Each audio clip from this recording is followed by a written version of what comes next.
Hello ladies and gentlemen, welcome along to the Zolder 4-hour race from RRLeagues. You probably watched the MotoGP today. You're probably just finishing watching the end of the Premier League and thinking your bum's just about given up. Well, guess what? Go and get yourself a cushion and a drink, because you've got another 4 hours of intense endurance racing coming your way. Ethan's with me today, as always, my co-compatriot commentator. Ethan, could you tell our illustrious viewers what we're looking forward to today? Well, we're looking forward to, as you said, 4 hours of marvellous racing from the chaps here at RRLeagues. We've got multi-driver, we've got 2 driver teams, we've got driver swaps, pit stops, 3 mandatory ones for today.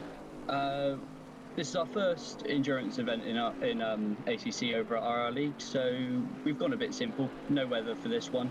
But we have got obviously dynamic time, just a single multiplier.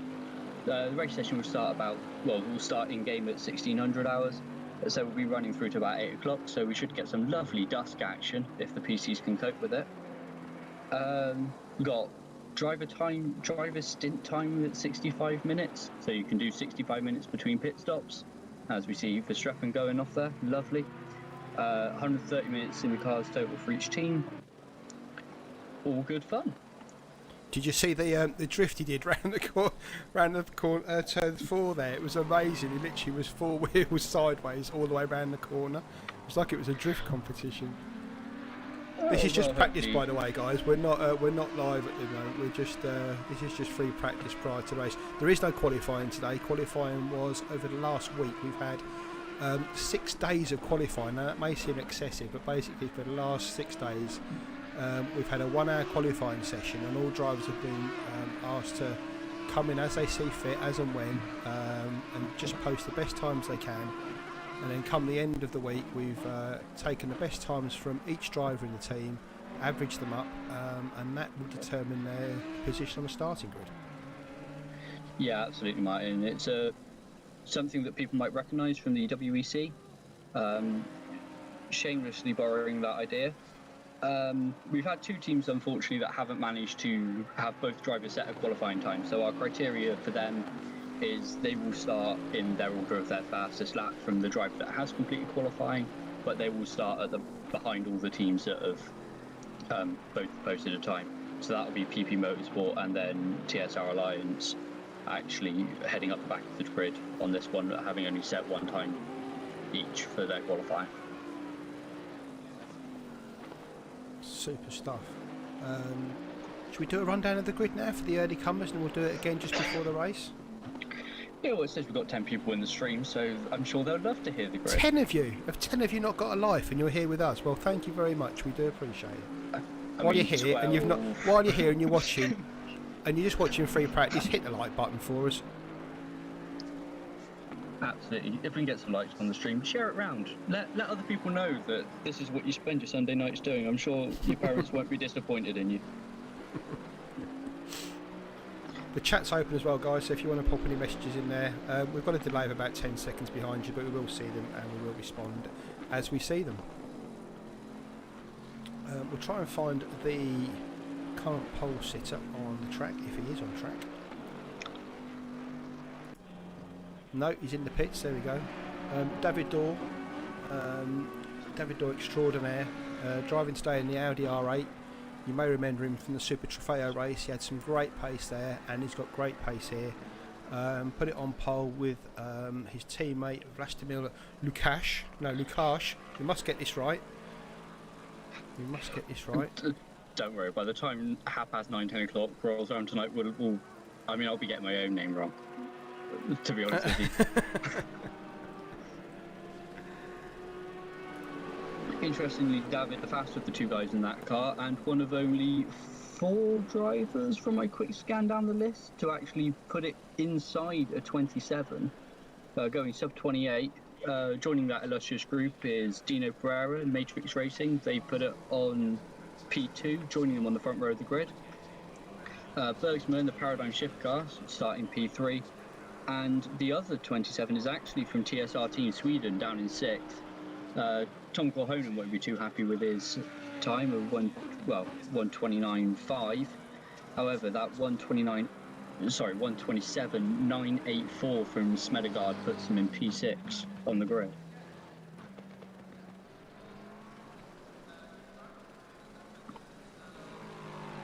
Smedegard, part of TSR Team Sweden, also in the Audi R8 Evo.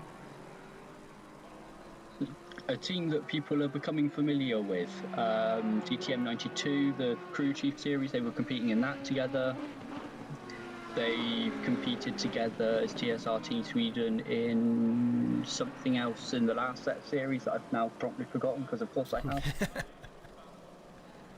Yeah, those names are pretty regular. Yeah, and people don't like Smedegard's name in the community purely because he does this. He hasn't really raced ACC before, this is his first event in it, and he goes sub 27 in amongst guys that have been racing it for about 3 months. The guy is fast. It's no bones about it. He jumps in a car, he goes quickly. It's very, very demoralising for some of us. As a slow driver, mate, I can absolutely appreciate that. Yeah. There's nothing worse than trying your heart out for hour after hour after hour, doing the best you can, and seeing somebody just jump in a car and doing that within 5 minutes is just completely destroys you. It does. I'm very familiar. This is why we are here and not in the race. Just while I wait, I'm going to chuck a grid up here chuck the grid up here just so we can have a look through it. Do you mind just talking throughout time? I've got a few little technical bugs here, so if I can just leave you to go through the grid for me. Absolutely. So, as previously mentioned, we've got BH Racing on pole, Matrix Racing in second, and Paradigm Shift rounding out the top three. Overclocked Racing, Strive, and TSR Team Sweden round out the first 3 rows of the grid. And this is where we start getting into the slightly higher 28s. Nobody went sub 27. Suttery went sub 28. I tried to goad the guys into it, but nobody was biting on that sub 27, one. mate. You're hoping. I know they're good, but I mean, you got to give them a target. Some of these guys, you just got to push them. Pulp Friction Racing, again, that's one we'll get wrong over the course of the stream. Line up in P7 in their Bentley. 77 doing an amazing job in the number 77, funnily enough, BMW M6. Ralph Arella really hustling that thing. A lot higher than it probably should be. But again, Arella, for those of you that know, is a fast guy. There is absolutely no bones about that. NP Racing line up in 9th, and Awesome Rabbit Garage with Kennins and Forsberg in the Ferrari 488 will round up the top 10. Diabolic and Triple S Racing come onto the 6th row of the grid, with Play Team and BH Racing number 2 in the 68 McLaren coming in 14th, and that finishes our grid of the people we've set 2 times, and as previously mentioned, PP Motorsport and TSR Alliance both only setting 1 time in the qualifying come back, make up the back row of the grid for this one. Obviously, qualifying not the most important thing in the world. It's a 4-hour event. It's going to be far more important to stay between the white lines, as we see Verstappen the Simons taking the mickey with the curbing, as they are wont to do, of course. Yeah, it should be a good one.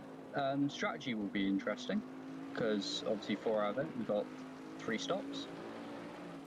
The strategy will be pretty much pit on the hour.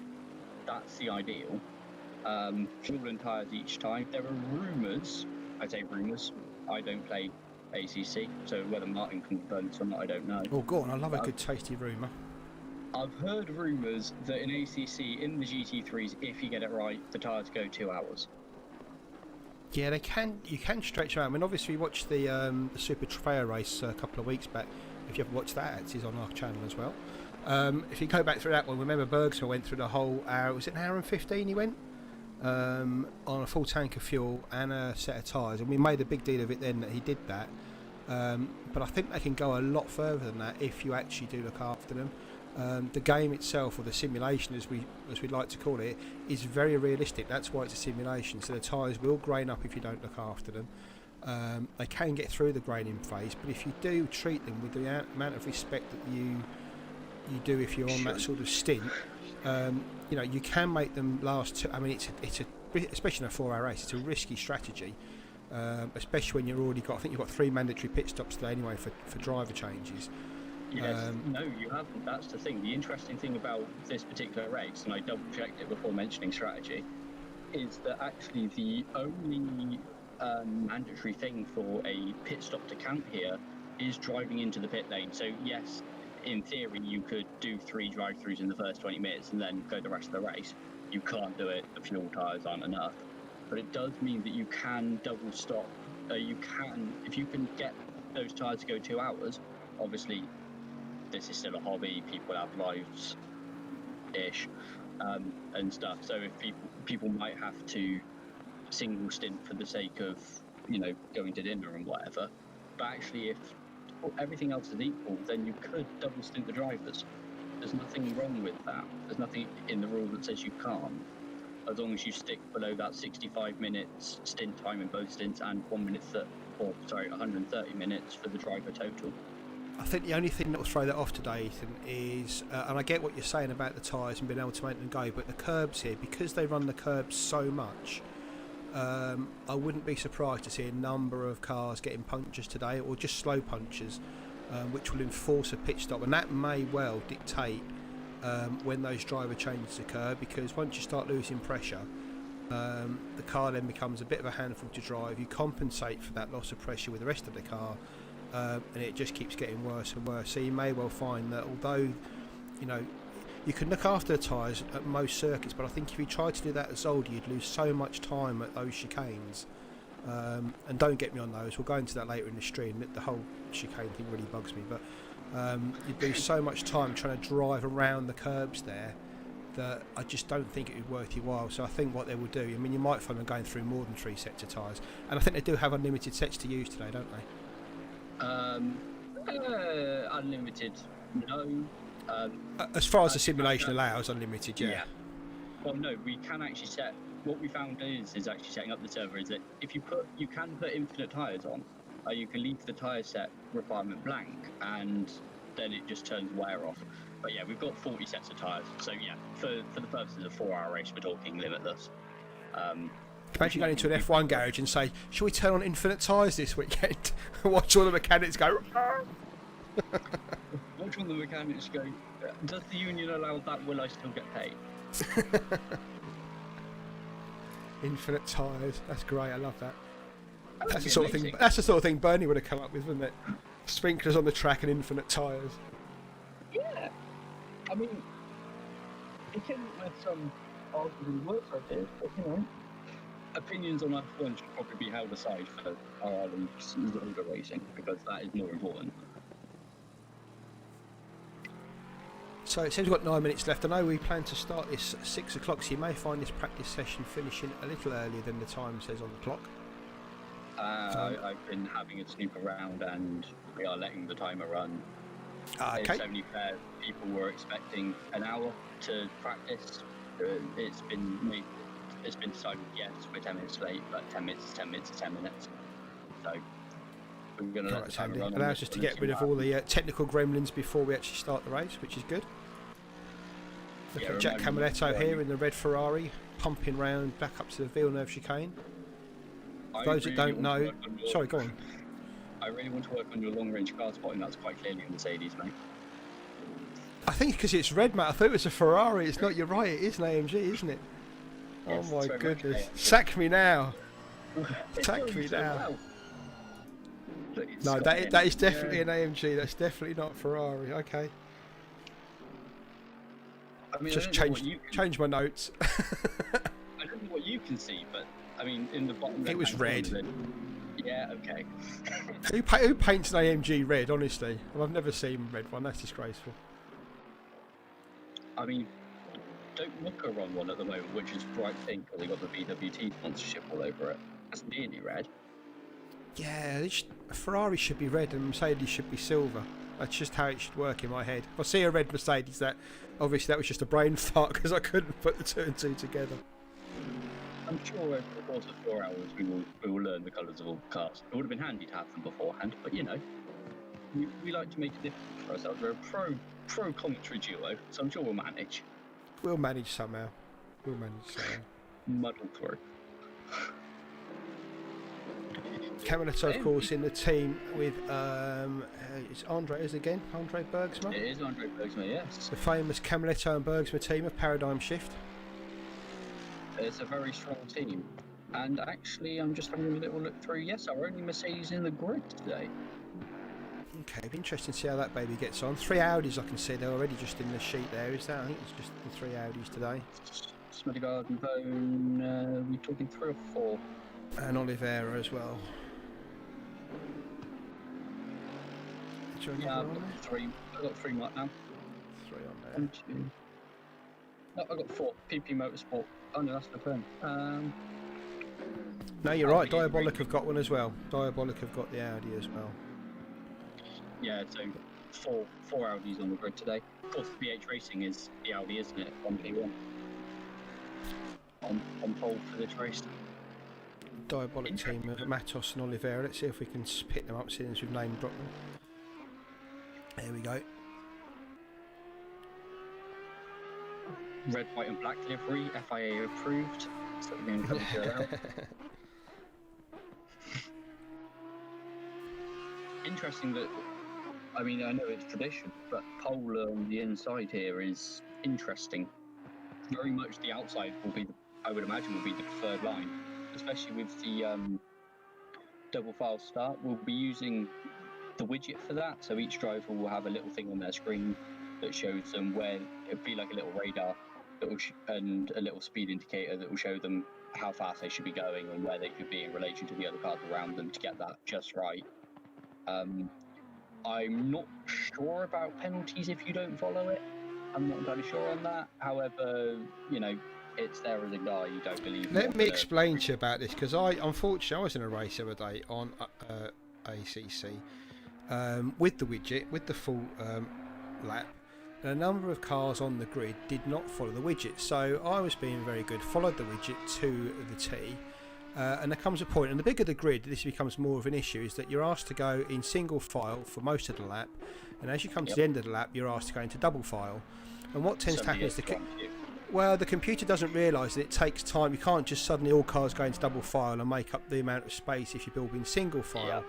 So you get a cascade effect that at the end of the grid is a massive backlog where you really have to shoot forward to try and get to the front of the grid. Now, well, not to the front of the grid, to actually catch up with the front of the grid. Yeah. Now, obviously, the more you play, the more you get to know this is what's going to happen. But if you're in a grid where they don't, you've got this dilemma of, do you stay behind the driver in front of you, even if he's not reacting to his widget, putting you further back, obviously, down the field when you start, or do you follow your widget to make sure you're in your place when you start? So I did the correct thing in my head, followed the widget, but there were 3 cars that didn't, which I overtook prior to the start, and then ended up getting a drive-through because I jumped those 3 cars. So the widget's great, but it doesn't work in all scenarios. And for those of you who don't even know what we're talking about, it'll work out fine as far as the broadcast is concerned. It's more of a technical thing about how they actually start the race on a rolling start.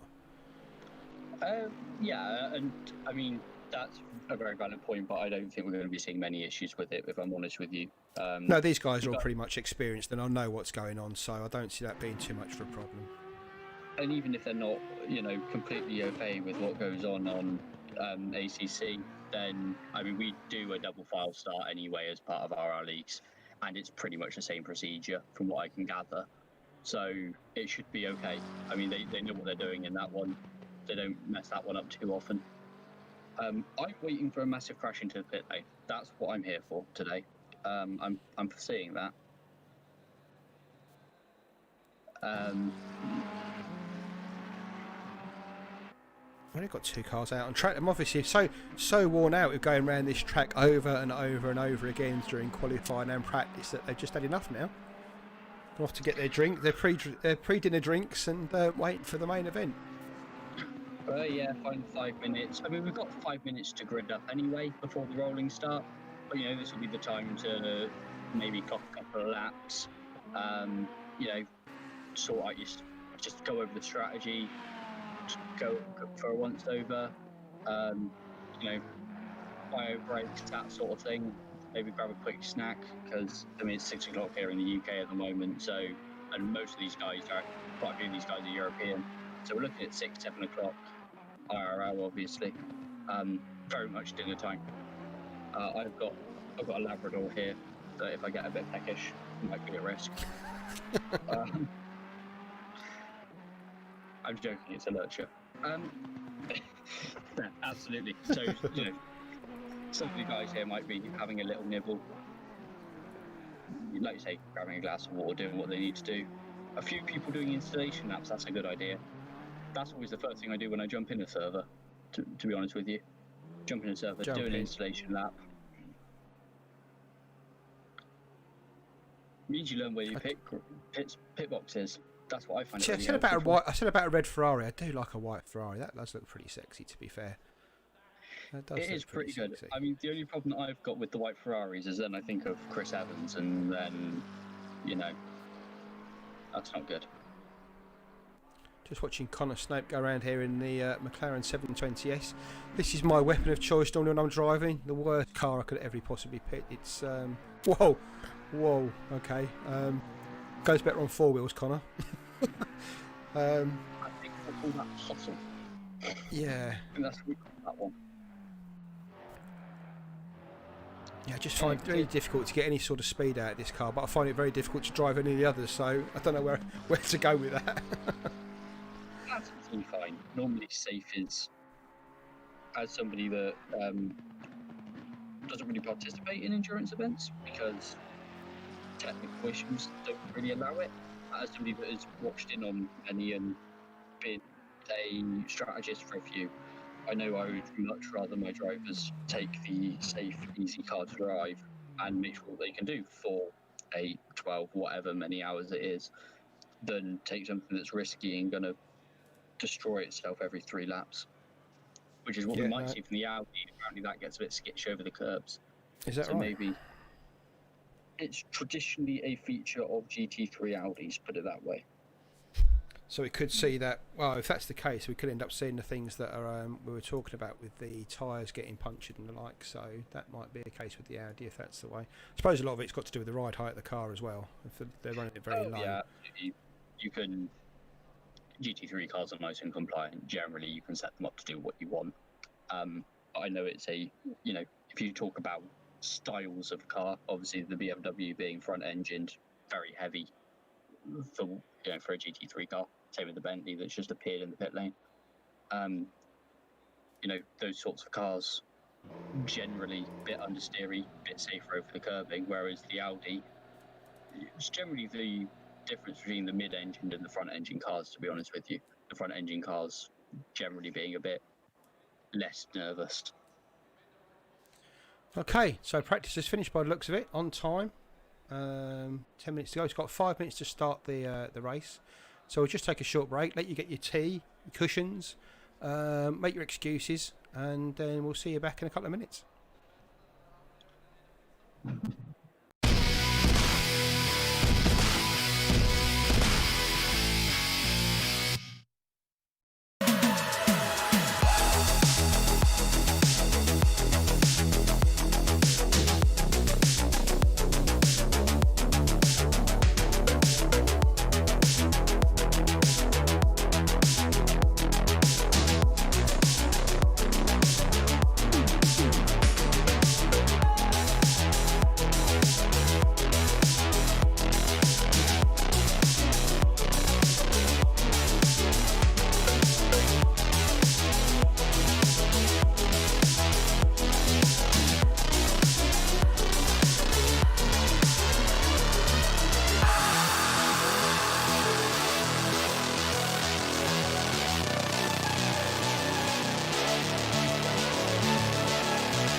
If you fancy taking part in GT3 Masters, then head over to the website, simply search RRLeagues on your browser or go directly to RRLeagues.com. Over there you'll find our website with details of all upcoming series, general discussion items that you can discuss, and as I said, previous and past seasons, ongoing seasons, everything you need is there directly on the website.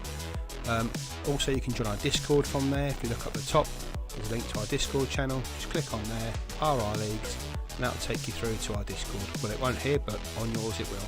So just continue to Discord, join our chat, and yeah, welcome to the club. Quick dive into the racetrack section of the website will take you through to all the series. As I said, Series 42 is our GT3 Masters. All the details can be found there on the website, so please have a look.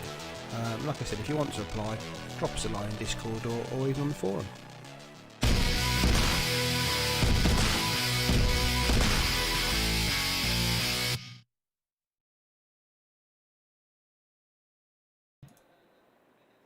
Welcome back, ladies and gentlemen.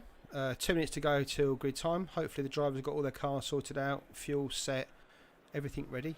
We'll just put the grid up for you again so you can see exactly where we're going. In fact, we've done the grid. Let's put the track up so you can see where the track is. So, I'll come down the start-finish straight for the first time into turn 1. Links. Turn 2, which I can't pronounce. Sterenvacht Bocht. Turn 3 is Sterenvacht Bocht. Yeah. Turn 3 I like to affectionately call the canal turn. Basically, there's a big canal down there when they extended the circuit, so that's the canal turn. 4 is Bianchi, or Bianchi Bocht, or Lucien Bianchi Bocht, to give it its full name. 5, the first of the little cut-through chicanes, is the Kleiner chicane. Down through, but down to the Gilles Villeneuve chicane. That was put in there after his tragic accident back in 1981. Might have been earlier than that, actually, thinking about it. 1978. Oh, well, there's a wiki for me while we're not busy. But anyway, that's the corner where he unfortunately perished. Tragically, really. Bit of a talent there. Up to turn 8, which is the one just after the chicane. That's Turleman. Turn 9, the almost hairpin is Boulderberg. And then unfortunately, Jochen Rindt, one of the most talented drivers in the world, gets a tiny little kink named after him in Jochen Rindtberg, down towards the big chicane prior to the start-finish straight. That's the Jackie X Bocht. So there we go. Villeneuve was 82. 82, there you go. I don't know. I do know what I'm talking about. I don't know what I'm talking about. 7 seconds to go to start. Quick run of the grid there. Race is about to start. Let's wait for the green lights. And they're off. Oh, they're off on their formation lap. Sorry, I was getting so excited. They're off on the formation lap. Let's put the grid up for you. There we go. So as we said, David Dorr and Vlastimir Lukács in there in the RDR8 in pole position. Matrix Racing, Lexus of Dino Pereira and Grant Jones, they're second. Third on the grid, just behind the Audi of Dorr and Lukács, is the AMG of Paradigm Shift. That's Jack Camiletto and Andre Bergsma. In fourth place, we've got the Bentley Continental from Pulp Friction Racing. That's Greg Metcalf and James Butler. No, it's not. That's seventh. Sorry, it's Overclock Racing. My apologies. The amazing Christoph Verstappen and Max Simons. Sorry. In fifth, we've got the Lexus again of, is that Strive Motorsport? Strive. Or is that one of those European ones that I can never pronounce? I think that would be Strive. Strive Motorsport of Andre Moll and Jody Barraclough. In sixth, we've got TSR Team Sweden in another Audi R8 of Smedegard and Kohonen. We talked about them earlier. In seventh, we've got Pulp Friction Racing. That's the Bentley of Greg Metcalf, James Butler this time. In eighth, we've got, where are we? The BMW M6, that's Team 77, Ralph Varela and Simon Fillingham, the draft boys as I like to call them. Carried out a bit of a drafting qualifying if you don't know. NP Racing Ferrari of Nemanja Manojlovic and Petr Pek, that's down in 9th position. In 10th, we've got Forsberg and Kennens in the Ferrari. 11th is another Audi R8 from Diabolic, that's Matos and Oliveira. 12th is the McLaren of Triple S Racing, that's Connor Snape, Callum Morgan. 13th is the Ferrari of Fernandez and Barros.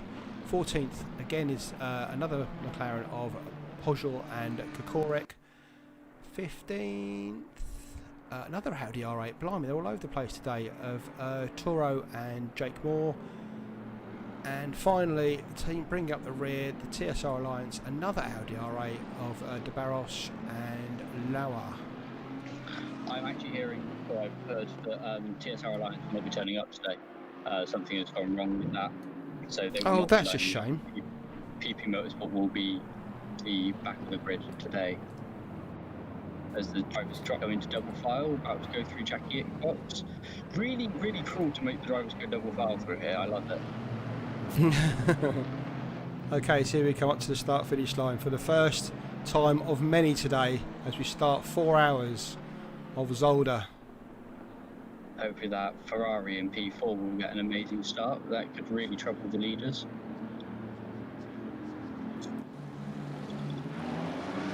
And there we go, they're off. And down to turn 1, are they all going to make it through here? It's 4 hours, guys, don't push it. Don't push it. Come on. Let's keep your faith. So Dorr keeps first, Pereira second, Camaletto looks like he's kept third, Verstappen fourth. Little gap back then to Mole in fifth, Metcalf in sixth, Smedegard in seventh. So they all look like they've got through turn 1 fairly reasonably there. All doing their thing. Little shuffling of position. Good work from, is that Camaletto? Yeah, Camaletto getting up into P3 there off the start. Oh, sorry. Keeping P3 off the start. Yes. Yeah. Yeah. I'm right. Yeah, you're right. Don't question yourself, mate. You're good. So we go through the Villeneuve chicane. As you can see, don't half hammer those curbs there. You see what we said about the punchers. It won't be long before one of them ends up with a pressure loss, slow puncture, and where that goes from there, nobody knows. Down to Boulderberg. Doors through there. Pereira, Camaletto, Verstappen, Mole, Metcalf, Schmedegard. And they all look fairly tidy. That's good to see. Good to see on that one. Yeah, absolutely. Like you said, it's 4 hours. Nobody should be pushing it at this point. Not really. Oh, Martin. Apparently the grid is stuck on me. Ah, my apologies. There we go. There we go.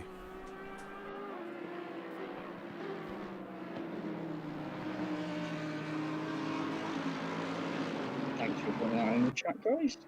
Sorry, gentlemen.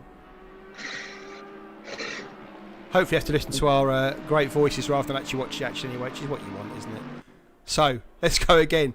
Dorr, Pereira, Camaletto, Verstappen, Mole, Metcalf, Schmedegard. Actually, the front four have pulled out a little bit of a gap here on Mole. Andre is renowned for his looking after his tyres, so don't be surprised to see this throughout the race, that he stretch those pit stops out to try and get as much out of those tyres as absolutely possible. Absolutely, like we said, we saw Mole in a couple of different series we've got running at the moment, where he is consistently stretching those tyres a little bit. Yes, it comes at, you know, a little bit of outright pace, but we know that he can turn the wick up when he really needs to, and that could be real pressure on some of the guys ahead. Although that what number are we on with? 80? PH Racing team? They are also very good on the tyres and have been renowned for stretching just a little bit more than you did today. Obviously, make sure you don't run the risk of extending those driver times and getting a penalty through that. That would be upsetting, as we see the first 29s of the race. So the first four have pulled out a little bit of a gap over Andre Mole. Let's just go on board with Mole and see if we can just see how much of a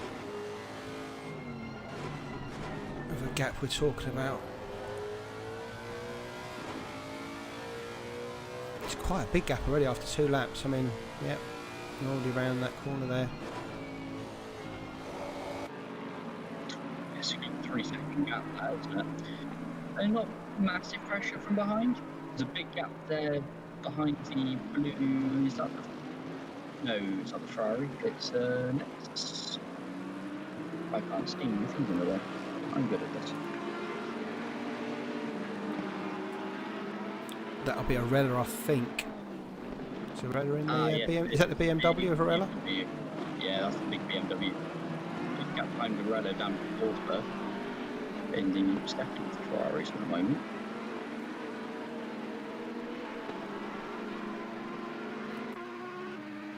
And further back down the grid, we've got that lovely Golf. The lovely Golf Ferrari. That's Jas Forsberg and Matos behind him in the Audi. Again, another big 3-second gap back to Nabone in another Audi. I'm not sure if something's happened to Callum. Let's just have a look and see. It's a replay of an incident we've got here. Oh, just a touch there, just a touch, but managed to get away with it. That's okay. Back line. Like he so often does.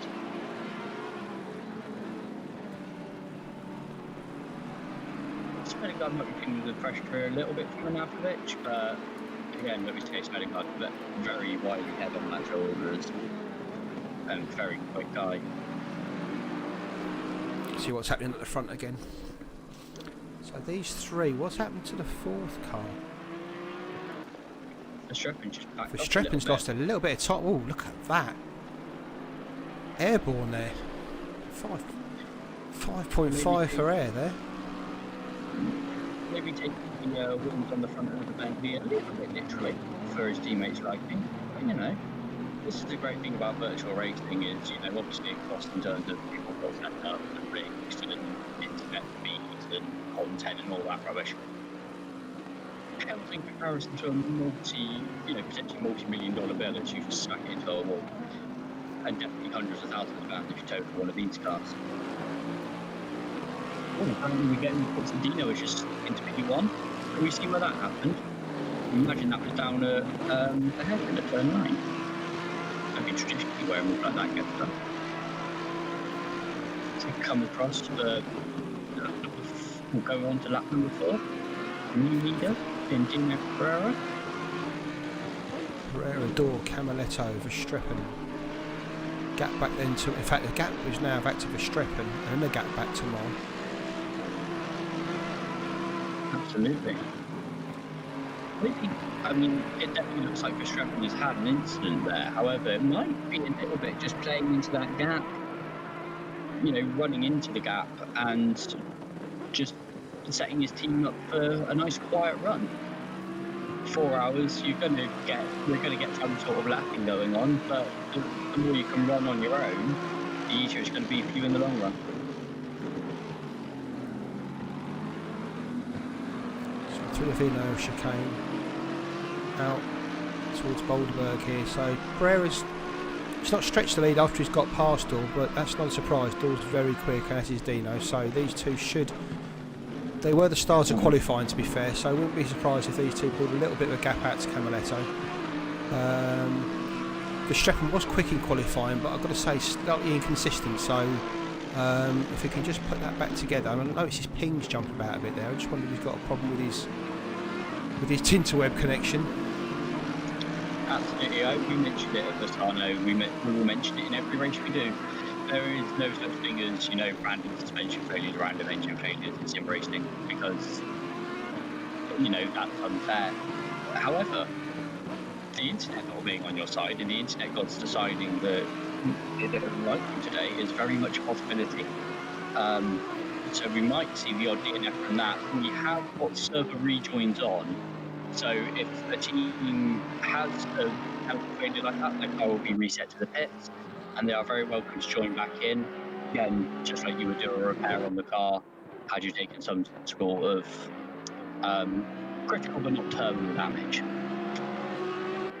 So if they do crash, they are allowed to come back into the race, but obviously they'll lose that time in live terms because while they're resetting, their competitors are still rolling around the track. So anyway, Pereira from Dor, gap to Camaletto, gap to Verstappen. Gap to Mol. Let's go back to Andre, just see how much that gap's come up to. So yeah, he's got a gap in front. In fact, he's getting a little bit of a train behind him here. He's got Metcalf in the big old Bentley. Metcalf's in the been, front. so I was just going to say, Metcalf's been diving around a little bit. Nothing too much, but a little bit of speculation at the inside of Lexus on occasion. You know, it might not be suiting his strategy to sit behind a car like this. Obviously, you're not getting the same level of dirty areas they talk about in Formula 1 or anything like that. But certainly, you wouldn't want to be behind a car for too long if you're a little bit quicker. Yeah, I mean, to be fair, it's not the easiest track. I mean, there's no straights to get a run on people. There's no, like, real area where you can dive down the inside. I mean, turn 1 is about the only real sort of, let's say, obvious overtaking area. Everywhere else, you're just asking for trouble, really. So, great. It's a great circuit for an endurance race, but unfortunately, it doesn't really lend itself to much action in the way of overtaking. So yeah, Pereira door, gap to Camaletto, gap to Verstappen, back to this is the action we're watching here with Mole. Got Mole, Metcalf, Namolovic, Arella and Smedegaard just to bring up the rear there. Small gap back there. Oh! Big hit from Namolovic. Big hit. Big hit. Let's just see if we can get on with, see how that car's doing. Well, he's going again. He's going round. Can we go back and watch that on a replay at all? I wish we could, mate, but it hasn't come up on my system to say we can do. Oh no. I mean, it's the only big accident we've really had so far, and it hasn't picked it up, which is always good. That's always nice to see. At least we... To be fair, the car, I mean, the near side of the car looks pretty banged up where he went in, but it's not hanging off. And he seems to be keeping up a fair bit of pace. He might have got away with that because it was a big hit. It looked like a very big hit. Whether he managed to just get the car at the right angle so it glanced off the barriers, he might have got away with that one. He doesn't seem to be pulling it in, so clearly it's not bothering him that much. We have obviously got damage on. How much it shows, I'm not entirely sure. So it might be that that car is completely wrecked but looks okay. I think that's how it was in Misano, wasn't it? Yeah, but I mean, if it's completely wrecked, he's driving it like it's not. I've got to be fair, because all right, he's not catching Matos, which he would do under normal circumstances, I think. But the fact that he's keeping with him means, and he hasn't gone into the pits that time round either, so it can't be that severe. We'll just keep an eye on him and. That's what I was going to say. It's a long way round to that from where he had the crash. Now, if he felt something, he would have felt it by now. So clearly, he's happy to continue. I said he wasn't catching Matos.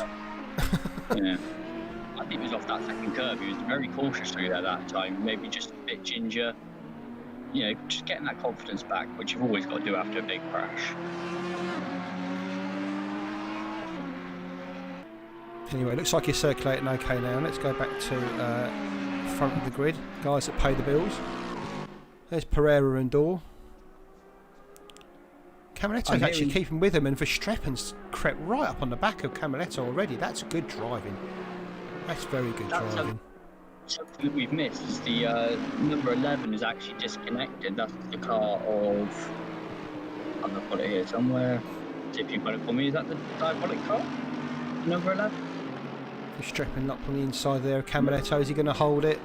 Is he going to hold it? Yep, he does.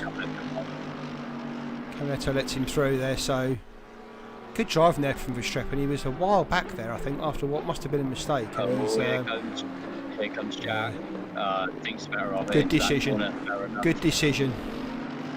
Yeah, the number 11 of the plate team is actually disconnected that we've missed, and apparently the number 91 of Napoleon is actually carrying a little bit of damage because of that. So clearly they're driving around that at the moment as they're still out on track, but that might explain why they're a little bit off the pace. Yeah, we've not taken a look at this car before. Nice pink Audi there.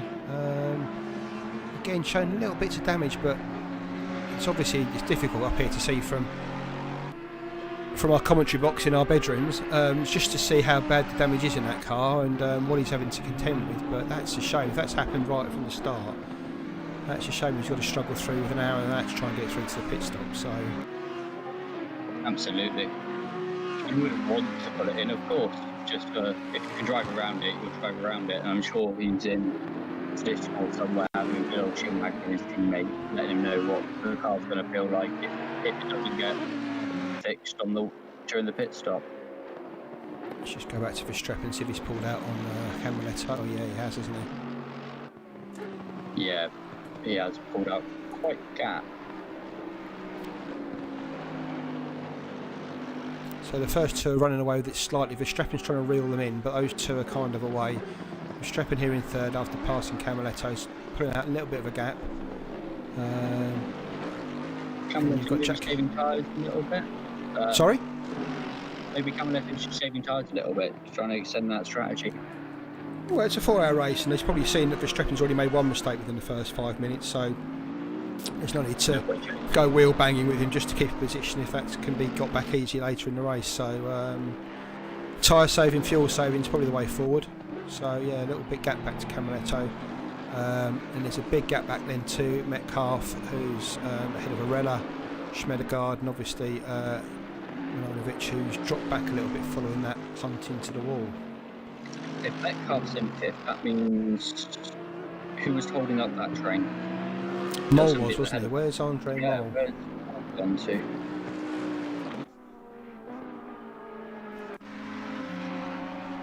I was back in Mole 10th. down in 10th. It's quite a long way off that group now. Maybe just a little steep path with a couple of the guys there through a turn. I imagine that with the way Arella is caught up to Schmedegaard, caught up to Metcalf, I imagine that's been a bit of an incident. I think that's a slightly different order from that group entirely. As Napoleon gets past Forsberg into turn 1. Just watch that overtake again from Verstappen on Camaletto. They go wheel to wheel there. Verstappen holds it and gets it done. Although Camaletto does come back at him and then the chicane, which we won't get to see.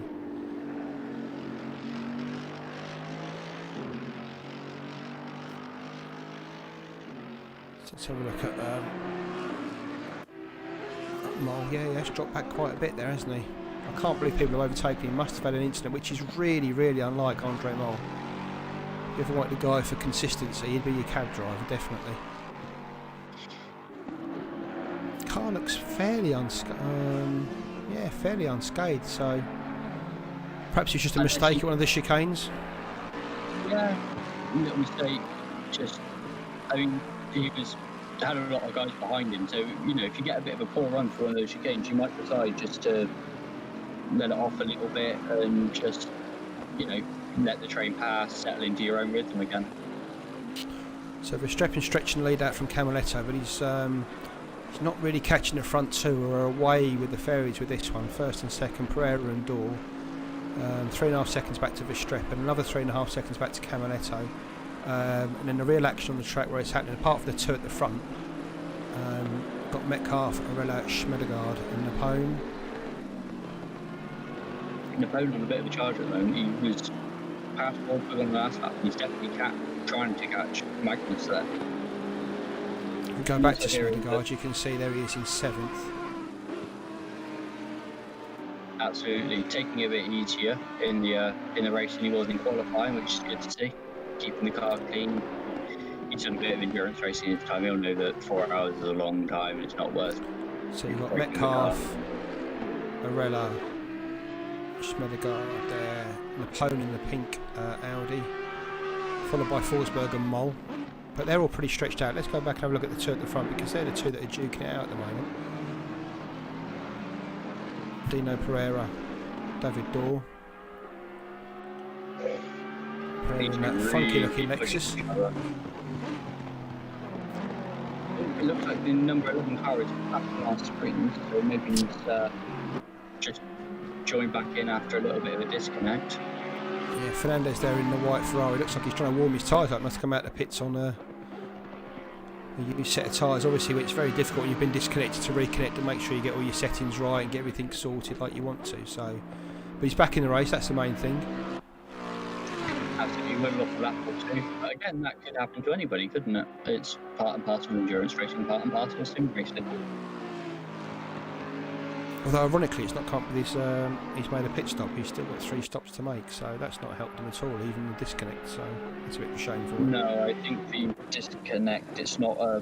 I don't think it's classed as a pit stop. Whether that would reset when somebody reconnects, I'm not entirely sure. That might be something interesting see if they fall foul of. So we go through Villeneuve, taking the curves beautifully, both cars there. You can see why they're pulling out the gap they are, because they are literally consistently pulling out the lap times here.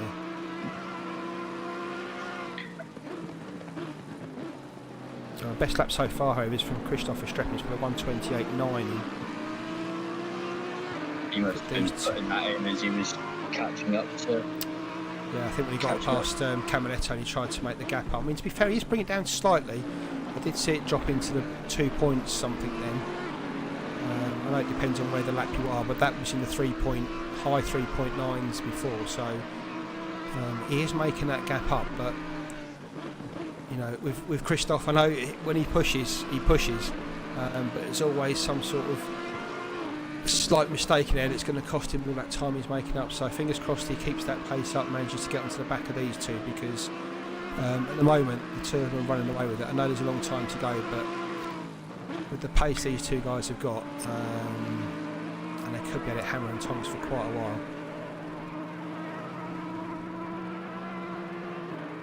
We've got somebody in the waiting room, Martin, so I'm just going to go see if they want to have a chat. Yeah, bring him in, mate. So, while Ethan's off to discuss with one of the drivers, stick with me. We've got Pereira and Dor, as I say.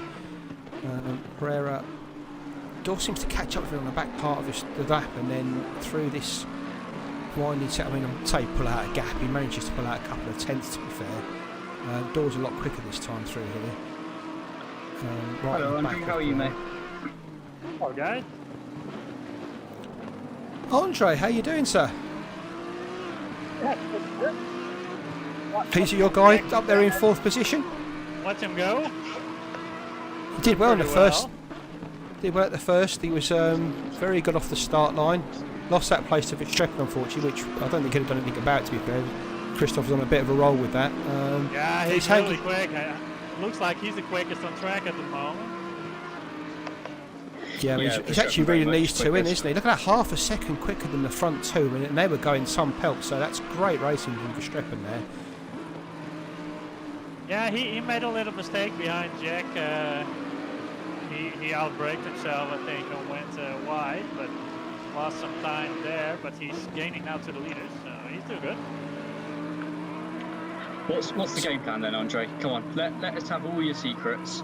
All the secrets, yeah. Yeah, well, all the secrets. Yeah, well, we are just gonna do single stints. So I'm gonna do the second hour, and then Jack, and then me again for the final hour. So the most standard strategy, I think.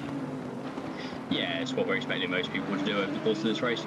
I'm guessing you just let the Verstappen pass a little bit, just to kind of, you know, save your own fuel, save your own tyres.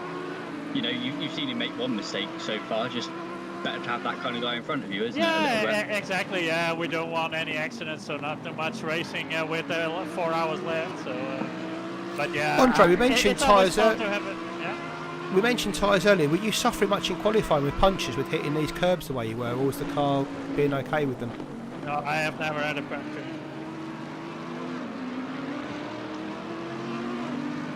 Okay, so but yeah, that could come into that strategy goes out the window then. If you want to do a 2-hour stint on the tyres, that could be a possibility. But I think there's 3 mandatory pit stops, and I think you have to change the tyres every time. We were talking about this earlier, Andre. There's no need to do anything in the pit stop. So actually, yeah, if you can make the tyres last the 2 hours, you're welcome to. But fuel, you need to fuel every hour. Exactly, you need to pit every hour anyway for the fuel, so you'll still get your 3 mandatories in even if you don't change the tyres. Yeah, you could gain some time there, but we have done a 12-hour race in Suzuka with a different league, but it was the problem with you had to do a 2-hour stint there with the tyres because you had you had limited tyres there. But people were really struggling with 2 hours. It's really pushing it. You lose a lot of time. Verstappen's really closed his gap up now, 2.2 seconds to the back of Dor. So this is about to become a 3-way battle for the lead rather than a 2-way. That's great driving from Verstappen. He's really pulled that back. I mean, that's a 9 seconds back to Camaletto, which he passed 10-15 minutes ago, and Jack's no slouch. So that's amazing driving from Verstappen. Just hope he hasn't balls his tyres up really. Well, he's clearly getting his money worth out of that set of rubber, isn't he? Doesn't want to leave any for his teammate in the next stint. So he's halfway through this stint now, so I'm guessing those tyres were starting to feel a little bit of wear. They'll start to grain up, especially with the amount it's pushing that car. Is that something you experience at all, Andre? Do they grain up? When do they start going off? You say they go 2 hours if you really push it. Does that mean 1 hour stints are perfectly comfortable, feels pretty much the same, or do they start going off after about half an hour? I don't think so. I've not done a full hour stint, but yeah, I've done it a lot of times in ACC, and I don't think it's a big problem. So. Door went wide there, coming out of the chicane into the gravel. He lost about a second there. Verstappen must be right up. Yeah, there we go. Verstappen right on his tail now. Let's go on board with Verstappen. That might be preferable for Dino there, just being able to extend a little bit of a gap. You know, while he hasn't got the mirrors full of Audi. Gives you a chance to just run free a little bit. Yeah, Door's let himself into a bit of a problem now because he's got to defend from Verstappen while he's trying to pull out or pull back that gap rather to Pereira. So he's got his work cut out here now. And Verstappen's just got demon in his eyes. So he's only got one thing. That's the front of this pack. So yeah, Door's got his work cut out here.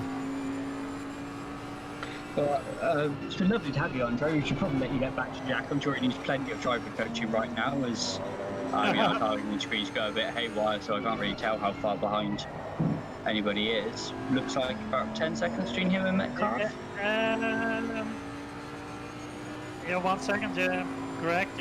7 seconds. 7 seconds. Yeah, he's running about the same pace as Jack, I think, so he's doing well. And we're 7 seconds behind Verstappen now. Lovely bit of clean air for you to jump in the car in about 30 minutes time. Yeah, 30 minutes, and then we'll see what happens. Yeah. All right, you guys have fun. Lovely to have you, Andre. That's fantastic. Feel free to drop in any time, bud. Okay, hey, bye-bye. See you, mate. Andre Bergsma there, teammate of Jack Camaletto. He'll be jumping into that AMG a little bit later on this evening. Just watch this on board from Verstappen. He's pushing that, but just there's no way he's going to be able to find a way past Door, I don't think, unless there's some sort of error. If Door, as long as Door keeps it straight on the track. I'm getting into the number 91 is in the pits at the moment. Yeah, it looks like he is. Well, I've got an incident a little bit back. I didn't want to disrupt this attack from Verstappen. We'll just have a quick dump back to pink Audi. Oh, big contact as they come through turn 1. Oh yeah, look at the front of that. That is pretty mullered, isn't it? Absolutely. So he's been in for his pit stop. He must have changed tyres, but he's obviously not done any bodywork repairs to that, because that is mullered. Clearly the fat mechanic is on holiday this week. And to be fair, I don't think that incident wasn't the reason that's happened, but that's the only replay we've got from an accident. So he must have hit a wall or something there, because that Audi looks very sick. Yes, very much so. Good job to the guys for bringing it back out.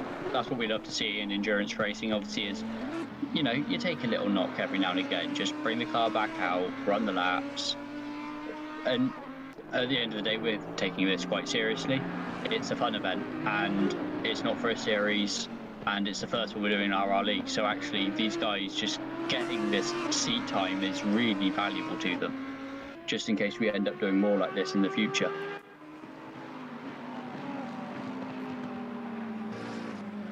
Oh, I hope we haven't got server issues. Looks a little bit choppy. Tell you what, guys, just for the sake of making sure we're not having problems here, we're just going to go to a break, see if we can reset this for you, and we'll try and get back to some sort of normality in a minute. Bear with us.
Okay, ladies and gentlemen, back live. Sorry about that. We had a little bit of a server glitch, I think, there. So we're back at some sort of quality stream now.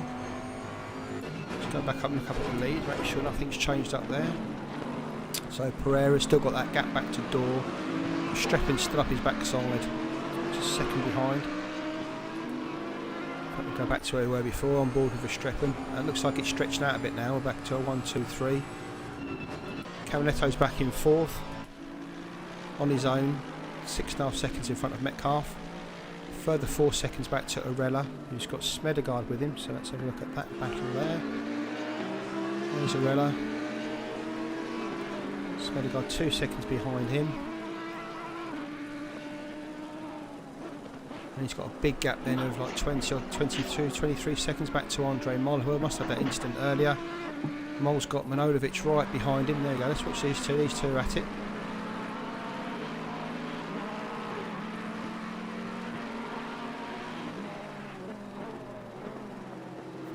Pushes it a little bit wide there, misses the apex. Mol takes it nicely, pulls out a bit of a gap there on him. A bit of breathing space. Just to round out the top 10, you've got Thiago Matos behind these two, a further 18 seconds back down the grid. Just going to start finish straight now. Forsberg in the Ferrari just behind him, quite a way behind him to be fair.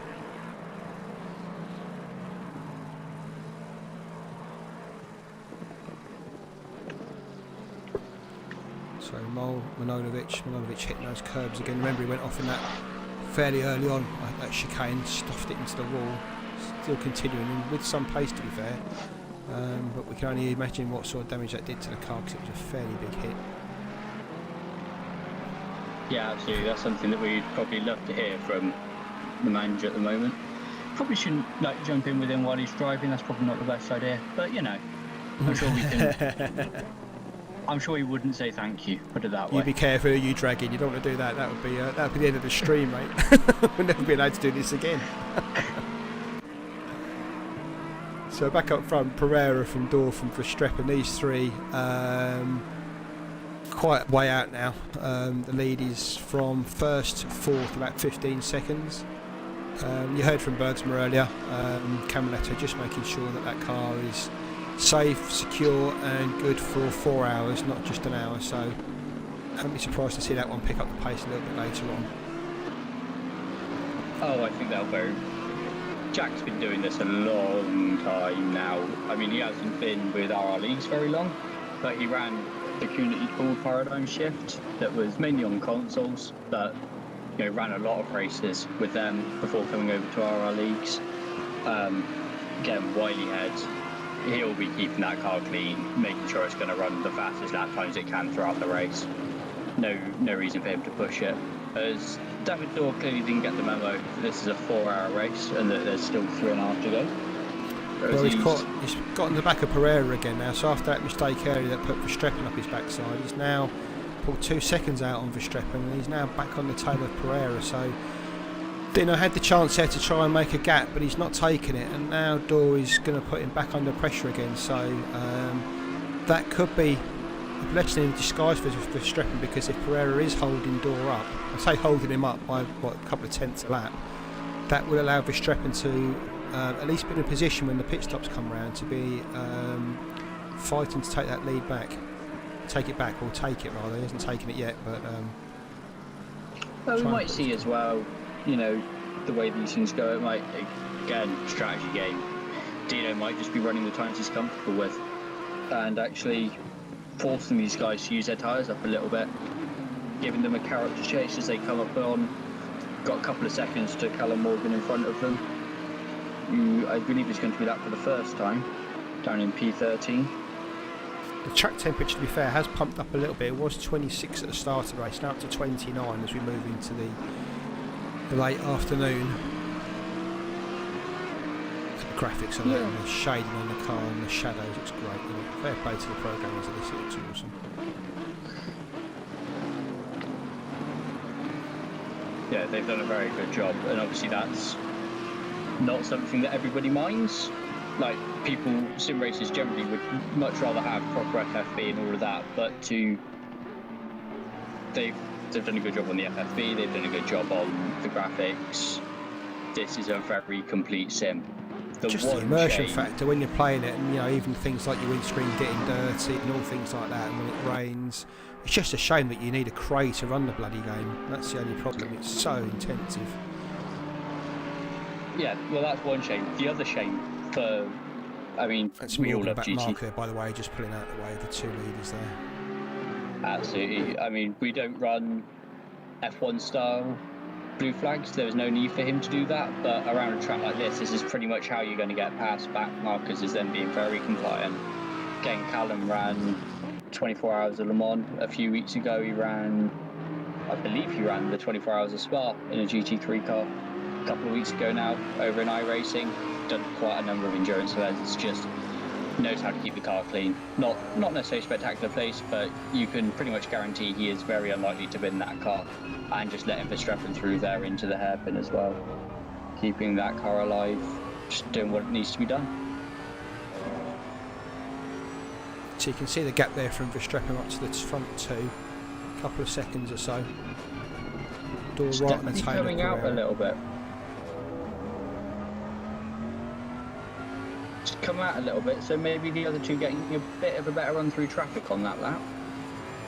Well, to be fair, I mean, oh yeah, it's much of a muchness, but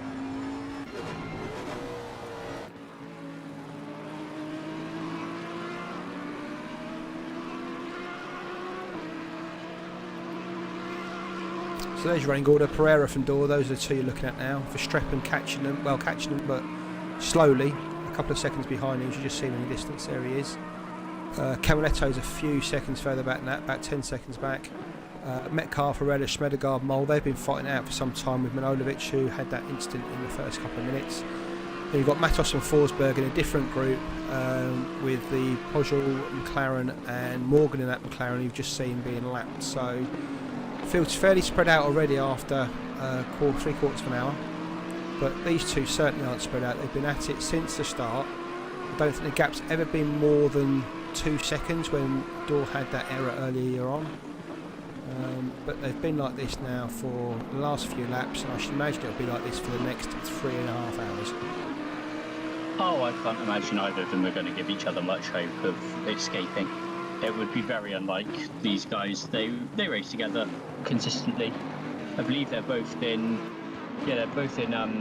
our current ACC championship in the GT3 cars. I believe from memory, you might have to check this, but in those cars as well. So familiar territory for these guys in this race.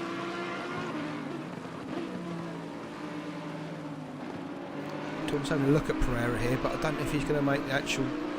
It's a big commitment to make an attempt here. I mean, he's obviously holding him up. If he can get past Pereira, you know, he can build a good 2, 3, 4 seconds on him, and that might just help when it comes to the pit stops to the jump. He's having a look down the outside here. That's not going to work. Pereira breaks for the chicane. Slides through the first part of it, comes out the second part of it much better. On down to Villeneuve. Bang, bang, bang, bang. Over the curbs they go. Pereira, Door getting a better drive through that corner.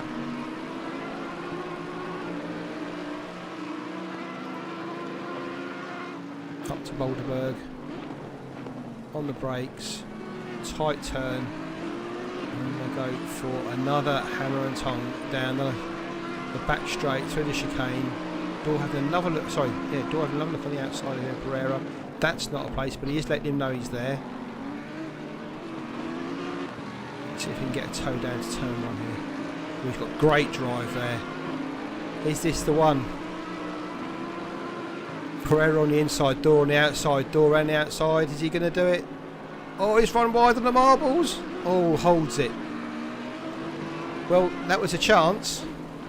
Bit of an ambitious move there from Door, to be honest. Go around the outside of that turn, and it's just brought Verstappen in to them a little bit. Got to be wary of that. That, you know, these guys very much looking racy today, which is what we love. That's allowed Verstappen now to catch up to these two. Pereira, Dorr, Verstappen.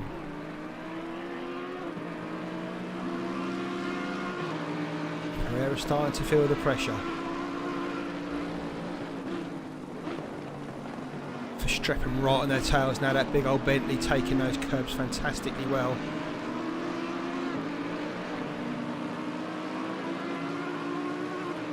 Let's face it, the Lexus and the Audi are sports cars. The Bentley is a Grand Tourer.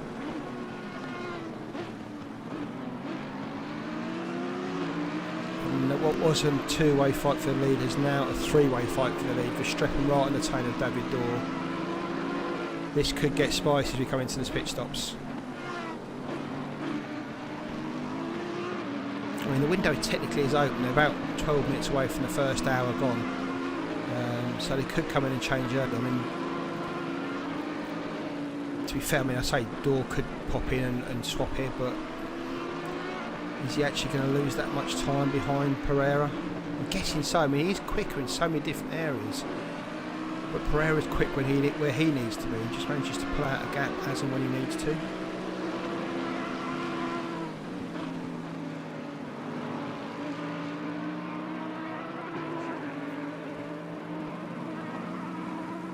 Down to the first chicane, the climb the chicane.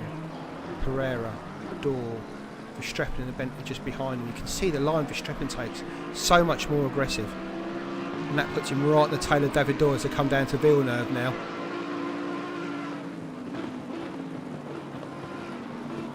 Look at that, the Bentley just drives over them like they're not there. Come up to a back marker, so Pereira from Dorr and Verstappen.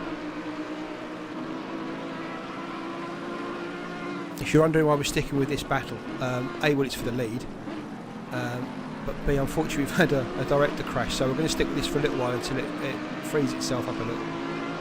I don't want to go into a break while this is going on because this is just too... Yeah, we just hearing from... Sorry, just hearing from Napone in the Discord chat that he recognised he made a little contact with turn one with Forsberg. But then he did manage to put the car in the wall a few laps later, saying karma got me. So we've got Pereira and Dorr, mate, while he'd been away. To be fair, Verstappen was a lot closer than this about a lap or so ago. Just come up to a back marker. So need to clear him down. Yeah, caught him in a great place here, to be honest. So if we let these two go through and Verstappen as well. Yeah. Ooh. Yeah, just about. And who's that coming up behind him? Is that? That's a back marker. I think that's. Elio in the white Ferrari. Yeah. I was just telling the viewers, mate. Unfortunately, we've had an Unreal Engine crash on the director, so we could go to a break and reset it. But while the action's on these three, I'm going to keep it on these three. I can't change the camera, unfortunately, but all the action I think we've got is where we need it. So we're just going to stay with this until it sorts itself out. Absolutely. No, I've been able to hear you. I've just had myself muted because I was clicking away on the keyboard, looking at where people are at the moment in terms of this, where they were relative to their starting positions and stuff. Not much to report, to be honest. A couple of people gaining or losing a couple of positions, but not much at all. Mostly staying fairly stable. Lots of changes. Not many people in the same position they started in. The 77 and 75 are where they started in. No, and we've still got 15 cars as well, to be fair, which is always good. Absolutely, that's the important bit, isn't it? Like I say, let's keep them going for the 4 hours, and hopefully we'll be reporting on 15 cars at the end. So Pereira still got Dorr on his tail. Verstappen again back onto the tail of Dorr. I've got a feeling we could be saying this for a long time in this race. We've got another 3 hours to go, and I wouldn't be surprised to be saying this quite a lot. Absolutely, Pereira, like you Dorr, say, these three guys crashes through there. It's clearly where Verstappen makes up a lot of time, but obviously it's where you can have a bit of an accident, a little bit of a, miscommunication between your left and right wheels, and you could end up very much in the wall there, as we've already seen. Absolutely. I mean, don't get me wrong, the Bentley's covering those curves fantastic, but you're right, one mistake there and that's cost you 5, 10, seconds, maybe a lot more than that if you do significant damage to the car. So it doesn't come without its risks, but it's like you said, it's certainly where Verstappen's making his time up. The other two are a little bit more circumspect through those curves, but Verstappen's just like a train through there, just letting them know he's there. You see him pull out a little bit just to say hello. Well, I'm not being funny, but I think David Dorr knows you're there, and I think Pereira knows Dorr's there as well. So obviously these cars are, you know, one of the great things about the GT3 platform is as long as it fits within roughly the same sort of sizing, it's all right. It's a size number, it's a power number, it's a weight number, and go racing. That Bentley's very big, even for a GT3 car. That Bentley is very big. I'd much rather have it in front of me if I'm in one of the, you know, the Audi or something, because it's not quite the size of the M8 GTE that everyone knows is the largest car in existence. However, it's not far. Oh! Dorr made a mistake there through the chicane. Just went wide, hit Verstappen, which pushed him back into the kitty litter. But Verstappen's through. Unfortunately, I can't go back to Dorr to see where he is. Verstappen, by the looks of it, Dorr's just coming through turn 8 now.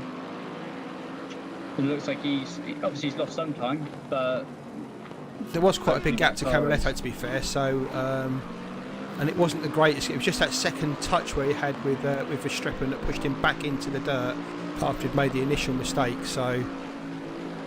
You can't really blame Verstappen there. I mean, oh, absolutely not. No, he took the chance and made the pass very as clean as he could. To be fair, Dorr was all over the place, out of control when he made the pass. So the bizarre thing is, mate, unfortunately with the on-wheel crash, that's the one accident it probably would have caught, and we've missed it. So I can't even replay it. Oh no. Oh dear. They'll be in the pit shortly. Well, I think when they start making their first pit stops. We'll go to a break and we'll reset the engine so we can stop. Side, yeah. We can give some of the other drivers a little bit of airtime because Tino's getting all the love at the moment, but he is in the lead from Verstappen, who's catching him in second. A bit of a gap then back to Dorr.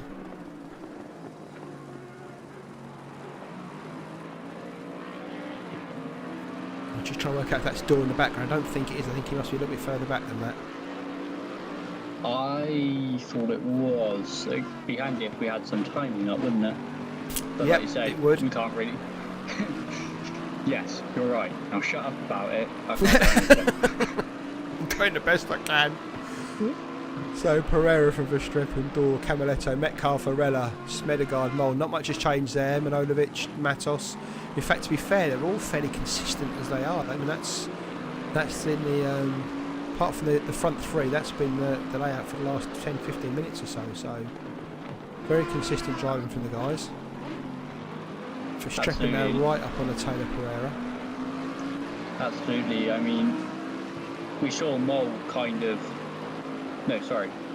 Yeah, we saw Mole kind of take, let's say, a lead early on. Not obviously a lead, but rose to about 5th. But now that he's dropped back to 8, that's pretty much where he started. Oh, actually, no, I tell a lie. He's actually dropped 3 positions. So yeah, started in 5th, dropped down to 8th. Yeah, I was going to say, he's had a fairly good start, and then he's just started to become the front of that train, and obviously just must have missed that chicane, lost a few places, and the guys in front of him are not the kind of guys that are going to give him back. Metcalfe in another Bentley, obviously taking the curbs as these guys are doing. Look at that, the way Verstappen's car just took off there. Yeah, the way that those guys, so Metcalfe, Arella in the BMW, another big car that's going to be great at riding these curbs. And then Smedegaard, great driver in the Audi, and then Mole. So he's got his work out, he wants to get his way back past those. Absolutely, and like you say again, all these people, I mean, pretty much everybody we've got here, we recognise that RRLeagues really well now.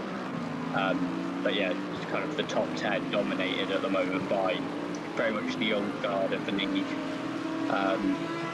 Some significantly older than others. We know that the second driver in the number 77 car is practically ancient at this point, or Simon. I'm sure he'll love me for saying that. That's me fired. Done. It's funny, you know, I was watching Pereira in the Lexus during qualifying, and his brakes looked amazing, but Verstappen there coming down to the not the Kleiner chicane, the Jackie X chicane, he was so late on the brakes, still managed to get it turned in properly. So that Bentley, although the size of it and the fact that you should think you need to brake a lot earlier, and it just seems to be making up a lot of time. And it's just the turns he's losing it in. It's the chicane and everything. He's making up all the time in the world. But well, he's clearly very happy in that car at the moment. Took a little bit less through there. Clearly worried about running into the back of Dino. The Bentley is an interesting one on this track because yes, it can ride the curves, but that thing excels in a straight line. I think I'm right in saying, I know the 2015 version was, and I believe they kept the same engine on this 2018 version. It's a 4-litre twin-turbo V8, so it's got some go. Got mild go about it, and definitely big. I mean, they've all got big wings and big tyres these days in GT3, but a lot of rear downforce on this car. You can get away with running it as well with the weight being so far forward. Perhaps just using a little bit of maybe a more central brake bias just to kind of get the car a bit rotated. Might be seeing him brake a little bit later. Obviously, the more front bias you have, the earlier you've got to brake. decent lap there from Pereira, only 3/10 off his best to 1:29.6 and his best to 1:29.3. So he's certainly got the hammer down here, but he's going to have to because Verstappen is. Well, to be fair, he lost a little bit of ground on that last lap, but like you said, he's got to be so careful in those chicanes that he carries so much speed through there not to actually rear end the Lexus. You can see here, he's so close up on this straight that if he takes this as a straight line, there's a very good chance he could end up T-boning the Lexus. So I think that's why the last couple of laps that he's been in that kind of half a second region, he's been just a little bit more sensible. Because at the moment, it's a risk to take the curves like that, he'll know that. But at the moment, the reward is securing a Lexus. And as tasty as I'm sure one of those is, probably would get a few terse words from Dino there. So just through the hour mark, 3 more to go. Pit stop should be due shortly. If they're doing it within the driver change swaps, they might stretch these out, I'm not sure, but I have had a look that because obviously this game is based on the GT World Challenge series, fuel and tyres happen at the same time. So that's right, yeah. So actually there's no advantage for you not to take tyres because it's the fueling that limits it. So we're expecting, if you see the same driver in the car, then it will be, I think that's what Bergsman was relating to as well a little bit, just kind of saying the tyres will do 2 hours, you don't need to do 2 hours on them, so it would be a bit silly to do the double stint. So yeah, these guys maybe eking out the fueling tyres a little bit just to kind of get them deeper into that window. Obviously, yeah, I mean, you'd say that as well, like obviously the faster drivers need to take out the most time of the car. I mean, only a maximum of 100. Bit sideways there from Pereira, but he managed to hold on to it. But yeah, they've got a maximum of 130 minutes to do in the car, so they do get 2 hours and 10 minutes. And you'd want to put your fastest drivers in that extra 20 minutes you can get through. But you know, looking back at qualifying, Pereira's teammate Grant Jones wasn't that far off Pereira, so the two of them are virtually on a par. Verstappen's teammate. Sorry, go on. I imagine because you've only got that 5 minutes leeway, it's not something you can massively exploit. So if it was 2 hours drive time, then yeah, you would exploit. You would go as deep as you could. I reckon what we'll see people doing is kind of doing the classic hour and a lap. So whatever lap you're on when the hour comes up, maybe depending on where you are on track a little bit, but you're either coming that lap or the next lap. Obviously, it might depend a little bit depending on traffic in front of you. You might come around and go, okay, so I should really be pitting this lap. The hour's just come up, and the guy in front of you pits, and you go, I'll take the extra lap in clean air. Yeah, I can't imagine there's, like you say, most of these guys will be fair sharing, and that's what obviously the regulation is there for, to make sure that, people signed up for a race, but damn it, they're going to race. You can see the pink Audi there behind. That must have just come out of the pits after. Back to normal. Has he had the bodywork repaired on it? Can't see from this distance, but it looks like it's a little bit straighter from what I can see. But he's not in a battle with these two. These two are out on their own from Dawn after that small little accident that allowed for Streppin to get past him. These are 4 or 5 seconds further back. Yeah, just Pereira and Verstappen, the two of them fighting it and ducking it out for the lead at the moment. In fact, Pereira, I mean, Verstappen's caught him up, but he's not really sort of shown any sort of signs of pressure. He had that slight little wobble coming out of the climbing chicane in the last lap, but you know, it was well held. There was nothing there that was unusual. It was just a case of he was a little bit wider than he was normally, but his consistency is just spot on really. So you know, Verstappen can drive as fast as he wants, but if he's waiting for Pereira to make a mistake, he could be waiting quite a while here. I'll be hoping it's a little less than 3 hours and 5 minutes that he's waiting. Well, Sure, he's only got another hour and 10 at the most he can wait, and then it's over to Grant Jones and Max Simmons, I think, isn't it? So Simons, Max Simons. I think it's Simons. It's 1 hour. It's generally what I go by Simons versus Simmons, but we'll see. Interesting for him. He's actually, I think he's the only American we've got on the grid. So, I mean, it's a Sunday. So happy Sunday, guys. You know, a little bit more of an afternoon stint for him, whereas obviously we're, you know, IRL going very much into the evening, finishing about 10 o'clock UK time at quarter past, I imagine. Streppin really pushing it on this lap. He went straight over the curbs at the climbing chicane at full pelt, and then through the Villeneuve chicane, put him right back on the tail of Pereira again here. But again, Pereira's just doing his thing.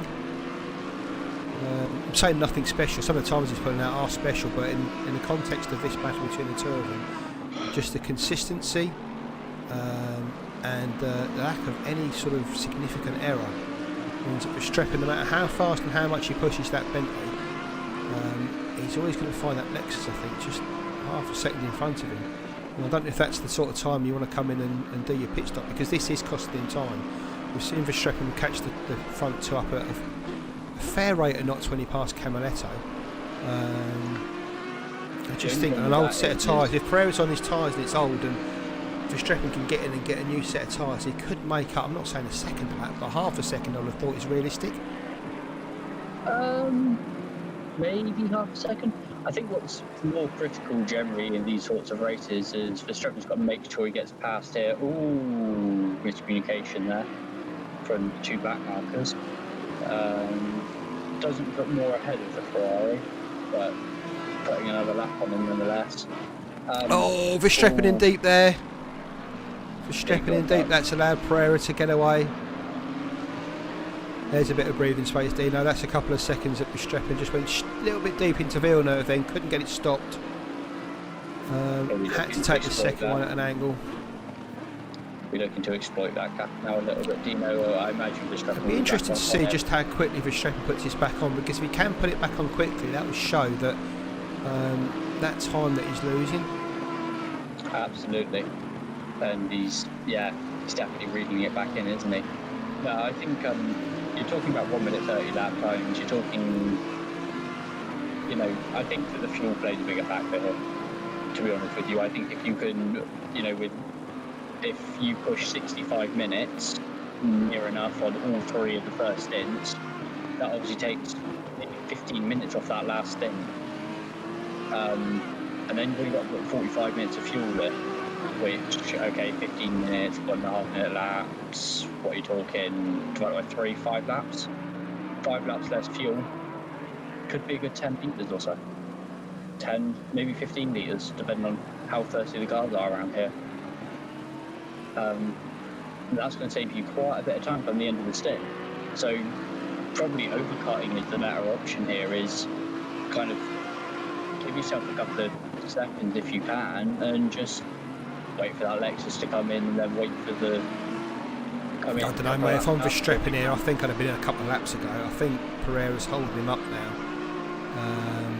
And I think that mistake at the chicane earlier, at the Villeneuve chicane, that was because of Pereira. I think if Pereira wasn't there, he wouldn't have made that mistake.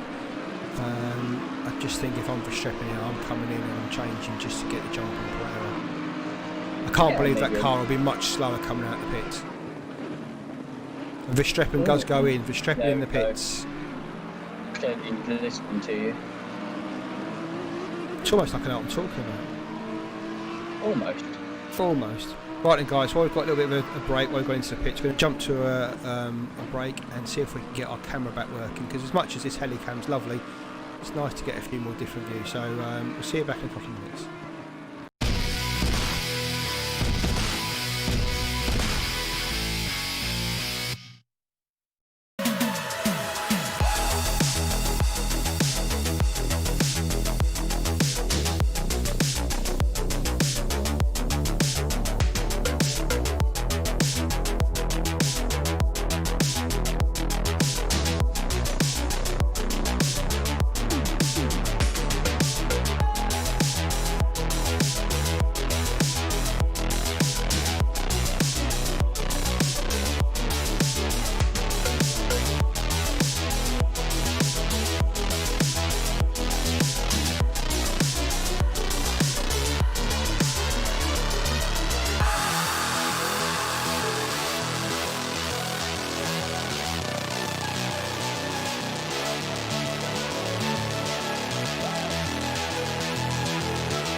Welcome back, everybody. We're back in the race again. We've got our cameras back, as you can see.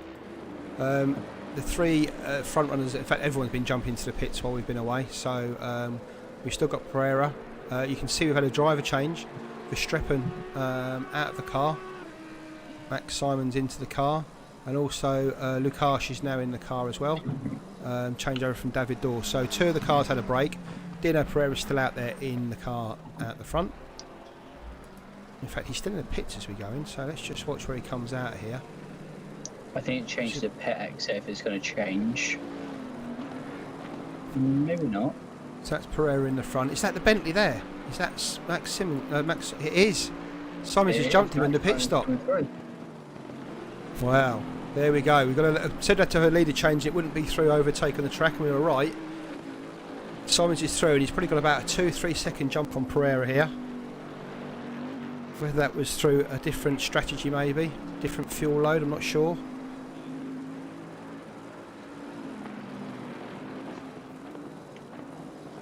But you can see there. Actually, Grant Jones has jumped into the second car, so yeah, it has changed. The game just a little bit slow to update there, but yeah, Simons is out in front from Jones. Lukáš back in third. Big gap to Lukáš, to be fair. I mean, that's what it's over 10 seconds back from Jones to Lukáš. So yeah, well, there we go. All action while we were away. That must have been some lap from Simons, or it must have been some pit stop from Jones, but they've taken more fuel on because they've lost the advantage here. And if Simons can pull out any gap here in that Bentley the way that Verstappen was doing, could have a totally different hour 2 of this 4-hour endurance. Absolutely, and that's exactly what Simons and Verstappen would have wanted, to get out in front of that car, in front of the Lexus, see what happens. It does make me wonder if Verstappen decided to short fill this car just to get the lead on Jones here, so it seems like a big gap. I'm just going to answer a question that's in the chat from PT Sims. What happened to Jake Moore? RWB Napone was in the car, had a bit of an incident, binned it into the wall, and pitted early. Pitted around the 40-minute, half-hour mark from memory. Yes. With some quite significant damage. So obviously, there's a couple laps down on the leaders from here. They've had some good speed. But obviously, it's not showing at the moment. I think that incident rattled them in the first. I think it was about the first 20 minutes or so. They had a bit of an off. I think they went into the pits, didn't fix the damage, but I think when we jumped to them, in fact, let's jump to them now and just have a look, just to see if that. My auto scrolls on, so that's going to take it out of there.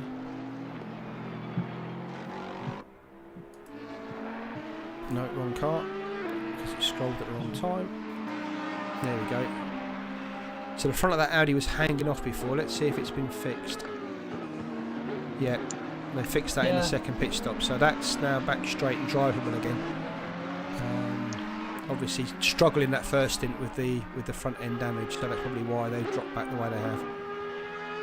And for those of you wondering as well, the P15 car of Barros behind, directly behind him on track at the moment, obviously behind him in the standings, this beautiful white car here, is a couple of laps back, number 11 suffering a disconnect shortly after the start. Which actually the number 91 picked up some damage on from that as well. We're unsure as to what exactly happened, but we hear reports that the number 91 picked up a bit of damage from that, which then, compounded a little bit when they hit the wall and had to come in for a bit of an early stop. But they're still showing only showing two of the mandatory stops on that one, so they must, again, he's probably not pitted in this round of pit stops, so we might see him slip back a little bit from P12. Ooh. Barros and Fernandez not having a good time in that Ferrari at the moment. So you heard from Andre Bergsma earlier. He's in the car now, ahead of Camaletto in the red AMG. So you know what their plan is? Not slow and steady, but steady and sure. Someone's taken a couple of cones out there. So don't be surprised to see that car. Yeah, to be fair, mate, they are, aren't they? They need a good hug over the course of 4 hours. Basically, Bergsma and Camaletto's plan is to pick up pieces, and there will be pieces from the front. You can't run at that kind of pace for 4 hours. So these guys are just there to do a consistent fast pace, but just not the breakneck speed of the front three, and hope that there's some incidents that they can just collect on the way through. Absolutely, so, and I think they know that while they put in some really stunning times during qualifying, I think they know that was outright pace rather than outright race pace, and just kind of settling in, taking the 4 hours in that stride, and just plodding on, which is what you got to do. James Butler's behind him in the Bentley. He's down as P. Butler, but I'm guessing that's because he's got James P. Butler as his name. He's not an American millionaire, he's just the way he's done his name. It's just James Butler. He's directly behind Bergsma here. Ooh, big off for the number 67. Is that Jazz Forsberg's car? It's the Forsberg Kennan's car. Kennan's will be in the car at the moment, but the number 99, that's it. Yeah. From Autumn Rabbit Garage. Ooh, slipping into that battle. Butler will be screaming at him to get out of the way. Obviously, Kenny's just struggling with that Ferrari through there. There you go. He's just letting him pass now. Obviously through that Villeneuve, and then around the next turn after that follows on is really tricky to get the car out of the way there.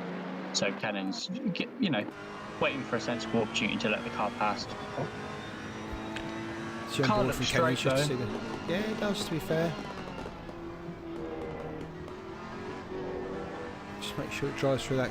Yeah, seems to be holding that corner okay, so whatever damage is on there is only minor, which is all good news, Jazz, so that's all good.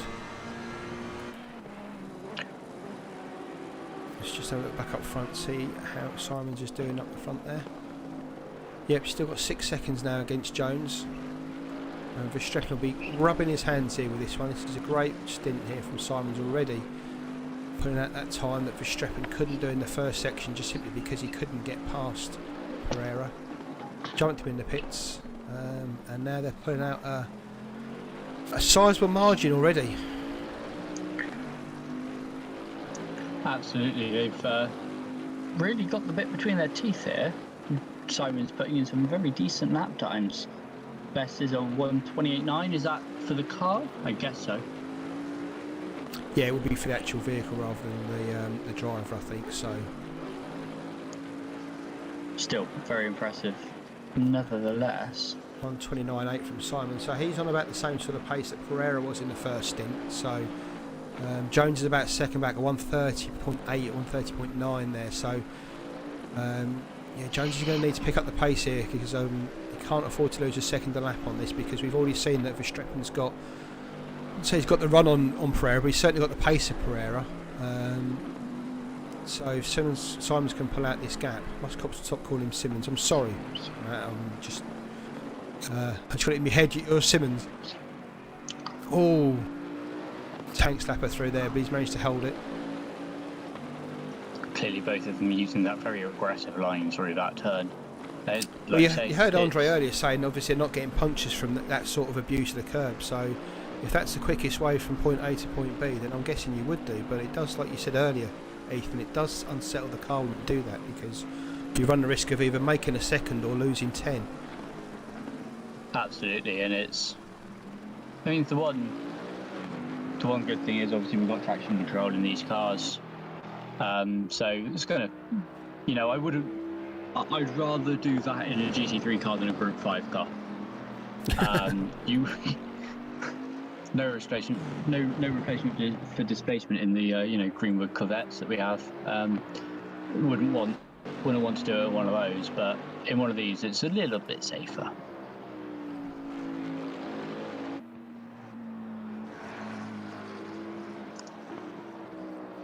So even after an hour, the Bentley looks resplendent in its British racing green there. 6 seconds back to Simon. Sorry, back to Jones rather.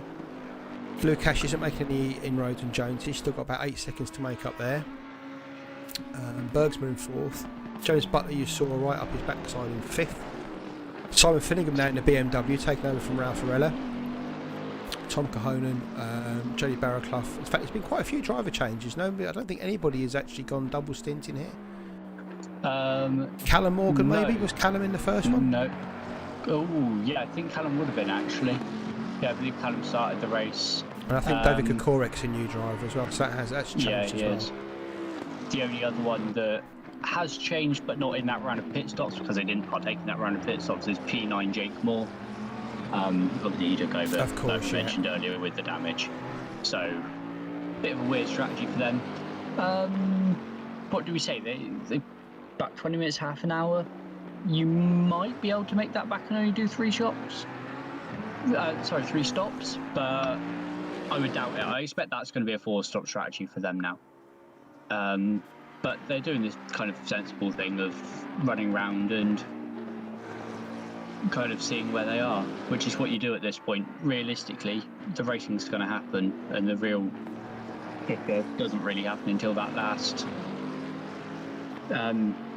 pit stop. Thiago just in the chat has just said you can't do double stints. Well, I was under the impression that you were free to do your stops how you felt, as long as the driver didn't go more than 1 hour, 2 hours and 10 minutes, but perhaps I'm mistaken on that. No, it was tested by the staff the other day. You're not mistaken. You might be referring to the 65-minute stint time. That is pit in to pit out. It's a little bit confusing because in most categories of motorsport, so if you go over to the World Endurance Championship, they talk about a total drive time and they talk about a stint drive time. So let's say in a 24-hour race you can do 4 hours and then a maximum of, say, 14 hours or maximum of 12 hours. That would be, you could do 4 hours in one block at a time, and you can do 3 of those before you're over your 12-hour limit.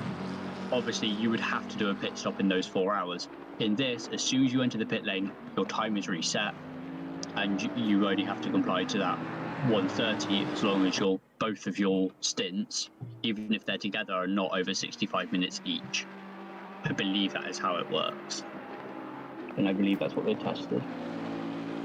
PT Sims in the chat, what sort of race pace they're running? Well, you can see the times up there on the chart there.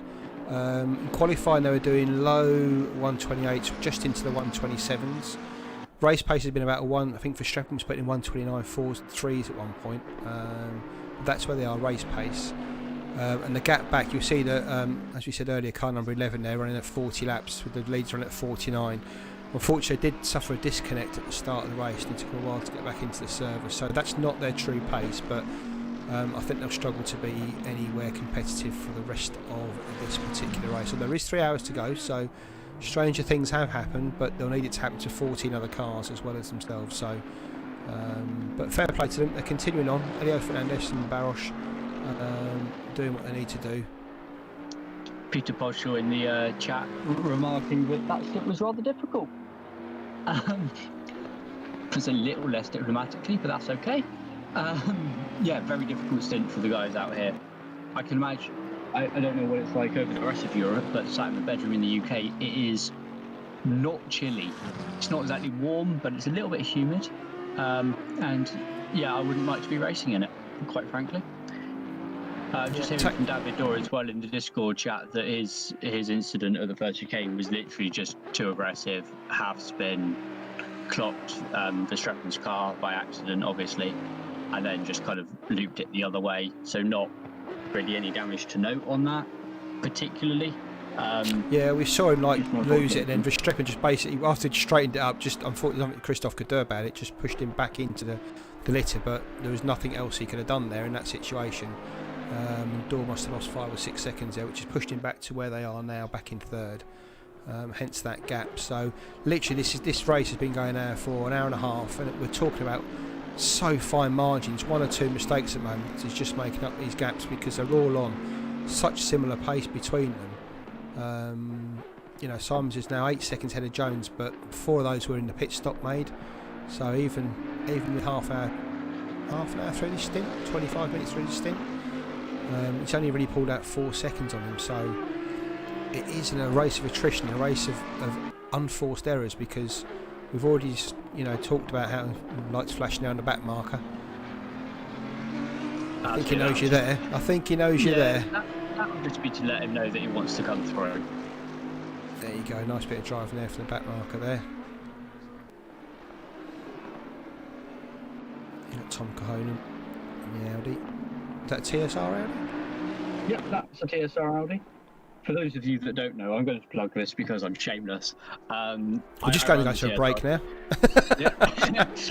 I run the TSR team, and I think we've got 2 cars on the grid tonight. Obviously, the TSR Alliance car was not able to join, but yeah, 2 cars on the grid with the number 10 and the number... I should know this. Oh, God. I'm fired. Triple 8, of course it is. Most team managers don't know what they're doing, mate. Don't worry about it. It's fine. Just Gasperiatori. Oh, absolutely. It's fine. I know exactly what's going on. To be honest, we have our fingers in so many pies in races these days that I really don't keep track of absolutely all of it. All right, I'll bail you out in. Jones here. Lukash is pulling him in, actually. He's only 5 seconds the gap now back to Vlasti. That was about 9-10 seconds before. So Grant Jones here struggling with this Lexus a little bit. He's just letting Simons get away a bit. In fact, Simons is now 9 seconds ahead. I just wonder if he's dips a tyre in the dirt there. Just wonder if Jones has had a few incidents, like little minor ones, that's just eaten away at his lap times here. Absolutely. I mean, we not sure if you caught it, Martin, but a little bit earlier on in the stream, at 20 minutes into the stream, we had a comment from Robert Horvath, he's kind of quick, I guess, on his day. Kinda. Yeah. He's been about, a couple of weeks or so in RRLeagues now. No, Robert very much one of the fast guys again, and it's one of the great things about RRLeagues, to mention it in the Misano stream, is there are people here of all talents. yes, you've got the incredibly quick guys at the front, but actually you've got people at the back who, you know, they are running 130s as 131s as quality pace around this track, and that's okay. You know, you will always find somebody to race. But very much so, Orvath, one of the quick guys, just mentioning that the Lexus is quite good on its tyres around here. So that might mean that, you know, you dip it into the grass, you be a little bit abusive with it, and it doesn't keep the temperature. It's very possible that's what we're seeing, is it just takes a few laps to get that car really bedded in and, you know, up to temperature.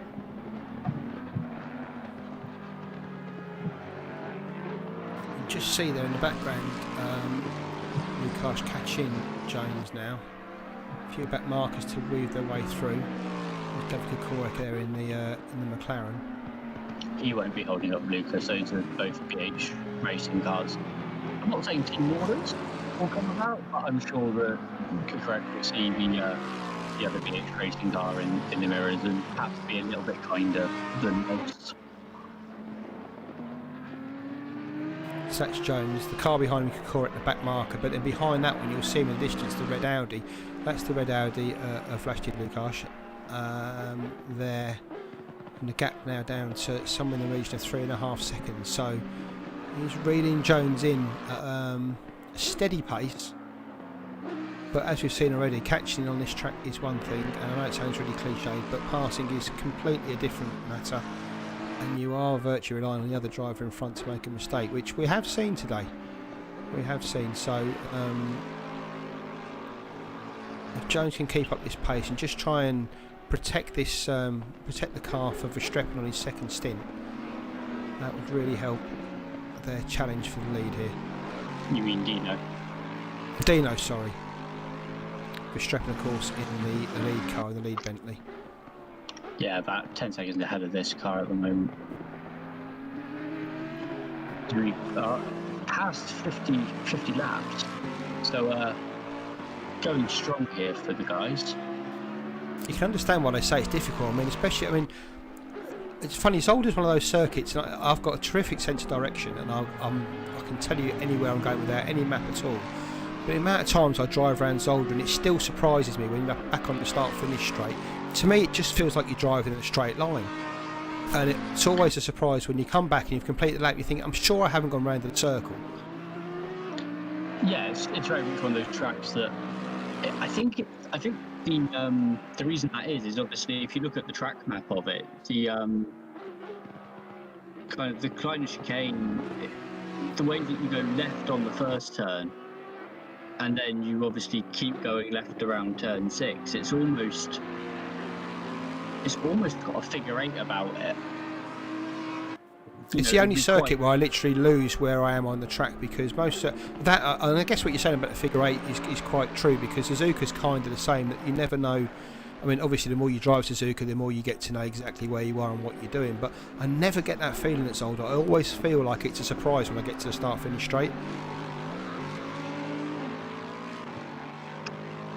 Yeah, absolutely. It's definitely one of those things that, like you say, I think it is that kind of pseudo figure of 8 thing, isn't it? Where it's not one of the most well-known tracks in the world either, and because you end up doing a lot of chicane, you go, okay, there's chicane 1, there's chicane 2, there's chicane 3. Oh yeah, start finish straight, here we go. I remember this bit. This is where I started it. And you end up eventually going around. Yeah, we spoke about earlier about obviously Villeneuve chicane being named after, that's where Villeneuve had his accident. But the Grand Prix, actually this was Belgium's prime track until Spa took over. I mean, we held Spa as this great track, but it's actually quite a newcomer to the stage. It was only in like the late 70s, early 80s that Spa became the track that it is today. I mean, most of the time they were racing at Zolder, and if you imagine Formula 1 cars going down here, I mean that's harsh. Well, Zolder was originally a replacement for Spa anyway, wasn't it? Because Spa got stupidly dangerous. Thanks to the wonders of sim racing, we can take F1 cars around there. I haven't done that. The old Spa track. Yes, the old Spa track. I still need to do that. I still need to figure out how to do that at some point. It's about the same sort of size as the Nordschleife, wasn't it? About 10 or 11 miles long, and it went through all the little villages and that. Yeah, so about half the size of the Nordschleife. Nordschleife is 26 kilometres. And the old Spa track was about 11 to 14, somewhere in that region. But yeah. Where's Le Mans in that sort of range? Is that about the same as the old Spa? It's about 14 k's. Le Mans about 8k. 8k, okay. Just to give you an idea of the size of the track we're talking. 5k, 3 mile out from memory. What, Le Mans? Le Mans much bigger than that, mate. Much bigger. I'm sticking with 8k and I'm going to Google it. Okay. I'll let you go and wiki it up, but I'm sure it's bigger than that. I'm confident with 8k. Let him know in the chat that he's wrong, guys. Yeah, absolutely. If you guys can Google it better than we can. And while you're down there, we've got 18 viewers and 13 likes. What's that about? Hit the like. Oh, 17 viewers. We just upset somebody. 17 viewers and 13 likes. Those 4 people, like, please, now.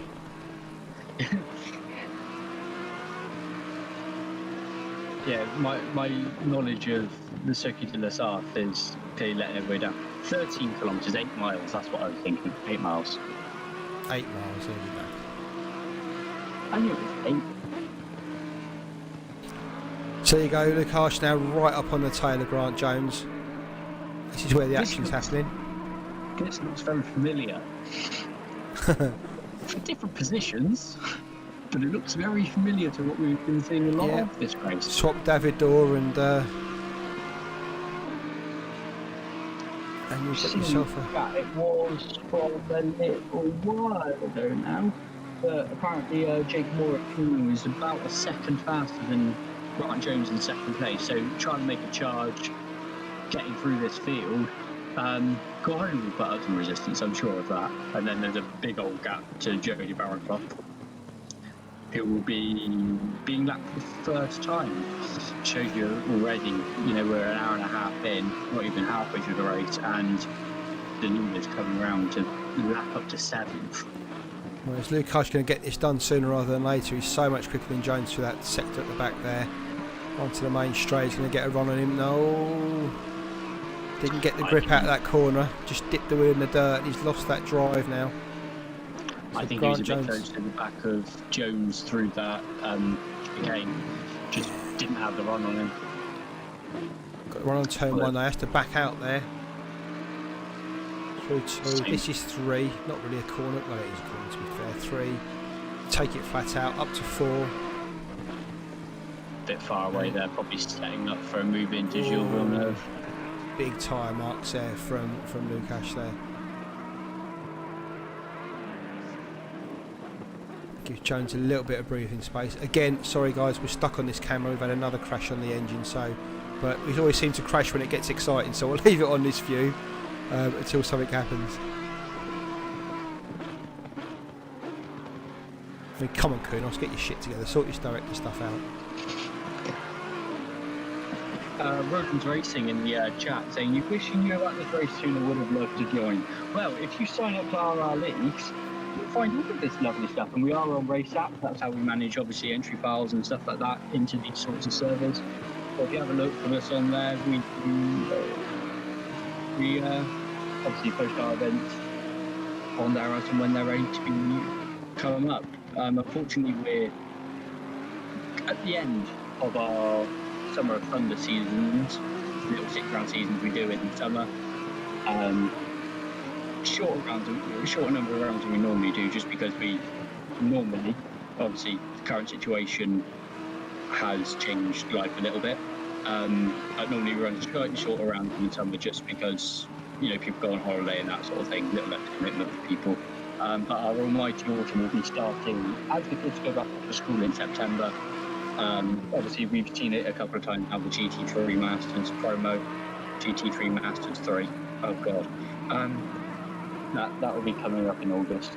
Lukash looking for the move here. No, not going to do it into Kleiner. You'll wait. Oh no! Mistake instead of the door did. Oh no! Vlasti Lukash there drops it at the chicane, the Kleiner chicane. It's been right up Grant Jones's backside for 2, 3, 4 laps. It was just too much, and he's dropped it there. He's gone back 11 seconds now. He's dropped 11 seconds on that. That's a big mistake there from Vlasti Lukash.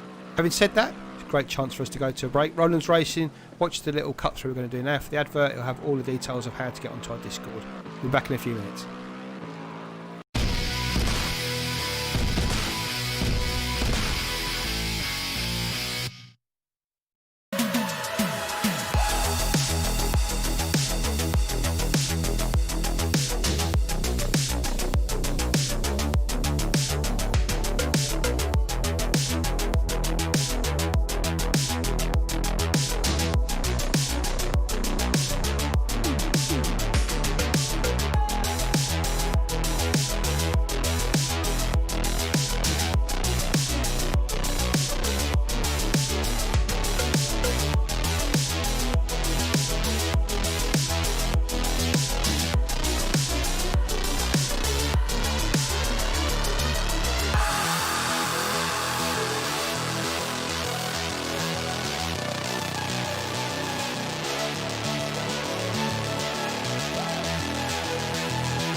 If you fancy taking part in GT3 Masters, then head over to the website, simply search RRLeagues on your browser or go directly to RRLeagues.com. Over there you'll find our website with details of all upcoming series, general discussion items that you can discuss, and as I said, previous and past seasons, ongoing seasons, everything you need is there directly on the website. Also you can join our Discord from there. If you look up the top, there's a link to our Discord channel, just click on there, RRLeagues, and that'll take you through to our Discord. Well, it won't here, but on yours it will. So just continue to Discord, join our chat, and yeah, welcome to the club. Quick dive into the racetrack section of the website will take you through to all the series. As I said, Series 42 is our GT3 Masters. All the details can be found there on the website, so please have a look. Like I said, if you want to apply, drop us a line in Discord or even on the forum.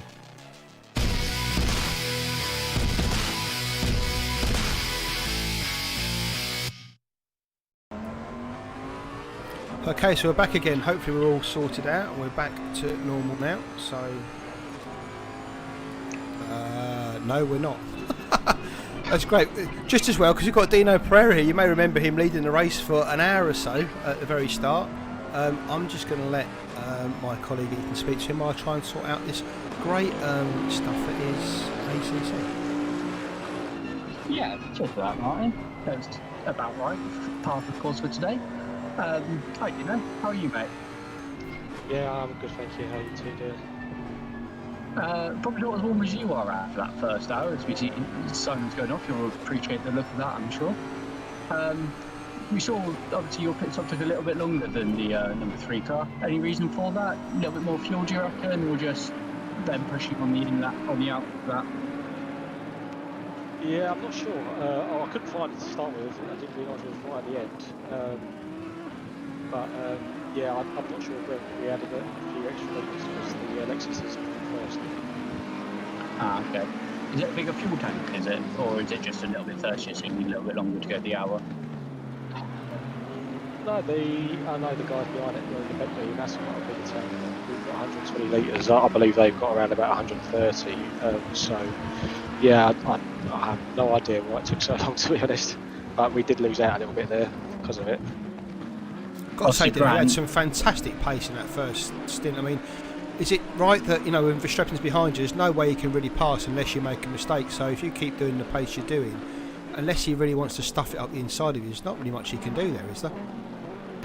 Yeah, no, it's a very hard track to overtake on. It's quite easy to defend here, but the pace wasn't actually that quick. It's very, very slippery there today. You know, we've done a bit of testing yesterday with the setup, and it was the grip was like very good. But today it's very, very slippery. It's like there's loads of sand on the track, and yeah, so we had to just chill out a little bit. So you know, we did get a gap to the guys behind, but then they caught up because we weren't pushing it, and we wasn't too bothered because we know it's a very, very hard track to pass on. Yeah, nice long race for you guys too. Better to keep the car clean. You see Grant's obviously dropped back from Simon's a little bit, and obviously Lucas has dropped back a little bit further from him. It's got to be nice for him to have a little bit of breathing space at this point in the stint. Yeah, Grant hasn't got the same pace as I have. He hasn't had enough practice really on this track. He's been quite a busy boy, so but he's still, you know, pace is still pretty good. You know, as long as we can keep the guys in front in our sights, then hopefully, you know, we can find that bit of extra grip when I go on next and catch up a little bit, because I was about half a second down on every single lap. I believe. I think there's quite a bit more left in the vehicle. Well, it's nice to know that it's in the vehicle, isn't it? You know, you'd rather have that pace, you know, and know that you can do it rather than being completely lost for it, I guess. So, how's the rest of the stints looking? Just one by one-ing it all the way through? Yeah, just you know, just a fun event. So we're just taking our turns, you know, just one stint at a time, and yeah, just see how we get on. Just, you know, it's good to see, you know, that RRLeagues doing an endurance race. I've been waiting forever for this, and you know, because all the guys are very clean and the race is good. The pace is always pretty good, and it's, you know, yeah, I'm very excited about it. So we just wanted to see how it is, and yeah, just enjoy it today. Dino, could you clear something up for us at the driver's stop? Sorry, the pit stop. Do you have to change driver, or can you go double stinting? No, you can double stint. You just have your maximum stint time of 65 minutes though. As long as you pit, you can go out again. Right, cool, thank you. Yeah, so you said the plan is just to go one by one, fun event, all that sort of thing. I'm sure you've been putting in plenty of practice, custom setup, all of that lovely stuff, making sure the car's in, you know, although it's a fun event, in the best position it can be for today. Yeah, the preparation is the same as if it would be a proper competitive race. So yeah, the setup is there. I didn't actually spend much time practicing, it was just qualifying. So, but I was actually surprised at my pace because I've never been that quick before here at Zolder. So yeah, it was quite a surprise, and you know, it was good to see that I had the fastest lap out of all the guys that qualified. As far as I know, there might have been someone that beat me because I didn't turn up for about 2 or 3 days. So, but no, it was that's all we had. But you know, I've worked in motorsports in real life, so I'm pretty good at setting up the car, so it doesn't take me too long. Do you think with the amount that are going around today, Dino, that could be the reason why the track's getting slippy with the amount of rubber that's going down? Do you think that'll have an impact on you? No, the more it gets rubbered in, the more grip you should have. It just feels like it's dusty. It just feels like I'm racing at Laguna Seca. That's what it feels like, where there's sand. Yeah, the only reason I say that is because obviously during qualifying, you said about the times you were putting in, they were very, very quick, and within that first hour I expected the track to be sort of the same as qualifying, but you saying it was fairly slippy was a bit of an eye-opener for me, because obviously you're right, it should, as it rubbers in, it should get better. I just wondered if that was the reason why it was slipperier. No, I have no idea, but as soon as we started practice, it was slippery, so it hasn't got any better, which we was expecting, but no, it's sort of stayed the same, but we'll just have to see how it progresses. It keeps you on your toes though, yeah? Yeah, it certainly does.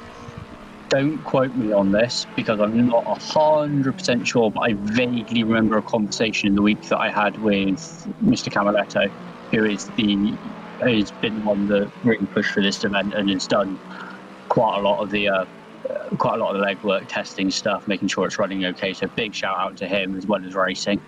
But like I said, I'm fairly sure I remember a conversation that we were having about the fact that qualifying was due to have more grip. Qualifying, because it simulates the practice session beforehand, when you just have a qualifying session, the grip is better. Whereas in the race session, it starts green from memory. Well, there you go. So it might be just that a little bit. But yeah, hopefully it'll rubber in over the course of the race. We should see as well, it's been a bit warmer than it was in qualifying from memory as well. What we're seeing, 26, 27 degrees. So we're about 3-4 degrees higher than that now. Yeah, track temperature down to 25, so as it's getting a bit later in the evening now, it's starting to come down. But it's back to where we were at the start of the race, I think. So. Yeah, absolutely. I know you haven't obviously you haven't been in the car now for a good 40 minutes, but you would have experienced the sun coming down a little bit. Do you know? Do you predict any particular problem corners? Corners, it's the right-hander before the last chicane. It's the biggest problem for us. That's where we seem to be losing a lot of time. We just can't get the traction down there. So hopefully, if what you said is right and the track was green to start the race, then even though it did look like it was already rubbered in, then hopefully that the traction will come. The longer we're out there. So yeah, that is the only corner we're having problems with at the moment. Yeah, absolutely. And sorry, what I meant more was visibility. We can see here with the long shadow now behind that Lexus. I'm sure you've got some visibility issues into the last chicane. No, not really. To be honest with you, ACC is pretty weird because the darker it gets, the more I can see in VR. Because I'm in VR, you see. So it's a bit blurry in the distance during the daytime. So as it gets darker, it seems to clear up a little bit, which I don't understand. But yeah, so I don't think I'll have a problem. I'm not sure about Grant because he's on a single screen. So if you're in VR, then this must be quite a heat sink on your head when you've got that on for this sort of length of time. Could you double stint if you wanted to, or is 2 hours going to be too much in VR? It's at the moment it's too much because it's just too hot at the moment. I've got the blue lens glasses to help with the eyes on VR, and they were just steaming up. So oh wow. Yeah, so it's at the moment because of the weather, it's just too muggy and hot to be doing double stints. So I think sticking to the singles is the best way. Yeah, good man. Well, hopefully when you get back out there, it'll be nicely rubbered up, and you'll be able to put the times in you're doing in qualifying, and it'll be an absolute breeze for you. Yes, hopefully it gets better. Enjoying it anyway so far. So yeah, fingers crossed we can pick up the pace a little bit more and stay with the leader and maybe get the lead back. Hopefully, fingers crossed. But I won't dampen on your strategy and ask if you're going in next. But if you aren't, then good luck whenever you're going in. And thanks for letting us know. You feel free to drop in anytime you want to have a chat. Yeah, no problem, guys. Thank you. Have a good one, mate. See you later. Bye. Dino Prayer there in the basic Grant Jones's teammate there in this Lexus, running second at the moment behind Max Simons. Yeah, it will be a little bit of a shame for them that they are now back into P2, but it is back into P2. Started the race there. Lukasz and I want to say it was Simons in P3 at the start of the race. No, Campoletto dropped back, didn't he? Yeah, so they'll be a little bit disappointed after holding first for so long, but realistically, net gain of 0 over 4 hours, or over 2 hours at the moment. Let's have a little check through the field while we're doing. They've had a good length of time at leader. So back to Flashy Lukasz. We saw him have that little incident back at the chicane. Still 9 seconds behind Grant Jones. Still pushing though. Oh, Lukasz will keep pushing until probably 20 minutes after the race start. Finishes, sorry. So Flash is doing well there. And back in fourth, we've still got Andre Bergsma in the red AMG. And we spoke to him earlier as well. You can see him coming through the same Kleiner chicane. So not that big a gap there between those two, to be fair. So they're still at it. There's still a good chance of position changes there. Behind Bergsma, we've got James Butler and the other big Bentley crashing over the curbs there as well. Again, they've held their position P5 since the start. Obviously, they fell back. Oh no, they've gone forward, haven't they? They've come forward from P7 at the start. So good job from them guys to weasel their way through the grid just a touch. The Pulp Friction Racing, Gret Metcalf and James Butler. Following James, Simon Finningham, Team 77 with Ralph Arella as well as his teammate. You can see it's about 20 seconds to Butler ahead. Simon's been struggling this week actually. He can't quite put his finger on why he has been struggling, but he's about half a second to a second off his teammate, and he's virtually tried everything to get that back, I think, hasn't he? Oh, absolutely. Simon and Arella are two guys that are around a lot and they race together a lot. You often find them sat in the 77 car or 77 team, and Simon, there's no reason to cover it up much. Simon is the slower of the two. He just is, but he is not I think in qualifying he was 8/10 off of Ralph, and with all the win in the world, he's not 8/10 slower than Ralph. Clearly just not gelling with this car around this track as much as Rella has. But then, like we said earlier, Ralph has got a penchant for dragging cars around, kicking and streaming, and executing far more than he probably has right to. Yeah, there's a reason why he's got as many gold stars against his name. He's won a number of championships with RRLeagues, and that comes with speed and consistency. And it's no shame on Simon if he's a couple of tenths behind Ralph, because Ralph is in that real alien league of driver. Back in seventh, Jody Barrett. Sorry, go on. Yeah, when we had our before we went over to Race App, we used to run our own rankings based on wins and stuff, and Ralph had, I think there was about 3 weeks of rankings that he didn't win, and I think they were kind of like weeks like 3, 8 and 9 or something. So basically everything from week 12 for almost a year, he was just top of the rankings every single week. The guy is crazy quick, and there's a reason we call him Stella Arella. Blisteringly fast guy. I love it. Stella Arella. We're on board here with we're driving with Jody Barraclough, 7th position in the other Lexus. Jody's teammate, obviously Andre Mole, we saw him in the first stint have that little accident, pushed him back a bit down the field. They've pulled a place back up to 7th. Running about 20 odd seconds behind Fillingham, so 22 seconds behind Fillingham. Yeah, that's a decent gap there for Fillingham. I think that's come out just a touch over the last couple of laps, which is good to see for Sty. But obviously, Jody will be hard pressed to. I'm sure he'll be pressing the accelerator extra hard to try and make that gap back up. Or is it 30 seconds? Is it 10 to Peck, 12 to Oliveira, and then 12 to Fillingham? I think it is, isn't it? So no, it's not. Seconds. It's relative. It's relative to the driver. So that's 12 seconds. Yeah. Oh, okay. So Barraclough 12 seconds behind Fillingham then, just to confirm. Behind Jody Barraclough, Tom Cahonan in the fantastic TSR liveried Audi R8 Evo. They were very keen to run yellow on blue, just like the Swedish flag. Thankfully, yellow, blue and red are our colours, so they were very welcome to do that. They love representing. I believe they ran the link in the WTCR series. That was the one they did together with the big Swedish flag on top. They love that. There you go. So Magnus Hedegaard, also from Sweden, his teammate. That's what we're talking about there. So they're running down in 8th position.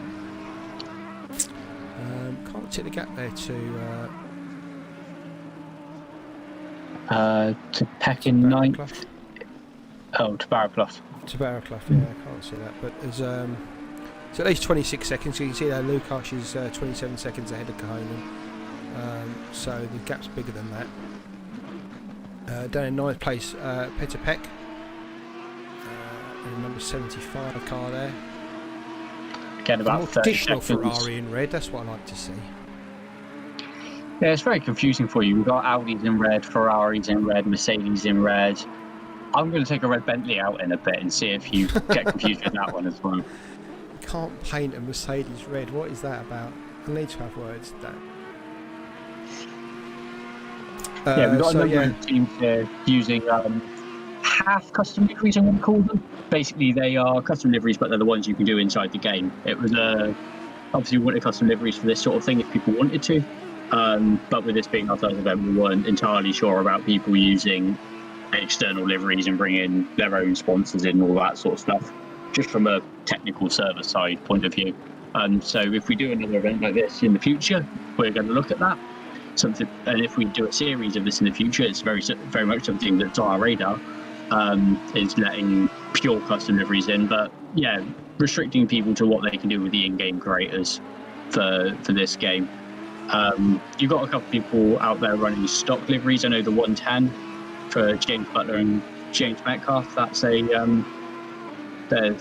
running a standard livery, and I think Simon Fillingham is the only one running a official livery wrong number. That's normally the 37 car, but obviously they changed it to 77 for reasons that should be fairly obvious. So Petr Pek's teammate was Nemanja Manojlovic in the first stint. They started 9th, they're in 9th, but I think both of them were thinking they would want to be further forward than that, because I think they're quite a competitive car. Yeah, and they've had 2 pit stops. They've done 2 pit stops. I'm not sure why, because they've only done 1 driver change. So whether did Nemanja have an off?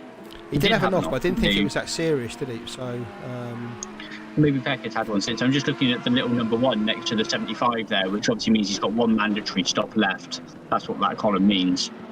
It's counting down rather than up, is the point. So yeah, that car's been called to pits twice. It might be why they're a little bit lower than you might expect. Further down in 10th, got João Oliveira in the white Audi R8. This one with Thiago Matos. They've had a few little bits and pieces of issues going on, but they're still running competitively down in 10th. Not too far off the back of Petr Pek there, 2 seconds behind. So, to be fair, it's probably the closest action we've got on the track at the moment, these two. Absolutely. I don't think João's going to be threatening him for a little while, though, if he does at all as he goes. That's about 7 tenths slower. So, yeah, Pek clearly on a bit of a mission here. João slipping back after a bit of pit tomfoolery. As we see, if we go to the guy in 11th, we can see Napone's back in that car now after the incident early on. So clearly that changed over about 10 minutes to go. So yeah, that was pitting on the hour from when the mistake was made that forced him to pit early. So that car's all nice and fixed now and pretty again, but he's still 9 seconds back from Oliveira. But he can make that time up. That car's a lot quicker probably than you're seeing at the moment. So watch out for that in the later hours of the race. Martin Kennens is back in 12th, teammate Jazz Forsberg. You've seen him have a couple of mistakes and a couple of offs. Not the greatest day for these two. Running back in 12th, they're 15 seconds behind Napone. Still got 2 driver changes to do in his car as well. So a bit of pace to make up for these two. Absolutely. I mean, they're not. They're one of those teams that isn't the fastest around. You won't see them, winning every race going like you will some of the guys in RRLeagues, but you will see them consistently top 5, top 10. And actually, in a championship situation, these guys can be really threatening, because you kind of get to the end of the championship and you go, they're in P3. How are they in P3? And you realise that both of them have turned up every single week and just put in very solid results. Yeah. And that is something we pride ourselves on at RRLeagues, is participation, and these two epitomise that very much so. Keke Rosberg won the F1 Championship for his year that he did. He did hardly won any races that year, but literally get pounding the results in week after week. Never had the fastest Williams, that car. It wasn't the greatest car in the world, but he just kept putting the times in, putting the laps in, putting the positions in, and in the end, he wasn't ever credited with the greatest world championship, but because he didn't win many races that season. I think it was only one he won. I'll have to wiki that while you're doing something else later, but that's the same story. Just consistency, pressure, and I think, to be fair, that's probably where the two of them will say at the end of the race they've kind of let themselves down on this one, just their consistency, because this is not what they were really about. No, absolutely not. And I mean, I think it was quite cruel of Jack to put this as the first kind of endurance race. It's not the best thing for overtaking on. It makes lapping quite difficult. You've got the Klein chicane, which Kennens is coming up to at the moment, which is not, for endurance, it's not the most friendly chicane in the world. It's one that you're likely to have an accident over at some point. Just keeping the guys on their toes, I think, to be honest with you.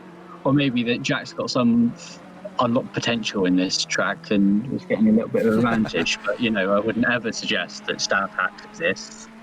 I definitely wouldn't admit to it on stream anyway. No, I certainly don't. Like you said, endurance racing obviously is not about the overtaking, but as Dino said earlier, it's very difficult to pass here, and it's easy to defend here as well, which makes passing even harder. Absolutely. Endurance racing obviously is not about that, it's about putting in the laps, but at some point, if you want to win, you've got to overtake people, so you don't try to do that in the pits. Sideways there from Kennens going through the last chicane. Who we got in P13 then? We can see there about 40 seconds. Good correct. Yeah, David Kokorek back in 13th in the McLaren. I drive this car as my go-to car, my daily driver, and it's just hard work. 4 hours in this car, I'd literally drive and dig my eyes out with a rusty spoon, I've got to be honest. But fair Not a play to commentate on David. the race. Fair play to David. He's grabbed it up to 13th place. Didn't think they start. Where did they start? Let's have a look. Car number 68. Started 14th. So David and Peter Podgel, who was the first driver there, dragged it up to 13th. A bit of a gap to 12th. You can't see him on the timing screens there, so it's at least 20 seconds above. But yeah, fair play. You can drive that car. To be fair, it's a comfortable car to drive, and it's just very difficult to drive it fast and aggressively. It's very easy to get out of shape if you want to really push it. So I think that's the difficulty with that car. It's an easy driver, but it's not easy to go fast. I'm loving the going down the grid, but Robert Horvath has noticed that in amongst all this that we've got Vlasti and Grant very much close on track, so possibly a change for P2 there. Two coming. Oh, there we go. I called it. Thanks, Rob. You've made me look like a genius. You can. We've actually got a spotter in the commentary box. How about that? Amazing. Thanks, guys. Should have noticed that a bit earlier, shouldn't I? Oh well. Yeah, I mean, Vlasti will look to make a gap here now. It's already 6/10. He must have passed him on that last lap. I would be unsurprised to see that eke out to a second and a second and a half and 2 seconds. Although coming up to the end of the stint now, it'll be exactly what, we saw this in the first stint, didn't we? David had to make a mistake for Dino to get past, and I expect we'll see the same again. So basically, after I've said there's no overtaking on this track, we've just missed the only overtake there's ever going to be on there. So Yeah. apologies, viewers. Rather. We did miss it, but yeah, Flashy Lukash is up to second now, past Grant Jones. And as Ethan said, it wouldn't be any surprise at all now to see that gap extend. There you go, 1.3, 1.5, yeah. Tries to pull in Max Simons before they swap drivers. He's got a bit of a job in his hands, so he's 14.5 seconds up the road. So, but it's still a long way to go. We've still got over 2 hours to go. We're almost at the halfway point. I'm just going to answer the question in chat while you have a little think. Yeah. Who's teammate to Simons? That will be Verstappen, who we saw is very quick, loves to destroy the dynamic chicane on a regular basis as a yellow flag on track at the moment. Slow car coming down pit, start finish. I think somebody else that I think it was Kokorik, wasn't it, in that last chicane to get it sideways. And that McLaren again. I told you, McLaren's cursed. Yeah, no, that's Verstappen in that car likes so much the chicane, but it's a little bit inconsistent for it sometimes, as you can imagine, taking that big curve at the speed he does.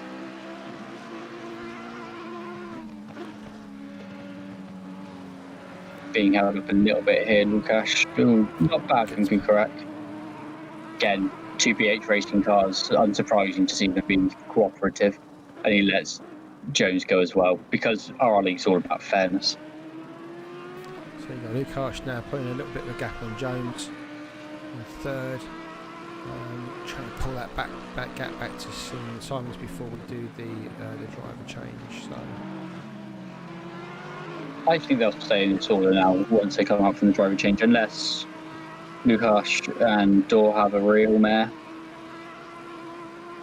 Well, we're back at it again. We're back at Dor and Verstappen again at it. And you heard from Dino, he'll be picking up that car from Grant Jones and trying to get back on the tail of the two of them that are kind of getting away at the moment. It's a shame for Grant, he needs to really sort of try and reel these two in, but you heard Dino say he hasn't had much practice on it, so it is to be expected. But Dino's going to have his work cut here for his second stint.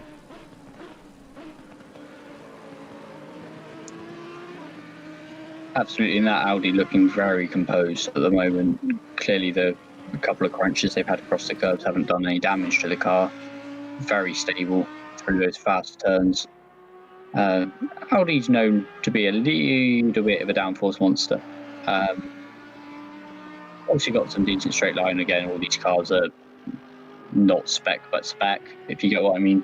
Run to very similar or run to a very tight regulation set. But yeah, good on the downforce of this car. Favoured amongst the real life teams as well. You can go to you can watch some of the sprint rounds and you'll just see Audis everywhere. very much a favoured car. But like I said before, you've got mid-engine in that car, nice, you know, a really nice balance in it, but it just means it could be a little bit skittish over the curves if you're a little bit unwary, which we've seen from this car a couple of times already this race. We're looking to go into our second round of driver swaps. We've got a DT for Kukurak, Yeah, clearly must be extending track tracks limits. a little bit. Yeah. That won't make him very happy. Might drop him a little bit behind the 888 car on the Just looking at Callum Morgan here, we're just finishing off the grid, so back in 14th place, Callum. They've had a difficult old rider, two of them. well, it's only been Callum Morgan in that car so far.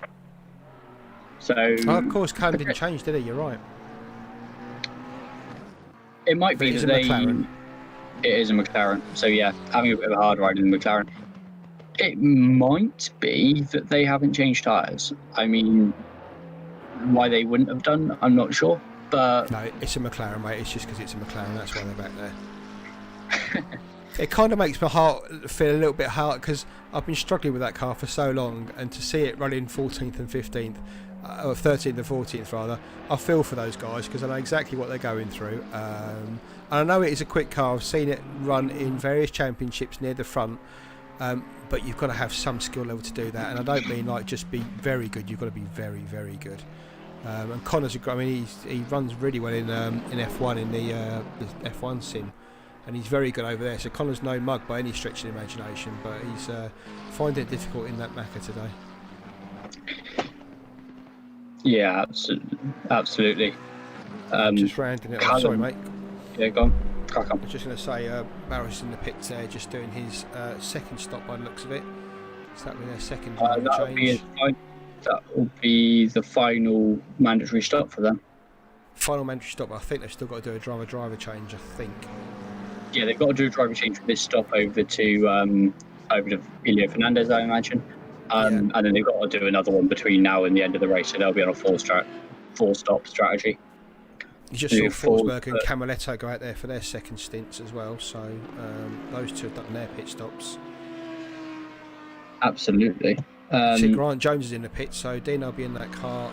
In fact, he's in the car now. Let's jump over onto that one. Do look how the light of that Ferrari really shows off what a torrid time they've been having with all the mess up inside there. So Grant Jones in the pits. Yeah, unfortunately, you don't get all the animations, which is great when you're in the car because, in fact, I wonder if we can jump to the. If we jump to the cockpit cam, do we get it? No, we don't. That's a bit of a shame. Sadly. You're missing it out, guys. In the actual sim itself, when you're sat in there, you see the guys going around with the tyres, changing them all. So yeah, you've missed out, unfortunately. But yeah, Grant Jones in the pits, handing back over to Dino Pereira. Simon could have known they pit and would be pulling in this time. And go. Just racing it into the pit lane. Hit the brake. Oh yeah, very good. Ooh. Spot on.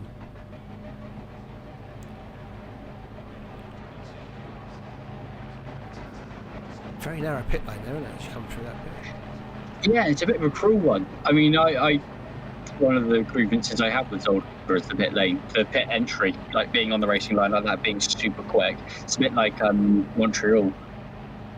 Get a bit skittish with it, but very well executed there from Simon. Got a lovely pit box. Look at that. Couldn't have asked for better if you tried, could you? Don't know, you managed to pull that one. So normally in GP race you don't really want the pit lane at the pit at the end, but in an endurance race like this, it doesn't. You're not like you got to wait for cars going past you. It's they're all pretty much spread out, and that's literally get on the gas. There's no pit lane speed limit, so you can just hit it straight out of the pit. So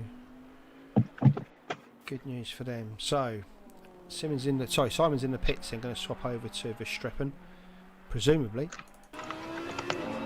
David Dorr. Let's see where these guys come out according to David Dorr.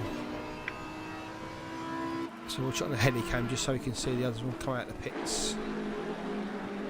Somebody bails off into the pit lane there. Oh, and that's there we go. Big gap. There's your gap. There's your gap from Verstappen. He was over the white line on exit though. David Dorr there back further back. So yeah, big gap there for Verstappen. We can keep it error free now. This should be. We know these two are fast, but they're so fast. They're about within a tenth or two of each other. So I don't see this changing much. And David's got all this traffic to get through as well, whereas Verstappen's already through that. Pereira is. I can't quite make that out on my screen. How far back is Pereira to? So Pereira's just going through turn 4 there, down to the chicane. Door is already at the Villeneuve chicane there, and then Verstappen is already up at Boulderberg. So you can see there's about 8 seconds between each of them. It says it's more on the screen. It says it's 16 seconds, but does it seem that much? Yeah, it might be about that much, to be honest with you. Well, they're going to cross the line now, so we'll see. So Verstappen's just go through the last corner now. On his second stint, 16 seconds according to the screen in the lead. There goes Verstappen. Let's go back to Door. Coming down the last straight through the chicane. Bit back fighting going on there. Ooh. Nice move by Petr Pek on Andre Molt. Andre will have let that one go a little bit by the looks of it. It doesn't look like he was fighting it particularly, which is fair enough when a move comes in like that. So yeah, the gap between Door and Pereira is about 5 or 6 seconds. It looks shorter than that, to be fair. I'm not questioning the timings on the screen, but it doesn't look like that big a gap to me. But that's that. But there's a big gap out to Verstappen. Pereira, Jack Caminetto just coming over the start-finish line there, so he's about 20-30 seconds behind. And Greg Metcalf, who's swapped over from James Butler, just going through Boulderberg, so he's quite a way back from Caminetto. Ralph Varela behind him, just going through the Villeneuve chicane there, about 15 seconds or so up to Metcalf, and Petr Pek again just going through Villeneuve again. So they're the consistent gaps between them, nothing close, but it's a mistake gap. So if you make a mistake, the chances are it's like to get punished by the driver behind, even though there's quite a fair gap between them. Oh, absolutely. You're kind of looking in that range. Obviously, Verstappen's got a bit of a bigger gap, so you'd have to have quite a big incident. But the others, you're kind of looking at, you have a bit of a spin out of that second, out of the clone chicane, and you mess it up a little bit getting back on. So you can see on the timing and scoring now that Snape is in the car in the Triple A. Good stint there by Callum Morgan. 2 hours done. Swapped over in McLaren to Connor Snape. Didn't kiss it goodbye. Just walked out the pits, threw his helmet down, and stormed off. Don't blame me, Callum. That's the only thing to do with that car. Yeah, absolutely. But yeah, like I was saying, Verstappen a little bit further ahead, but the others, if you mess it up through that kind of chicane, takes you a little while to get it onto the black stuff over the kitty litter. You're very much looking at 10 seconds gone quite easily.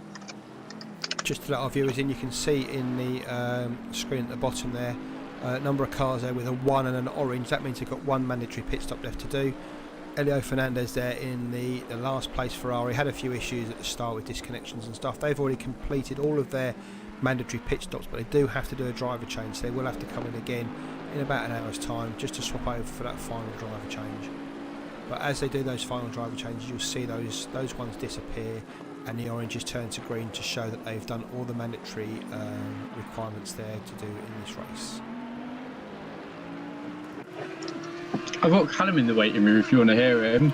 Clearly. Oh, let me taste those beautiful tears of Callum Morgan. Bring him in. Don't swear, Callum. You're on stream. How was it? Fine. That does not sound fine, mate. I've heard you fine. That is not fine. Just bring your audio up, Callum, because it's not coming through, mate.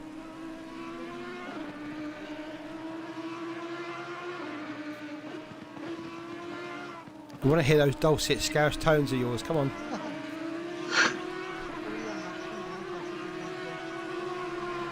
He's still struggling, mate. You have to shout. That's fine then. Better now? Just about, mate. Just about hear ya. Open the windows and tell the whole street. How's that McLaren, mate? Because I've driven that before. It's hard work for 2 hours round here. I can imagine that's difficult. It wasn't easy, but yeah, it didn't quite under the curbs, and round here, obviously, once you're the curb is kind of a necessity, so give me some little troubles with the curbs. I'm just going to turn your volume up on Discord, mate, so we can get you through. Callum, sorry, Ethan, don't shout when you come through, mate. So I'm going to turn this up a little bit. I will try not to shout. I know I am a shouty man. I've boosted you up now, so we should be able to hear you a bit better. Were you, sorry, Callum, were you on the same tyres all the way through that stint? No, Or did you? You changed tyres? Okay. Is there any major incidents, Cam, that cost you any sort of time? Or was it just hard to drive? It was difficult to drive, and I just didn't put enough practice in, so. It's worth pointing out, and Callum was in this series, we had the Tattoo Z4s on Wednesday, so a few drivers getting caught out a little bit. We would have seen that from Corhonen as well, both of them guys over in the F4 Championship. I know, Callum, you couldn't really do anything in the evenings, could you, all week? So you only put in time yesterday. So yeah, I wouldn't be surprised if a few drivers out there are lacking for practice a little bit. So Connor's until the end. I was driven that McLaren, mate, for 6 months, and no matter how much you're practicing it, it's still, I can't imagine how difficult it would be around here, to be fair. I've not driven it around Zolder, but with those curbs, it wouldn't have been easy. Yeah, Connor's until the end now. So yeah, hopefully manage the booking time backwards and see how he gets on. Absolutely. If you I haven't paid attention. I have paid attention. I can't remember off the top of my head. Yeah, Connor a bit faster in that car, so that's maybe a good strategy call, putting him towards the end, pick up a few unfortunate happenstances for other drivers. Is that right, Callum? Is he faster than you? I think he is. Yeah. No, don't say that live on air, mate. He is in this car, on this track, in this sim. Let's get all the qualifiers in there, because I'm sure Callum's got a list of excuses in his overalls. Absolutely. Just make sure you give him a different stream link, mate, so he can't watch this back. He'll never hear you say that. Don't worry, I'll post it all in the TSR chat later, Callum. I've got your back. Pereira with a slide there. Dino. Big slide from Pereira. He almost Keeps caught it the wall, going through turn 4. Almost caught it, but it just snapped back on him. He caught it before it went really serious, but he's lost a chunk of time there, unfortunately. You heard him say earlier how slippy the track was. It's obviously not got much better, because that was going sideways from the minute he turned in. Oh, Dino. I think we'll see here as well. Obviously, it won't be as extreme in some series, but you can see, like on the exit there of Gilles Villeneuve, you've got quite a nice line building up, but you've also got quite a nice line of marbles. Is that an issue that we have on track, Callum? If you run a bit wide, get marbles, get a bit of dirt. Dino saying as well earlier, you wouldn't have heard him because you were in the car, but saying that the track felt quite green, a bit dusty at the start of practice and through the race. Yeah, definitely. It was quite tricky to get my first few laps, but obviously it's had 2 hours and a bit to rubber in now, so we should be hopefully at a decent track kind of level by now. And obviously with the something we tried to speak to Dino about, and he was saying actually in VR it getting a bit darker is quite nice for him, but is visibility limited going into a couple of these turns? I imagine looking at the shadows going into the last chicane is quite difficult to see at the moment with the sun at such a shallow angle. And I just think it was getting a little bit more noticeable, but it's just one of the things, yeah. You have to get used to it, and that's it. I'm going to say, when I've driven in the races where you get the progression, because as long as you don't have it too quickly, it is just like driving a normal car, and you do tend to acclimatise to the changing. It's obviously difficult if the light's shining straight in your eyes. Yeah, obviously. But as the time progression goes, it's surprising, especially when you're going into a night. You only really realise it's night when it goes really pitch black. But the progression through the evening into the night, I'd say you don't notice it. You do notice it, but it's not a strain in your eyes at all. You just drive through it. The way they've programmed that is very, very good. But then when it gets dark, it's like black. So yeah, Callum, you're off duty now. So go have some fun. Yeah, I'm gonna go back into our chat. Yeah. Thanks for joining us, Callum, mate. And I can only feel your pain driving the McLaren for 2 hours, mate. So thumbs up to you and well done, and thanks for joining us. No problem, mate. Enjoy the rest of the stream. Oh, we will do. Enjoy it, mate. Have a good one. Okay, I'm going to now segue nicely from one sadist to another. Joining us in the commentary booth, we have Simon Fillingham, the complete other end of the spectrum from the nervous, twitchy. I won't say what Martin said on stream, otherwise he's going to get fired about the McLaren. Is it fair to call it an understeery dog, Simon, of the BMW, or is it just a little bit lumbering? Hi guys, first of all. Hello, Simon. Let's go. Going fantastically. We haven't set anything on fire. The commentary booth is still standing. We might have one or two members left. I have full confidence in you guys to put on just a polished performance, and I'm sure you're just doing that. But yeah, you in the commentary box, Simon. Your dulcet tones are so much better than your driving, mate. Yeah, you're probably right there. But yeah, as far as the race going, it's the BMW is I won't say cumbersome. It's just it's a bit big for my liking. So yeah, possibly I prefer the nimbleness of a McLaren or a Ferrari or something like that. But yeah, getting to grips with it okay. It's not such a boat once you've driven it for a few laps and got a few miles under your belt. So as Ralph is demonstrating, anything can be tamed. Any serious issues you had during your stint, or is it just hard work? No, it went fairly okay, to be honest. I was expecting some calamity, a spin, or to take the chicanes, ask a bit too much. But no, it went all right. Nerves were certainly there. Second stint is always, when Ralph's done such a good job in the first stint, got us up to 6 and handed me the car. It was took a few laps to get into the swing of things, but no, settled down.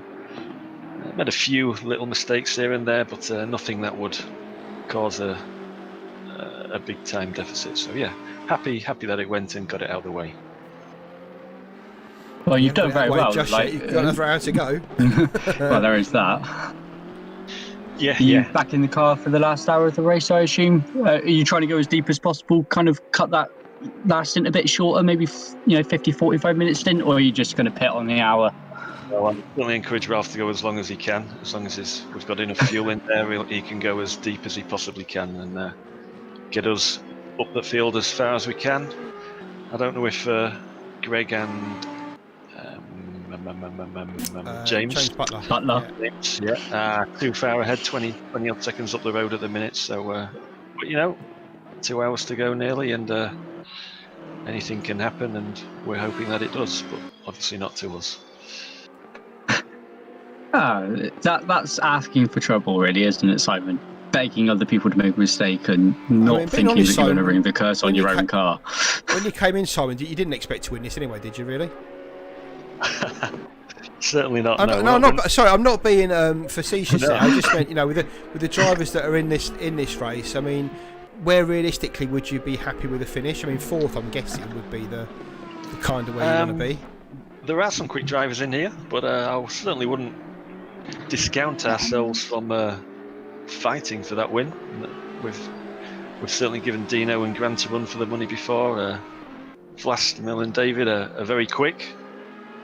Indeed, the Audi seems to be performing well around here, but I can't see why we shouldn't compete for the podium. It's just that I'm not up to pace. I was at least a second off the pace in qualifying, 2.5 in fact. And lap times, although they're not too far behind Ralph's, maybe 0.2, 0.3, they're not consistent like Ralph, so I think that's what's costing us. But we all know what sort of a driver Ralph is, and he's just sublime. My point was, mate, that BMW is not really the car. Although we've seen the Bentley go around and trash the curbs and stuff, that BMW kind of is not the car you want to be taking around Zolder, really, is it? It's not the best built for it. No, it certainly can't ride the curbs, the chicane, and certainly the first chicane like I've seen the Lexus can. But yeah, it's a challenge. We like to race something different every time we can. So yeah, we're making the best of it, and hopefully putting on a good show.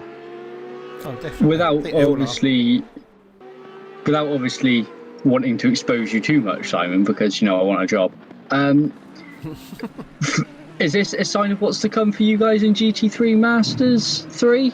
Are you looking at the BIM? I know it's in race room, but are you looking at the BMW? Are you looking at the BMW for future ACC events? Is this what you're thinking? Playing the long con a little bit on us?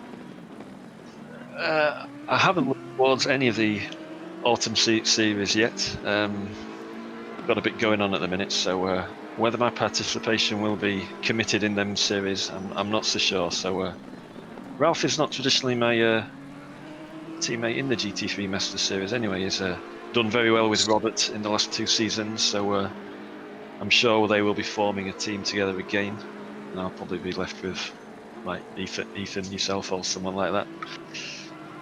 I've tried to recruit you to TSR a few times because I want all that advantage from the inside knowledge, but I've got an age limit on the team. Anybody under the age of 80 is free to join. Obviously, your last birthday put you above that, so it's a bit upsetting. But would have been nice to have raced with you at some point, Simon. Yeah, so I'm too old now, Emma. I'll be in the Veterans Cup. Don't worry, Simon. We've got to go to a break soon, so he can change his nappy.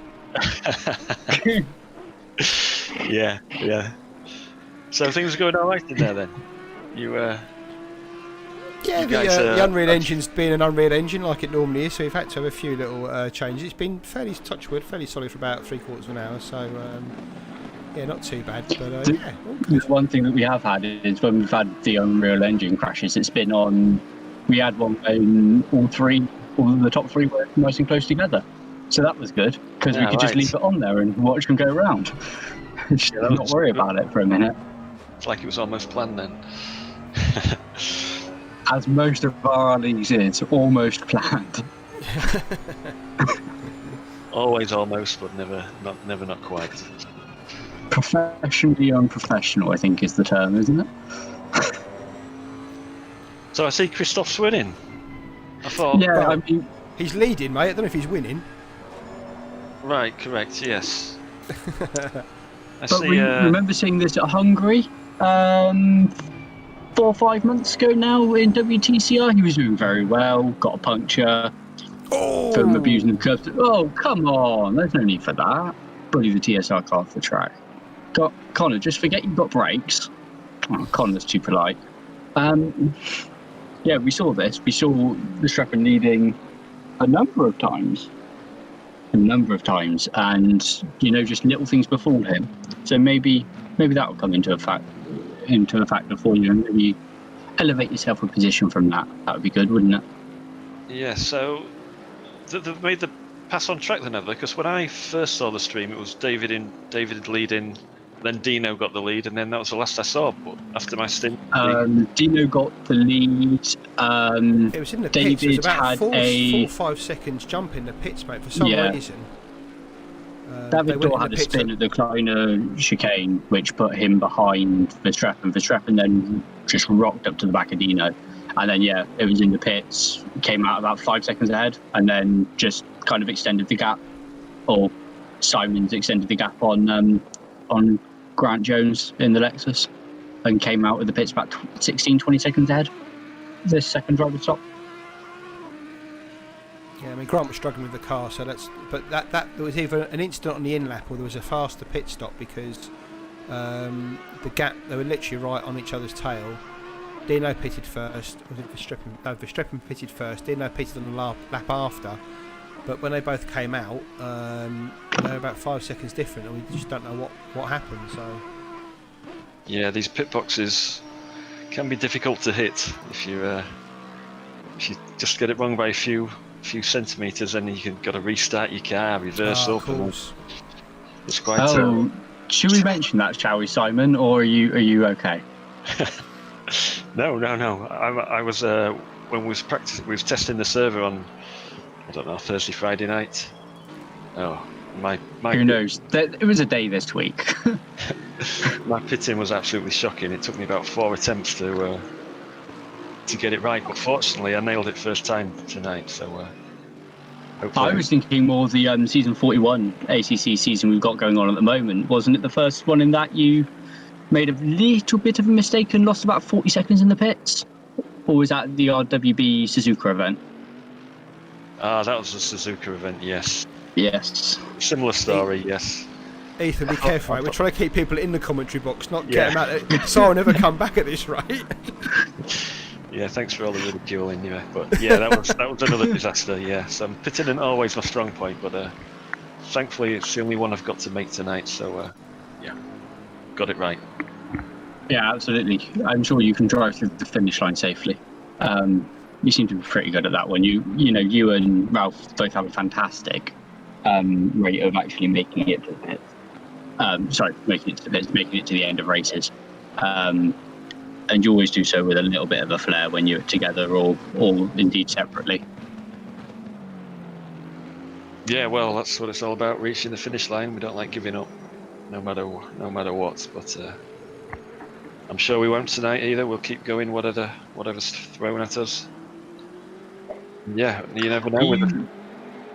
Are you worried about that Audi behind you of Napone? Obviously, they're in an iffy situation after their crash in the first stint. Are you worried about them, or do you think that they've got a driver stop there? They've got another pit stop. We won't worry about them. Yeah, I've been struggling to work out who we're actually racing behind us, but for a moment it was Petra Peck. Wait, yeah, Napone, yes. When I came into the commentary booth, there was 21 seconds behind. Now only 15. So yeah, they're certainly closing on us. So yeah, it's something to keep an eye out for. But hopefully the gap doesn't come down too much. Ralph can keep it steady or maybe increase it, and then I can. Well, if anybody want keeping a car steady, it's Ralph Arella, because he is Mr. Consistent.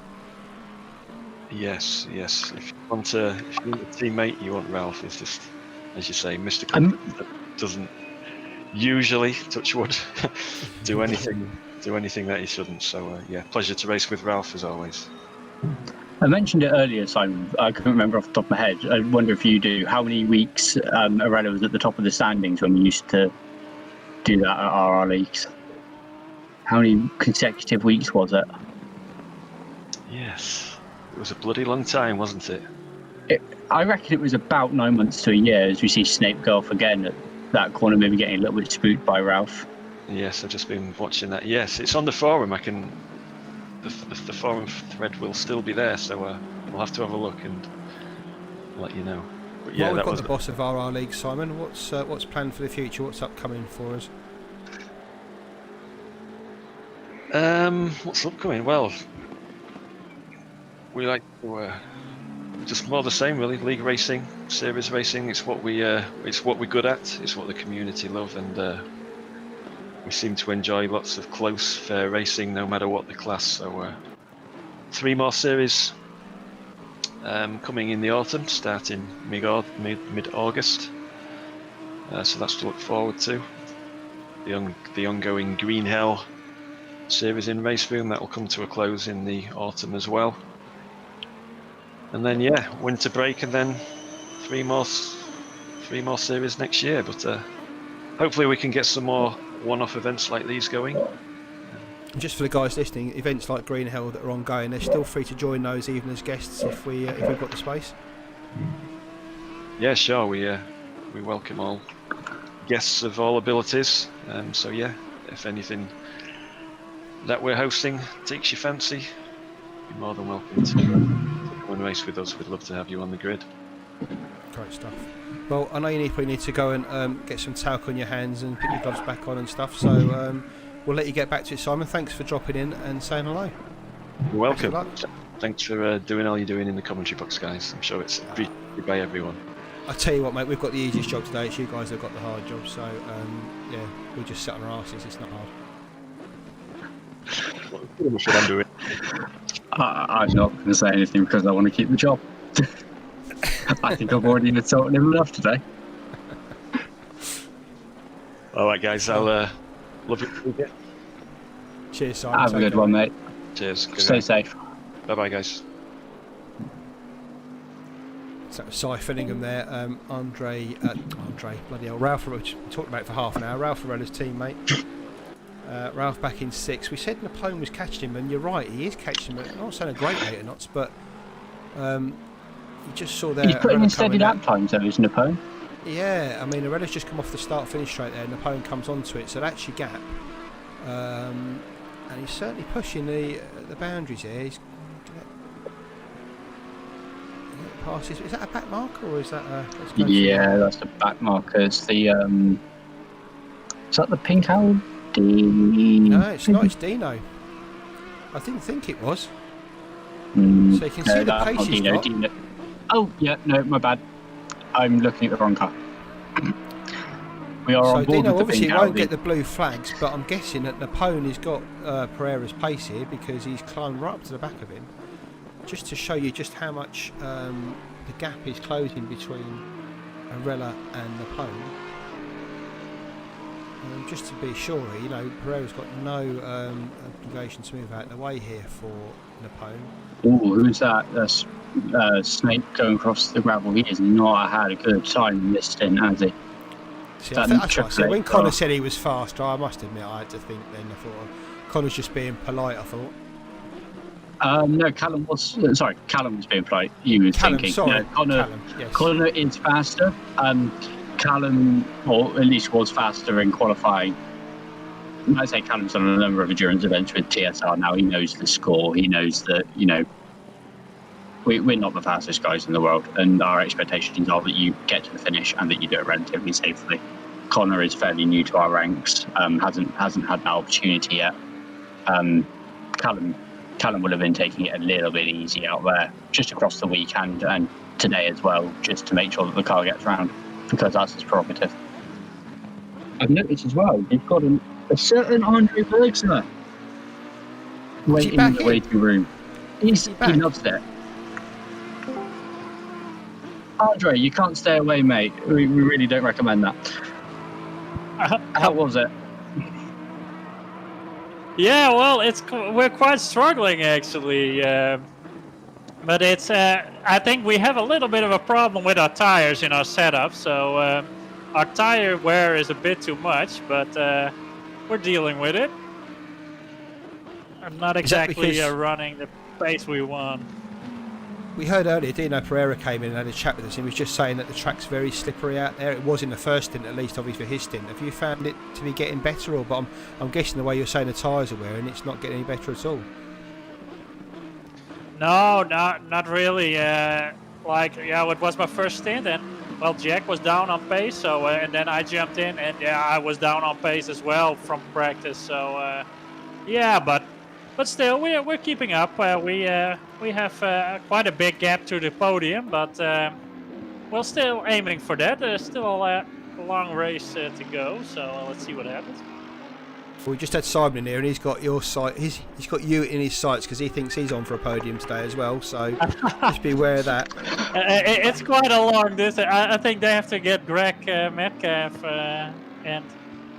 I wouldn't listen to 90% of the drivers here. I'm sure even the guys in P14, P15 will be telling you they're still aiming for a podium today. Yeah. They're racing drivers. They're all greedy. It's all they want is a podium. To be honest, we really need a mistake from somebody at the front, and also we have this situation with our track limits because we're quite at the edge of that, so we have no margin anymore, so that could also be an issue for a lot of guys.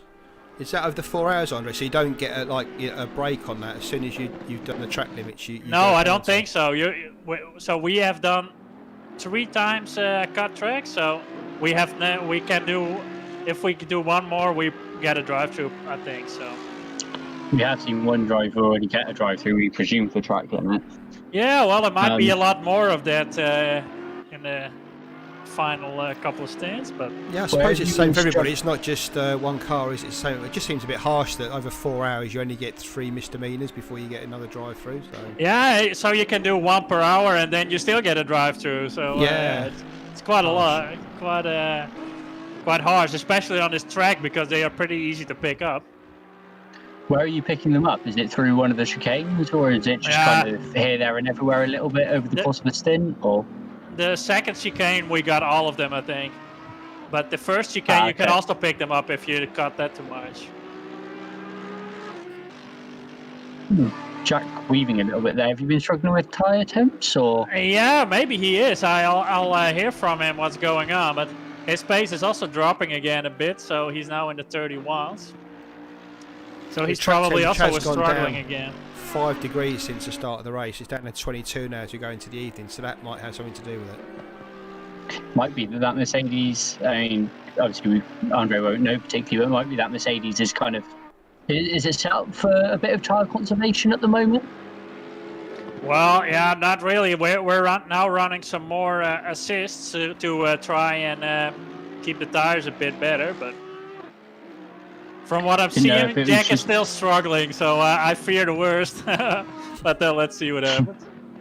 Oh, we're still keeping up with Dino. We're only 20 seconds behind, and we were at the beginning of the stint, I think. Yeah.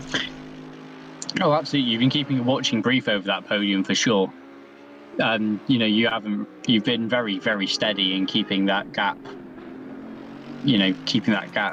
There, and you haven't been reading it in, but you certainly haven't been letting it go. Oh, we're keeping up quite nicely, so we'll see what happens. Pit stop for Napoleon, so you need to keep an eye on this, I'm guessing, because I know that was Simon that was worried about that pace, wasn't he? So yeah, obviously coming snaping the pits as well. I imagine that is incidents between the two of them. I wonder if we've got a highlight of that at all. Unfortunately, one I'm running at the moment, the director, I haven't got the highlights on there. It's the old one, so just to try and get a bit of stability. So unfortunately not.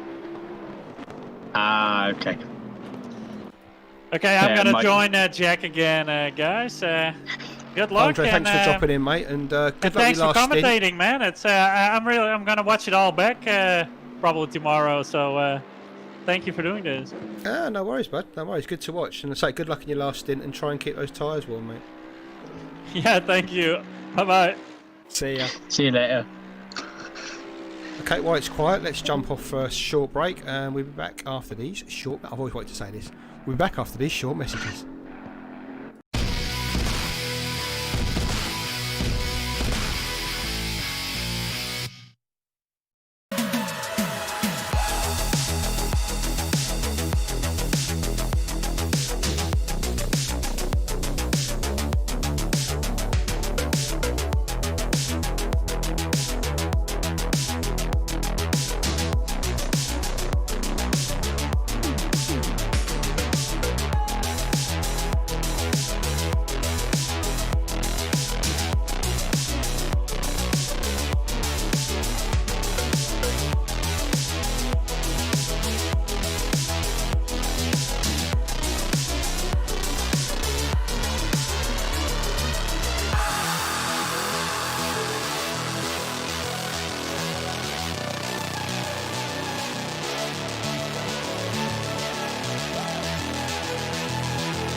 And we're in. Welcome back, guys. Pleased to say we've got Grant Jones in the commentary box now after all the other guys have been in. Grant, how was your stint, mate? You look like you were struggling a little bit there with the car. Yeah, the tyres were not great. Struggling with a bit of temperature and pressure and just a generally sort of slippy track, to be honest. To be fair, everyone that's come in has said that, and they're quite surprised because you had the qualifying, which was like fairly ideal sort of track conditions, and everyone that's come into the comment drop says it's really so much harder today in the race, which it shouldn't be with the track rubber in, but it seems to be as the temperatures drop, it's just getting harder and harder. Yeah, it's difficult with this problems with this sim. You go from session to session, and the grip levels and everything changes. So it's just a case of almost getting used to the car again. Any particular issues you had in the car while you were driving, or was it just a handful while you were going? No, it was just. I mean, the first sort of few laps were just a case of getting back into the car, getting used to it, and then it was just adjusting to the grip levels and the car in general. I mean, the car's the way we got it set up is pretty well. In qualifying, it's pretty good, but it just seems to be a bit loose at the moment. I mean, Dino's having a few issues with it at the moment. So yeah, we saw the guy in the other was it Napone catching up to you, and like he was running down in seventh. Granted, he had pace, and like Dino had pace in the first stint, but Napone was actually catching him, which is quite a surprise to me. So you can just see how much he must be having hard work out there. Yeah, I mean, drivers, it's sort of your time sort of ebb and flow depending on where you're at in your stint and fuel levels and etc. So it may well be that he was low on fuel or generally just a bit quicker at the time. On a personal level, do you do a lot of endurance racing, or? No.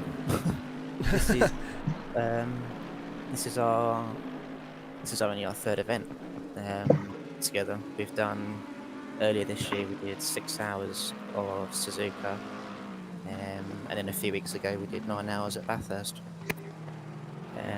So this is only our third event running. So 9 hours, that's quite a stretch, isn't it? I mean, does it take out of you physically? I mean, I know after 2 hours sometimes you can come off and you feel done. I mean, I'm guessing splitting the stints helps, but this is 4 hours, but 9 hours must really take it out of you. Yeah, it does. I mean, it's the stint time at that race was only 65 minutes like it is today. So it's basically hour on, hour off for 9 hours, which makes it a bit easier. But yeah, 4.5 hours of it does take its toll at the end of the race. Yeah, I know some people watch this that aren't actually sim racers but watch it for the spectacle. Think we just sit behind a steering wheel and it's quite easy, but it's not that case at all, is it? I know you don't have the G-forces and things like that, but it's still hard work. Yeah, I mean, you've still got the feedback through the wheel. Depending on what sort of wheel you've got, it varies, but it's especially at Bathurst, it's some of the feedback and the spikes you get through the wheel are quite big. So yeah, I mean, it does take it out of you, and of course your maximum concentration for the time you're driving, and anyone that knows driving on the road for hours at a time, it's can be quite draining at times. Absolutely. So what's the plan then for this third stint? Are you happy with third, or do you think you're capable of pushing for something better than that? Based on how the car's going at the moment, I think third is pretty much where we are. The front two seem to be a bit quicker than us at the moment, and seem to be keeping a pretty good gap to the guys behind. So I think, providing no one makes any mistakes, I think third is kind of where we're at. We just had Bergsman in, who's Camaletto's partner in that car, and they said they're struggling to keep the tyres up, and we even saw Camaletto weaving down the straight just to keep some heat in them. So you're not the only one that's struggling out there. It looks like it's everybody. So yeah, just keep at it, Grant. Yeah, thanks. It's solid work, but it's all a bit of fun. Cool. So yeah, As long as you're having fun, mate. exactly. So we're just looking at Grant's teammate here, Dino Pereira rather. Just taking it a bit easier now than we did at the start of the race through that chicane. Have you got any drive-through? Sorry, any cut tracks, Grant? Or are you okay on those? We're on our last warning. You're on the last warning as well. So that's kind of slow. So that's next one is penalty then, is it? Yeah. And that's just a drive-through, isn't it? It's not a stop and go. It's just a drive-through. No, it's just a drive-through. But it's, you know, that's, I don't know how long. 30 seconds. 30 seconds or so, yeah. 20, 30 seconds normally, yeah. Yeah, which would drop us 2 or 3 places. So it's better to drive around a bit slower than to risk it. Cool. Well, best of luck for your last stint, mate, and I hope you get on that podium. Hopefully further up the podium, but even if you get third, I think that's a really good result today, mate. Like I say, I think we're up against some pretty decent cars and some pretty decent drivers today, so do what you can to bring it home to the podium. Alright, cheers. Cheers, Grant. Have a good one, mate. Thanks, guys. Just watching Dino Pereira here, Grant's teammate going around in third. Gap in front to door is about 25-27 seconds. So what he was saying there about the drive-through could bring him back into play. Of course, all the cars are going through that. They may, you know, some of them may be on the same sort of final warning as well. So this all could change in the last hour, with not mistakes or tiredness or drive-throughs. It's all going to happen in the last hour. Well, when we were in that last ad break, I went over and spoke to the guys at TSR over at Triple S Racing, the 888 car. And the issue with that car at the moment is not anything to do with Connor's driving necessarily. It's probably because we saw him and Napone come in at the same time, really close together. So, I mean, I haven't got it confirmed from them that, you know, there was contact, but it seems like they've had some sort of incident, which means that they've actually picked up a bit of damage. And for some reason on Connor's screen, they can't actually activate the HUD at all, so they can't get that damage fixed. Which means that as they're coming across the curbs and across the crests and stuff, they're just finding it a little bit unsteady. They're intending to finish the race, which is good to hear. Either, can they? Because Callum's done his 2 hours. So yeah, absolutely. Well, it's kind of a good thing, I guess, because if they couldn't activate the HUD, then they can't activate the driver swap either. So that's probably a blessing in disguise, to be honest with you. Just cases directly on mapping buttons. I mean, could they do that in a pit stop, do you think? I don't know, to be honest with you. He says that he can't, not that he can't use it, but that he tries using it and it can't respond. That's what it sounds like from what they were saying. So, very much an issue there for them. Like I said, they intend to finish the race because that's what they're about. That's what TSR is about. But not at the expense of anybody else's race. You know, if they decide it becomes, clearly it's not the safest thing in the world to drive at the moment, but if they decide that, you know, we're dangerously slow and we can't keep it on track at all, then they'll retire out of deference to all the other guys that have put in now, you know, nearly 3 hours worth of work to get here. Yeah, no, absolutely. But yeah, looking to finish the race nevertheless. Oh, it's a shame to hear. I don't like hearing like technical things like that stop people enjoying their racing, but if you can bring it to the end, that'll be a right result for both that team. Absolutely. I mean, they came in with, I'm not going to say no expectations, but they came in with limited expectations, knowing that I think even Connor could only do 2 nights worth of qualifying. So between them, they haven't had the most practice in the world.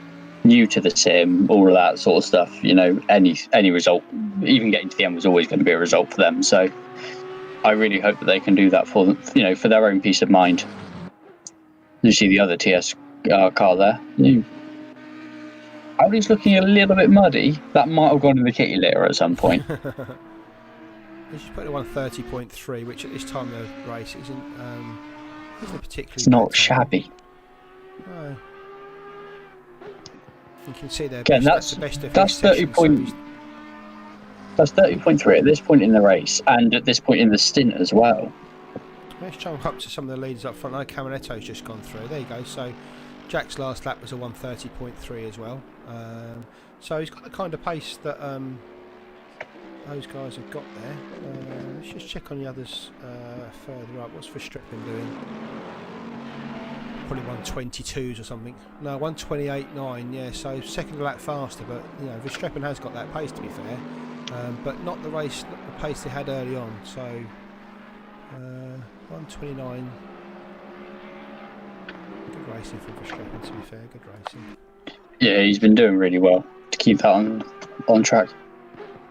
You see David Just Dorr because there, I've seen it, 129. sorry, just because I've seen it in the chat, Napoleon there in 8th, we can see clearly we've got a few of the RWB guys in the chat, which is always good to see. 20 He's, people just in the waiting for chat his- now. He's been in for his pit stop, so I don't know how much time he's got left in the car. I've got a feeling he's got to stop again to that. I There's somebody think else in the car. I think he's got to stop for fuel, but he's got to stay in the car because obviously they switched over at about 20 minutes. So his first stint was 20 rather than 65. So I think he's got to make up essentially the rest of that 60 minutes. So he's got to do, I reckon, an extra 40 minutes after they pit, which I reckon he's in now to the end of the race. It's just I've seen his name in the car so much more than Jake Moore. I can't believe that he's got much more time in that car. And we saw him in the pits not long ago, about 20 minutes ago. Good point. Maybe I'm thinking it wrong, and maybe Jake's got to do the final 40 minutes. I'm not sure. We'll see what happens. I'm sure they're obeying the rules. Yeah, well, I know the car holders had damage at the start of the race, and I think they pitted early on to get they pitted early on, but didn't get the aero fixed, but then fixed the aero at the second pit stop. And I'm just wondering if they've thrown their strategy out a little bit, and they're going to have to do an extra pit stop now to do the driver change. So, but yeah, I've not really seen much. I mean, that's probably our fault for not seeing him, but every time I've looked at that car, it seems like Napoleon's in the car and not more. So we'll have to keep an eye on that, make sure he does his driver change. I mean, I guess that's a disqualification if they don't change, do they? Was that, sorry? I'm guessing it's a disqualification if they don't do the change. Yeah, it'll be a disqualification if they exceed their stint times and stuff. They've done their 3 stops, haven't they? So Napone started. Napone would put more in the car now. So that I reckon that's Napone is now in his second stint, and I reckon he did the thing up to the. I reckon he's doing his long stint now then. So he'll be in the car till about 20 minutes to go. That would make sense. He'll be in the car until 20 minutes to go. And then Moore will do the 20 minutes that... Yeah, I think. Maybe. My maths is poor today. It's a good thing I don't do it for a living. I've got to say as well, if you're going to drive a pink car, you kind of want the BWT all over it, don't you? I mean, driving it as a bare pink car, I'm not sure if that's the way forward. I'm sure that's purely because they are either they don't want the BWT branding, or maybe it's maybe the BWT. The BWT car is a ADAC car, so it might be that the BWT isn't in this game, and therefore they would need to do that as a custom livery with custom. I've got to say, it's not looking very pink at the moment, though, is it? It looks very white in the sun and very pink in the. Clearly got a bit of pearlescence going on there. Oh, that too, yeah. Anyway, Again, the order is as it was. It's Verstappen, Dorr, Pereira, Camaretto back and forth, Metcalf, Arella, Andre Mol, and Napone here in the Audi, in the pink Audi, Manojlovic, Smedegaard, Forsberg, Matos, Josel? How did you say that? Just call him Petter. I call it Poschel, but... Connor Snape and Elio Fernandez at the back, but remember Fernandez did have that disconnect at the start of the race, which put them out the race really from the get-go. Fair play to them, they're keeping going. They're 12 laps down the leader, but they're still banging away, so fair play to Elio Fernandez and the team there. Absolutely. Obviously we passed it quite a while ago, but we're at about, with the leader we're on 114 laps, so we've done 100 laps. So what we're looking at, probably looking around the 150 mark ish. Yeah, there's four cars on the lead lap. Verstappen, Dorr, Pereira and Camaretto. In fact, I'm not sure if Camaretto is on the lead lap. Yes, he is. He's about 20 seconds away from being lapped, so he's on the lead lap. That's all down Just to in Metcalf. just in the chat on the subject of the pink car, apparently somebody at RWB has done a BWT livery for that car. Oh yeah. He's asked why they're not using it. For this event, we decided to go with, we're allowing custom liveries, but only the ones you can make inside the game. Nothing that for this event, can't import anything from Photoshop or GIMP or Paint.net or anything like that. So that'll be why they're not using it. This is obviously the closest approximation they can get using the in-game car editor. This is kind of our inaugural endurance race. We want it to go as smooth as possible. We may look to introduce those sort of things in later races, but even given the amount of crashes we've had today, you can see why we didn't want to push it any further than we have done already. So that's why they haven't got the BWT car. Yeah, absolutely. What about a smooth start that we haven't had? But it'll be re. It'd be re. So as we go over the 1 hour 5 mark, this is now the time that those drivers will be looking to. This is basically the earliest you can pit. If you pit now, get your driver in, they will run. Yeah. They can run to the end. Like we said, you won't want to do that necessarily. You want to go as deep into the race as possible. Less fuel at the stop. Will be a short pit stop time. Obviously, short pit stops are always good.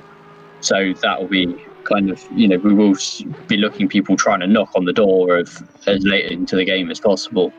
But, you can go from here. So everybody now should be in the region of their last pit stop. Any pit stops we see from here will be final. So Verstappen, he went past the hour mark in the first stint, because remember we saw him come in just behind Pereira.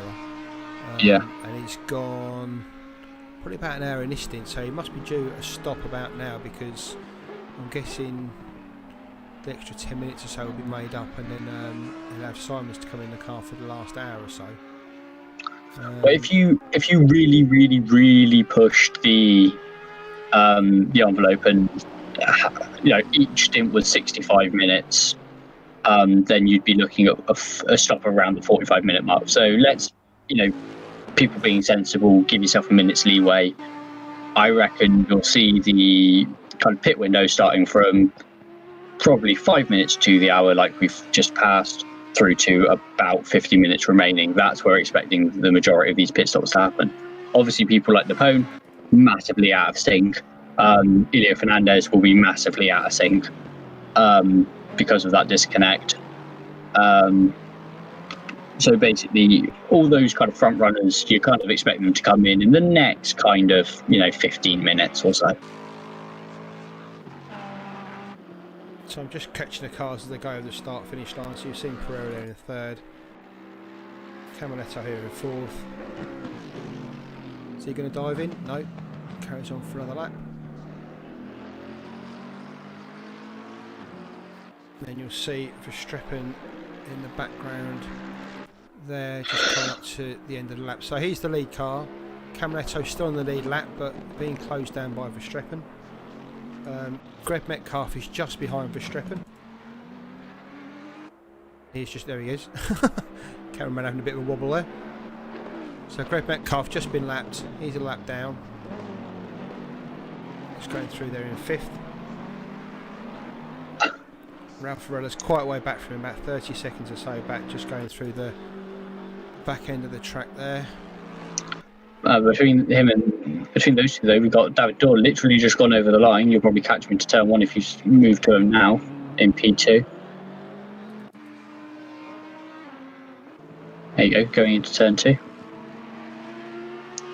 And then, next kind of caller across the line will be Ralph Varela in the 6th position car. There you go, spot on, mate. So there goes Varela over in 6th. Andre Moll's a big way back in 7th, about another Depone in the pits. Again, so that'll be what. There you go. That'll be now. I've forgotten the other driver's name. That'll be more now. Like you say, you haven't seen him so much.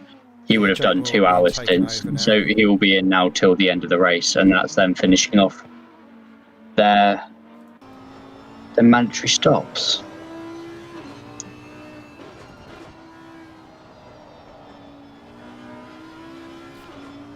sun is getting low now, isn't it? Like you said, that will become an issue as they get later into the race. Yeah, absolutely. I know it's not the massive shock sort of thing that you were saying, because it's only on the one-time progression. It's very natural. It's not like you come around one lap and it's, way above your roof, and the next lap it's directly in your eyes. But it's definitely something they'll start thinking about.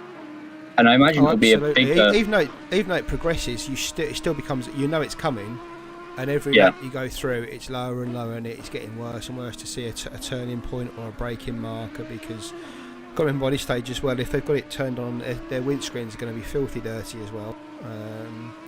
It's quite I'm sure that the number two drivers will. I say the number two drivers, the guys going in during this stint will be screaming at their teammates to make sure they check that they've taken a windscreen tear off if they've got them available. I believe you have them in this game, don't you, tear offs? I think they do them in the pits. I think you do come out and the cars are. I think even the front end's clean. Or they fixed the bug recently where you come out the pits and the whole car was clean. Like it had a complete tear off for the whole car. I'm sure, there are people when that came out. There were people at Toyota or LMP1 team and stuff writing that down. Yes, wrap the entire car. On the other side of that, though, there was it was a few years ago now when Porsche were in WEC. They actually developed a special varnish that was kind of half varnish, half glue. Right. That they poured over their cars at the end of Le Mans. The idea being that it would actually stick all the detritus and stuff to the car. So what it meant was when you put the car into a museum, you could polish the car, but all the rubber and stuff from the 24-hour race would be still on the car. You're not ever taking that off. That's pretty clever, isn't it? Yeah. The money that goes into... Mate, David Dawes popped into the pits and obviously done their driver change to Lukash. Dino Pereira's jumped into second, but he's still got to make his pit stop, as has Verstappen in front of him. Absolutely, so we now with... Camaletto's in the pits as well, with Metcalf and Mile. In fact, they're all pulling into the pits now. You can see Forsberg there at the back as well, he's in the pits. That's Matos on his way out in front. So there goes, that'll be Andre Bergsma in that car now, in the... just keep an eye on Pereira, just to see if he comes into the pits. No, he's still going round. So Dino's gone round for another lap. Verstappen's gone round for another lap. Let's see if he... We saw this though, didn't they? These two kept going after the first stint, and they just kept doing that, keep pushing the envelope and trying to get that last pit stop time down as much as possible. This is where we really see... Not being disrespectful to Verstappen's teammate, Max Simons rather. Verstappen is probably the quicker of the two, especially today. Yeah. So he's going to want to get as much time in that car as possible. But to be fair, I mean they're 30 seconds up the road.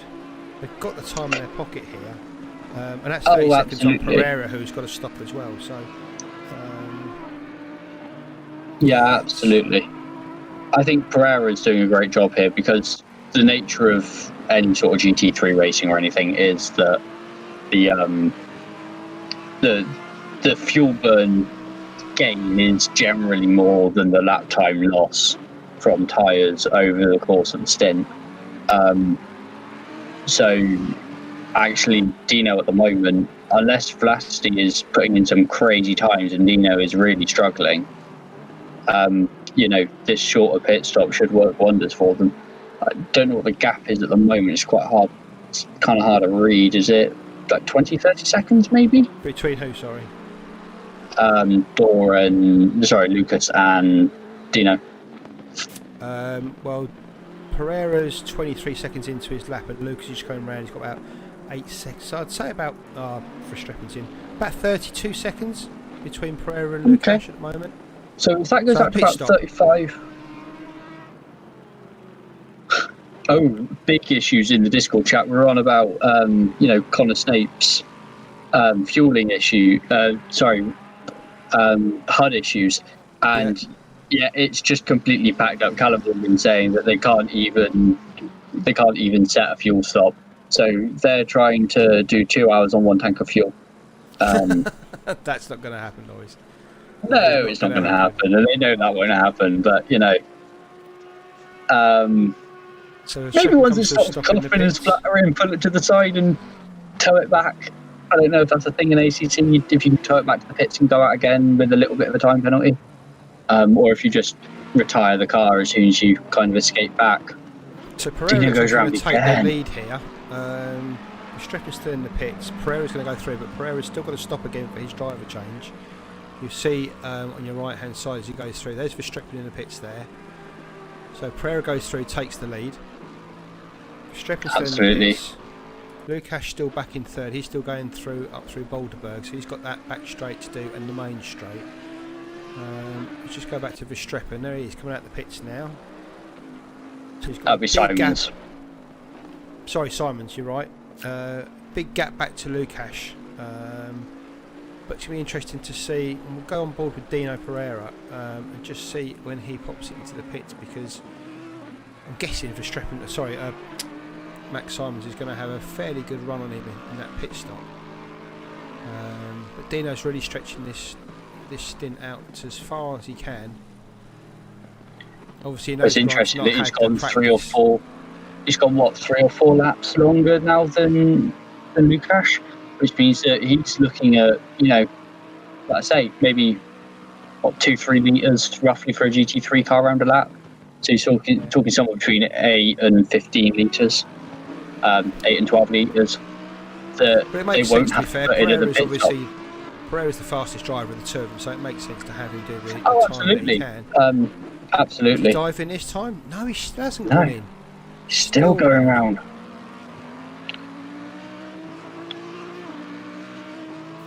Maybe he's forgotten his missus' birthday. Maybe he's forgotten his missus' birthday, and he doesn't want to get out of the car because he's like, well, if I'm still driving, she can't beat me with a rolling pin. The amount of times you bring that up, mate, makes you think you've missed your girlfriend's birthday a few times. I haven't. I actually haven't. It's amazing.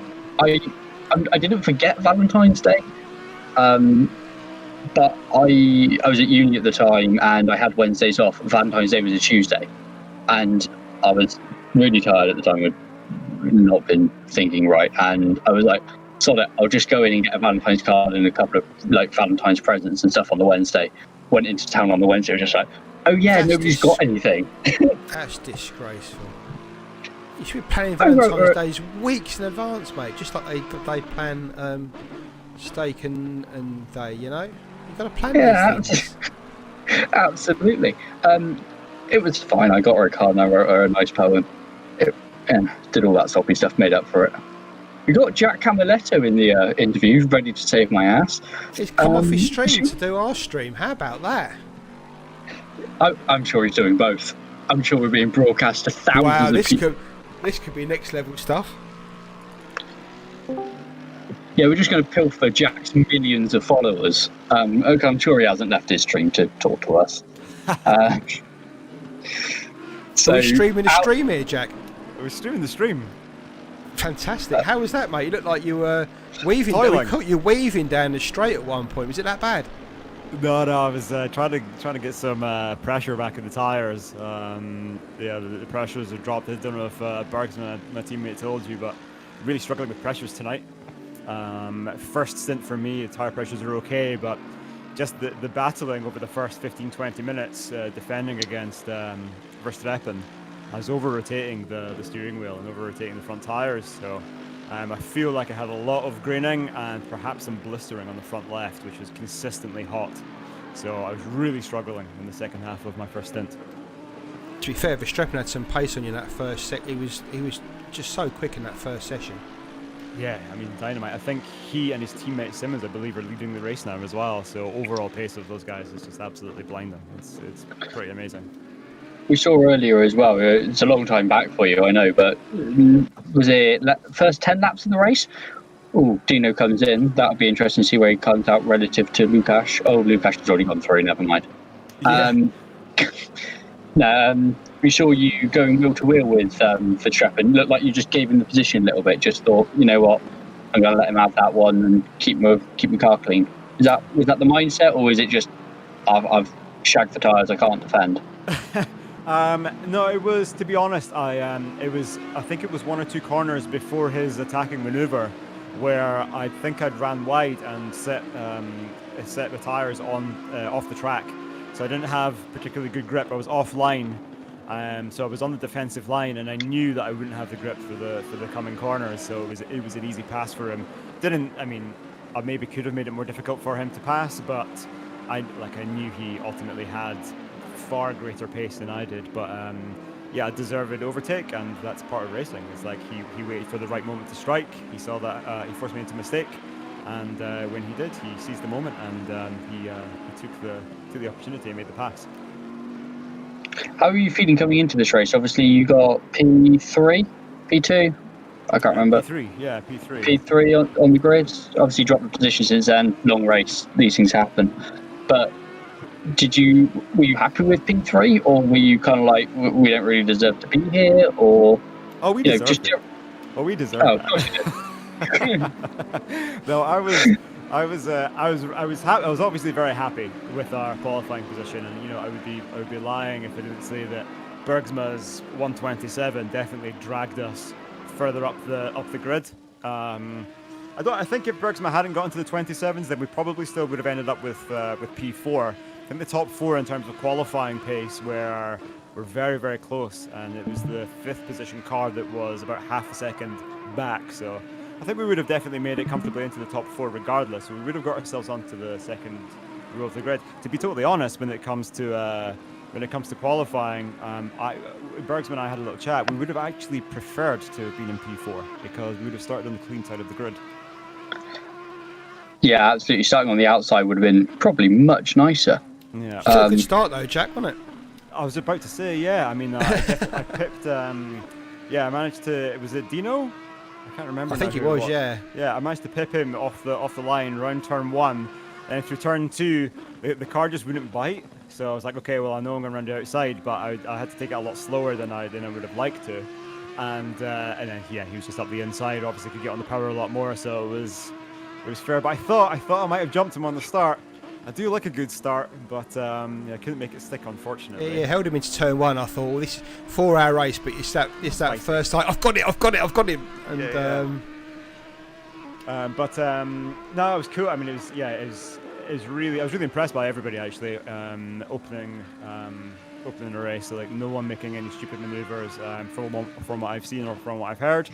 And it's really great to see now as well that all 15 teams are still running on track, which is great to see. No one has bailed, no DNFs. That could change shortly. I think so. With regards to like pace and where we're running now, I think this is where we deserve to be. I think our battle now is actually with Butler and Metcalf behind us. As I had such a poor stint in the second half of my first stint, Greg caught right up to me, as I'm sure you guys saw, before the first round of pit stops.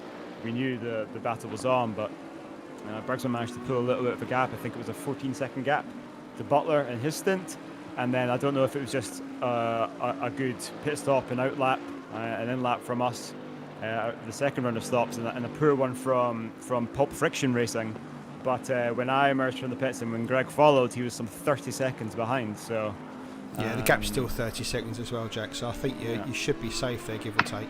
Are you all right on? So. Oh, Andre was saying you're running the tightrope on track limits as well. You've got one more, and that's it.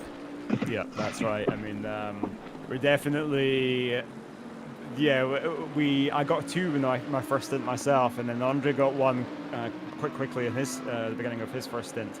And we kind of expected, we're like, yeah, I mean, this track really, just the 2 chicanes, they just invite you to cut them. And, it's you're not punished in qualifying or in practice because your time isn't counted. But obviously in the race, it's a different story where it really matters and they add up. So I think both of us, because we were pushing a little bit too hard in each of our first stints, it was a little bit out of our control. But since we evaluated that and I adjusted my driving in the second stint, and Bergsma so far in his stint, we're just making sure not to let that happen. But if we do have that 30-second buffer to Pulp Friction Racing behind us, then that would should allow us time for a drive-through. Not that I want to try it out and see what happens. Yeah, but take the tactical drive-through. See how that works out for you. it might be quite entertaining, though, to be honest. Because, to be fair, mate, you're actually Bergsman's only 15, 16 seconds or so behind Grant Jones now on the podium. That's true. Yeah. So, and they're in the same situation as you. As one more, and they get a drive-through. So, you're both walking a tightrope on that. So that could hinder either or both of you at the end of the race. That is true. Yeah, it's an exciting race, and like this is why, this is exactly why endurance racing is so amazing. You know, you might not be in the thick of it, like battling and jostling for position all the time, but it's just the race is just constantly evolving from so many perspectives. Just depending on strategy, depending on how cars are handling and how the drivers are coping. It's a beautiful thing, and yeah, like you said, I expect things to change in this last 45 minutes of the race. And just looking forward to the future, do you see RRLeagues doing more of this sort of endurance racing? I really hope so. Now that I've managed to, now that I've been accepted into the ranks behind the scenes at RRLeagues, I'm definitely gonna push for it. It seems like this is a really popular thing with my stream chat and with people in the Discord. I know a lot of people were put off of joining because they were worried about not performing well or about the mechanics of the driver swap thing. But this whole thing was designed, this whole leading to tonight was designed purely as a fun race to introduce everybody to driver swaps in ACC, to get familiar with mechanics, to try and squash any bugs or work out any funny things that are happening. So what I would Fire the commentators. What I would say to those people who are watching, who maybe didn't sign up for tonight because they were a little bit worried, get involved in the next one, because the more and more events that happen, endurance events or driver swap events that happen in RRLeagues, they're going to get longer and longer, and they're going to become more popular, I would imagine. So it's in your best interest to get involved as soon as possible, and just suck it and see. At the end of the day, it's all about having fun. If you're having fun and you're pushing yourselves, or you're giving yourself a different level of commitment, of not binning the car, because it's not just your car, it's your teammate's car. And in this race, it's just one other person you have to worry about. But imagine sharing a car with 3 or 4 other teammates, and you bin the car just because you're pushing too much, or you make a silly aggressive move to try and overtake, and then you've not only ruined the race for yourself, but your whole team in the garage are there's a reason why I'm sat in the commentary box, Jack, and not in the car, mate. That's why. Yeah. Sorry, Jack. Just want to pick up on the point now. Obviously, this is our first one, and we know that the spectacle will evolve. Drivers will get more used to it and stuff. What is because you're relatively new. You're not like to RRLeagues. You're not like new, but you've been here about 6 months now, 3 to 6 months, somewhere in that region. A little bit Was longer. it close? A little bit longer, but I guess I've been more fully involved in RRLeagues, like entering all of their events. Yeah, it's certainly in the last half a year. Although I have been dabbling with RRLeagues for about a year, maybe slightly over a year, but that was when I was kind of sleeping around, to be honest. I wasn't fully committed. But with that, how have you found RRLeagues evolving, and how have you found kind of like progressing through the ranks? Because you're clearly one of the quicker guys in this session. Is it fair to say that you've have you been surprised at the level of RRLeagues? Are you, do you find it every time you go into a new season, it's like, oh god, I've got to find another 3 seconds, what the hell? Well, not that basically, 3 seconds. Is our RRLeagues good in bed, is what he's trying to say. They're very good in bed. Yeah, they're highly intimidating the first time you get in the sack with them, but they really show you what you aspire to be, but you just don't know it yet. But the more and more time you spend with them, the more and more you learn from them, and then eventually they can start learning from you, and then together you can have some seriously awesome races. But you got to work together. You what I mean? It's not just it's not a one-way party. It's got to work in both directions. But no, and seriously, it's I remember my first. Oh my God, Bergsman. Just jumped the chicane there. I remember my first race with RRLeagues, and I was driving in the FR90s in Race Room those were tough. Experience, and I was a guest, and we raced around Hungaroring, and it was right. It was right after they were released because it was, I think it was one of the first championships, that was running the FR90s. Yeah. And I fancied my chances because I was like, I kind of like these, I'm kind of into these. Like, I know I'm not very good at downforce cars and stuff, but I fancied my chances. And it was a stacked grid. I mean, it was easily over 30 people on track. And I thought, I'm going to do all right here. I battled so hard not to be last. It was a real eye opener. It was a definite eye opener. The racing, as any good community has, it's fair. It's tough. It's really damn tough, but it's fair. And I mean, when you race against people like this, and when you see the same names, for me, it's always about seeing the same names and racing with the same people. That's what encourages me, because if you race with every single race you participate in, if it's names you've never recognized before, you've got no idea what Joe Bloggs is going to be like going side by side through the chicane. You've got no idea what William Wallace is going to be like going up Eau Rouge, if they're going to break in time behind you or if they're going to careen into the back of you. But the more and more you race with the familiar faces and the same names, the more you get to learn these personality traits and driving traits of these other people, and the closer, more competitive racing you can have with yourself, Absolutely, and that's something that I really enjoy racing with RRLeagues is there is a depth of field there. Like, you're not, like you say, you were battling not to be in last place. The point is you were battling. I've very rarely known somebody come to the grid and either be ridiculously far out in front or ridiculously far out the back. You get used to racing with each other, and even if you don't, I don't know how it is to race you or Verstappen or any of those guys, but I know the guys that are around me in the grid, and actually you build up that level of respect amongst each other. And exactly. I think that's the thing, is you turn up, and it's crazy the amount of stuff these guys do. We run races, basically every single week on a Wednesday and a Sunday. And there have been times where you'll turn up to all 4 of those events over a 2-week period, and you'll see Frillingham, you'll see Britain, you'll see just the same 10 names every single time you join. It's just okay, these guys are crazy. Yeah. Too much time on our hands, and we like fantasizing about driving cars by just sitting in front of a screen and pretending that we're real hardcore race drivers. But it's a beautiful thing.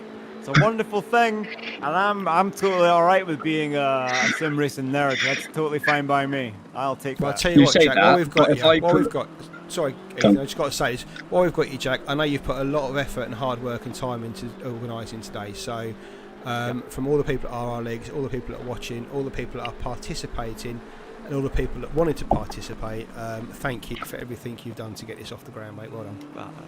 Thank you so much for saying, man. I really appreciate that. Thank you so much, guys. Yeah, you've done an amazing job, Jack. Especially, I know you were doing. I saw you 2 or 3 times, 11 o'clock at night, putting in hours, whether that was testing servers or testing the car or whatever you were doing. Yeah. I just had ATC on and we're just trying to sandbag us all. But you were there putting in the hours, and that's what makes events like this great, is, you guys just don't ever bloody give up. That's worth it, man. It's worth it. It's most of the people, that we're sim racing with together, it's an extended family of people you've never met. You might meet one day, but I think I'm lucky enough to call you guys and a lot of the guys, especially at RRLeagues, and then my Discord server friends, because you communicate on a daily basis. Absolutely. We're racing 2 or 3 times a week together. You get to know people pretty quickly, and it's a beautiful thing. It's a beautiful thing. And here, just a quick mention as well. Thanks to you guys for the commentary. I'm looking forward to watching this back. And seeing all the shit you've got to say about me while I'm not in the comms box. But thanks so much for doing this. It's been really, really well received from all my stream chat. You guys are doing a great job. So thanks so much for doing this. I really, really appreciate it. Okay, well, we'll let you get back and watch the last half hour of the race, because I'm sure Bergsman's going to catch Jones. Whether he can pass him or not is a different thing. But it's down to 14 seconds now, mate. So I don't need to miss the end of that. Yeah, cool. Will do. Thanks for having me, guys. A quick mention. Just want to say hi, Mum. Thanks very much. I love you. I'll see you guys later. Okay. Thanks for having me. Cheers. No worries. Take care, mate. Cheers, mate. Just while we've had Jack in the... Sorry. He's a character, he is. That's how to say it politely, isn't it? Just, I've noticed while we've had Jack in the box, we've had Julio Fernandez from the ill-fated number 15. He's had 4 game crashes, bless him. Oh no! He reckons he's got problems with his graphic cards. He's lowered the settings in the game, and now it's looking good. But that's why they're so far off. And they're kind of, I say pseudo teammate. They both race at Diabolic Racing, but we've got Diabolic Racing team and we've got Play team.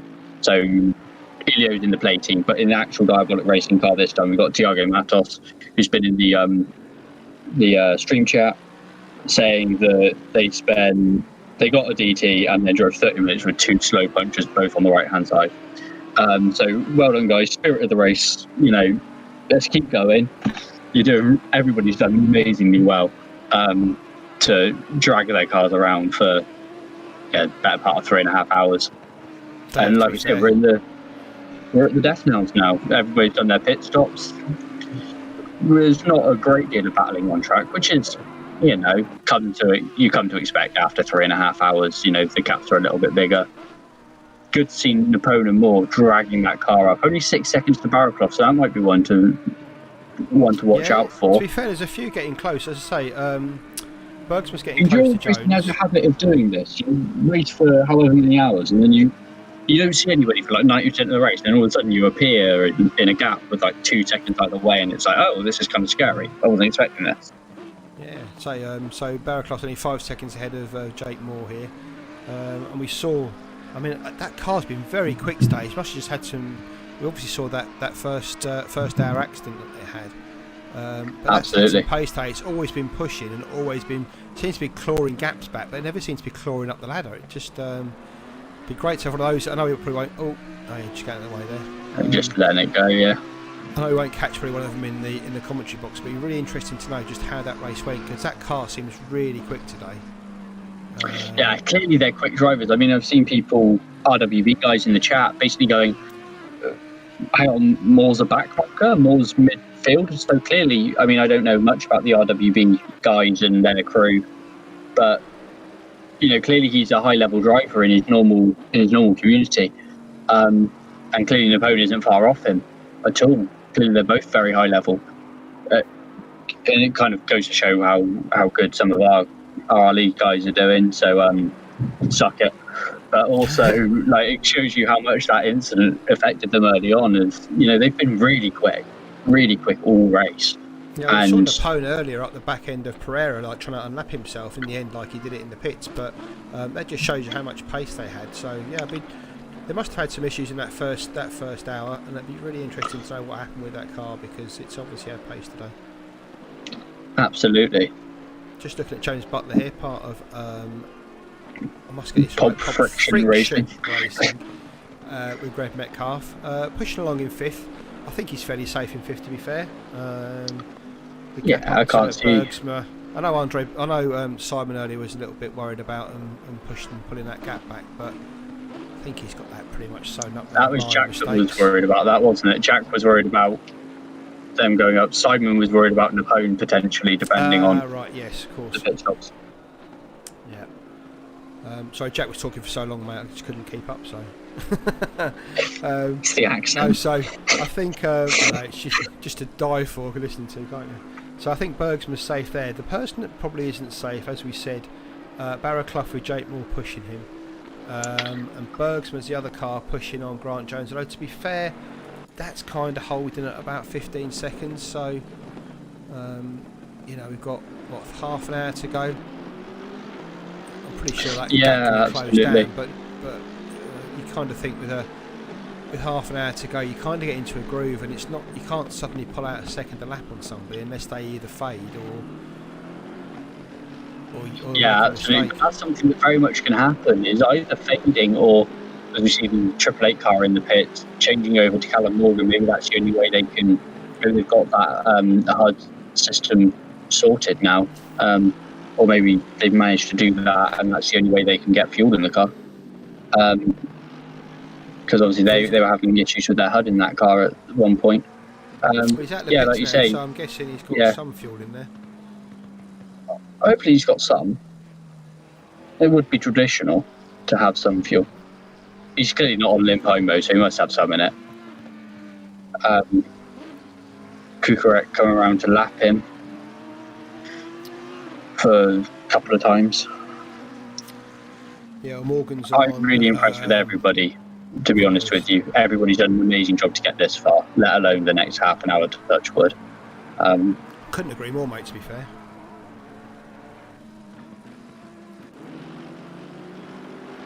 Cheers, Bergsma. Just coming, where is he? Should I work this out? It's funny when it goes dark, you lose where you are. So you just come up to Boulderberg, and Jones is just going through the last chicanes, gone to the main straight. So, yeah, 15 seconds. It's going to have to push some, but it is for a podium, so no pressure, Andre. Get your foot down, mate. and Grant, no pressure, mate. Keep your foot down as well. No favouritism here.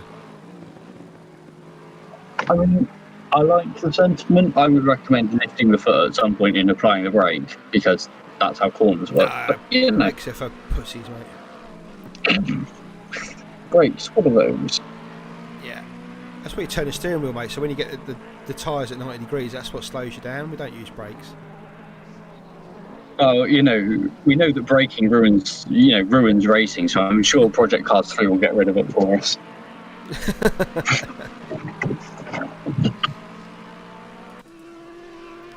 So there goes our Project Cars 3 sponsorship. But anyway, here's Vlasty's second at the moment.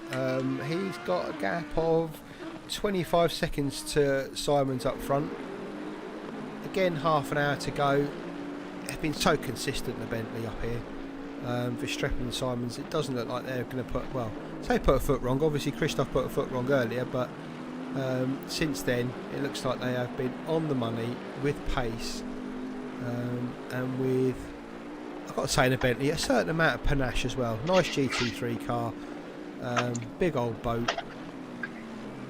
Oh, the Bentley's very much a car where you suggest to it might like to turn in, and it goes, okay, sir, and then lumbers towards an apex.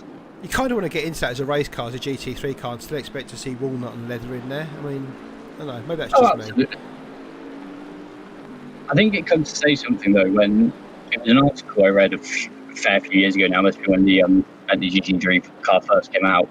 But obviously they start with, like when they were in the concept stage, they started with a normal Bentley and kind of went, okay, how much weight can we lose just by stripping stuff out?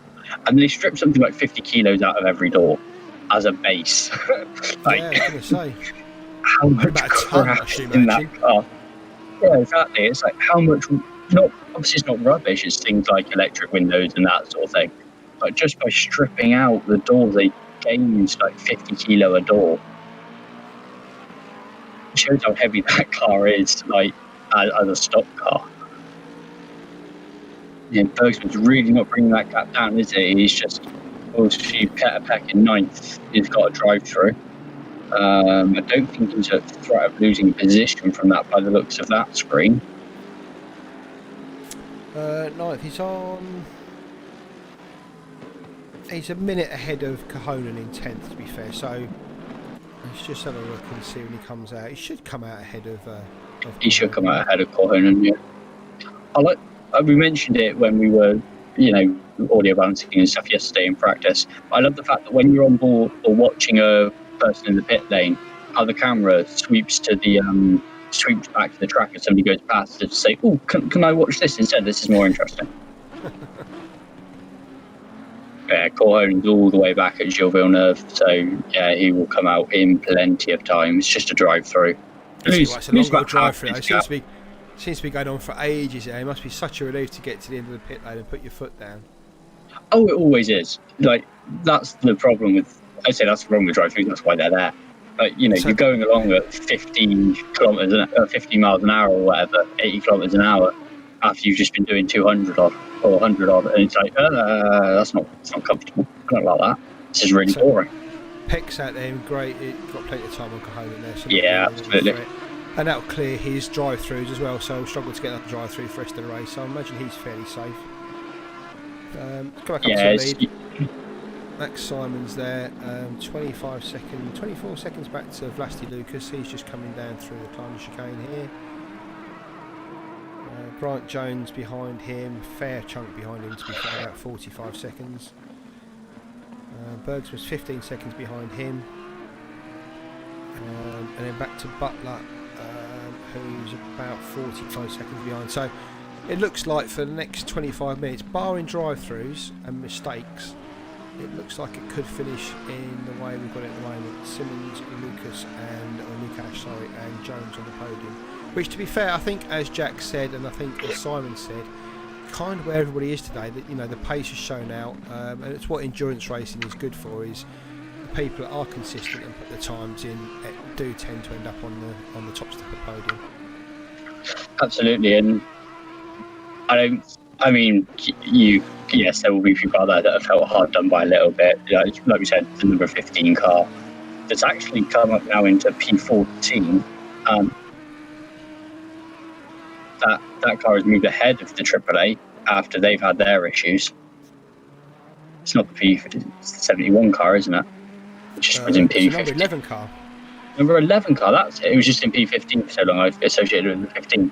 Yeah, the P11 we've car. got 11 down. That is right. Yeah, 11, the Ferrari, the white Ferrari. That's right. Yeah.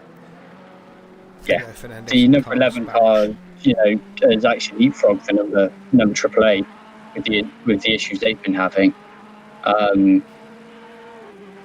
Clearly, they're struggling to get that damage fixed, no matter who's in the car, which is obviously a major concern for them. But as Jack said, this race was, although it's competitive, don't get me wrong, and the guys up front will tell you otherwise, then it's not. But it was a race to get people involved in an endurance race, to understand how they work, how to do the driver swaps. And I should imagine that when Connor and Callum come back to the next endurance race, they'll be in a much better position than they would have been at the start of this one, because they'll have buttons mapped, they'll have all the problems they had in this race sorted out. Regards to graphics cards, there's not much you can do about that. They either put up with it or they don't. So the only way out of that is with pound notes, I'm afraid. So that's just the way it goes. Yeah, the thing is though, is nobody, and this is where some people really missed out. Is we did have a couple of people in the Discord go, no, I don't want to join because I don't know how to do a driver swap or this and that and the other. And actually, this is what you get. This is not for anything. This is for fun. This is a 4-hour testing session. That's what this is. Yeah, it says bragging rights at the end of it, which we all know are the literal most important thing in the world. However, it is a 4-hour testing event. It's, can I keep the car on the track, or can we as a team keep a car on track for 4 hours? Do we like this car? Can we manage drive-throughs? Can we manage damage? Can we do driver swaps? Strategy, and like Jack was saying, with doing a couple of late nights and stuff, just getting the car where he wants it to be, even though they've had those setup issues, so maybe it wasn't worth it, Jack. But kind of getting into that thing of going, it's bums in seats, and that's what's going to win you races when it matters. Yeah, is exactly. Doing laps, pounding the kilometers, and hopefully doing it with a smile on your face. This is the Andre Bergson we remember, nice and consistent. Problem he's got is obviously Grant Jones is also being nice and consistent in third, and the gaps remain pretty static between the two of them. So drive-throughs or mistakes pending. I think Bergson's going to struggle to pull this back now. Yeah, that gap has stabilised at about 15 seconds. I think Grant was leaving a little bit in line there. I'm sure he's matching him for lap time pretty much perfectly, just pacing himself to the end now, which is what you got to do. Maybe we'd like that gap. Sorry. I was going to say maybe we'd like that gap a little bit bigger, just in case they get the drive-through. But I mean, they probably know by now. I'm sure most people are watching this stream, most of the teams. So I'm sure they know by now that they've both got this chance at a drive-through. So actually, you might as well push it as much as Andre does, because the chances if one of you picks up a drive-through doing that, you'll both pick it up. Yeah, exactly. And they've got, let's have a look. 35 seconds back to James Butler in the Pulp Friction Racing car. So I should have timed that drive-through earlier that the guys did, just to see, Kokorek did, just to see exactly how much time he lost, because I think it was about 30 seconds. So if it is that 30, then they've got that jump on James Butler in 5th anyway. So it's kind of sounds funny, a free drive-through they've got in the bag there if they need to, if they have to pull it out. So. Oh, absolutely. And free drive-through, you're kind of saying that as maybe a little bit of a joke. And I obviously made the kind of joke about the tactical drive-through. At TSL, we perform tactical drive-throughs. We've done that. We had Racing iRacing where the penalty for off-tracks X's, as it is, instant points as it is, over in iRacing, was stop and go. So we had 99. We had 99X. We knew one more X was going to be an issue, like was going to be a stop and go penalty. So we decided to use it to our advantage, take it on the in lap, because there was no way we were going to do 4 hours without taking the penalty.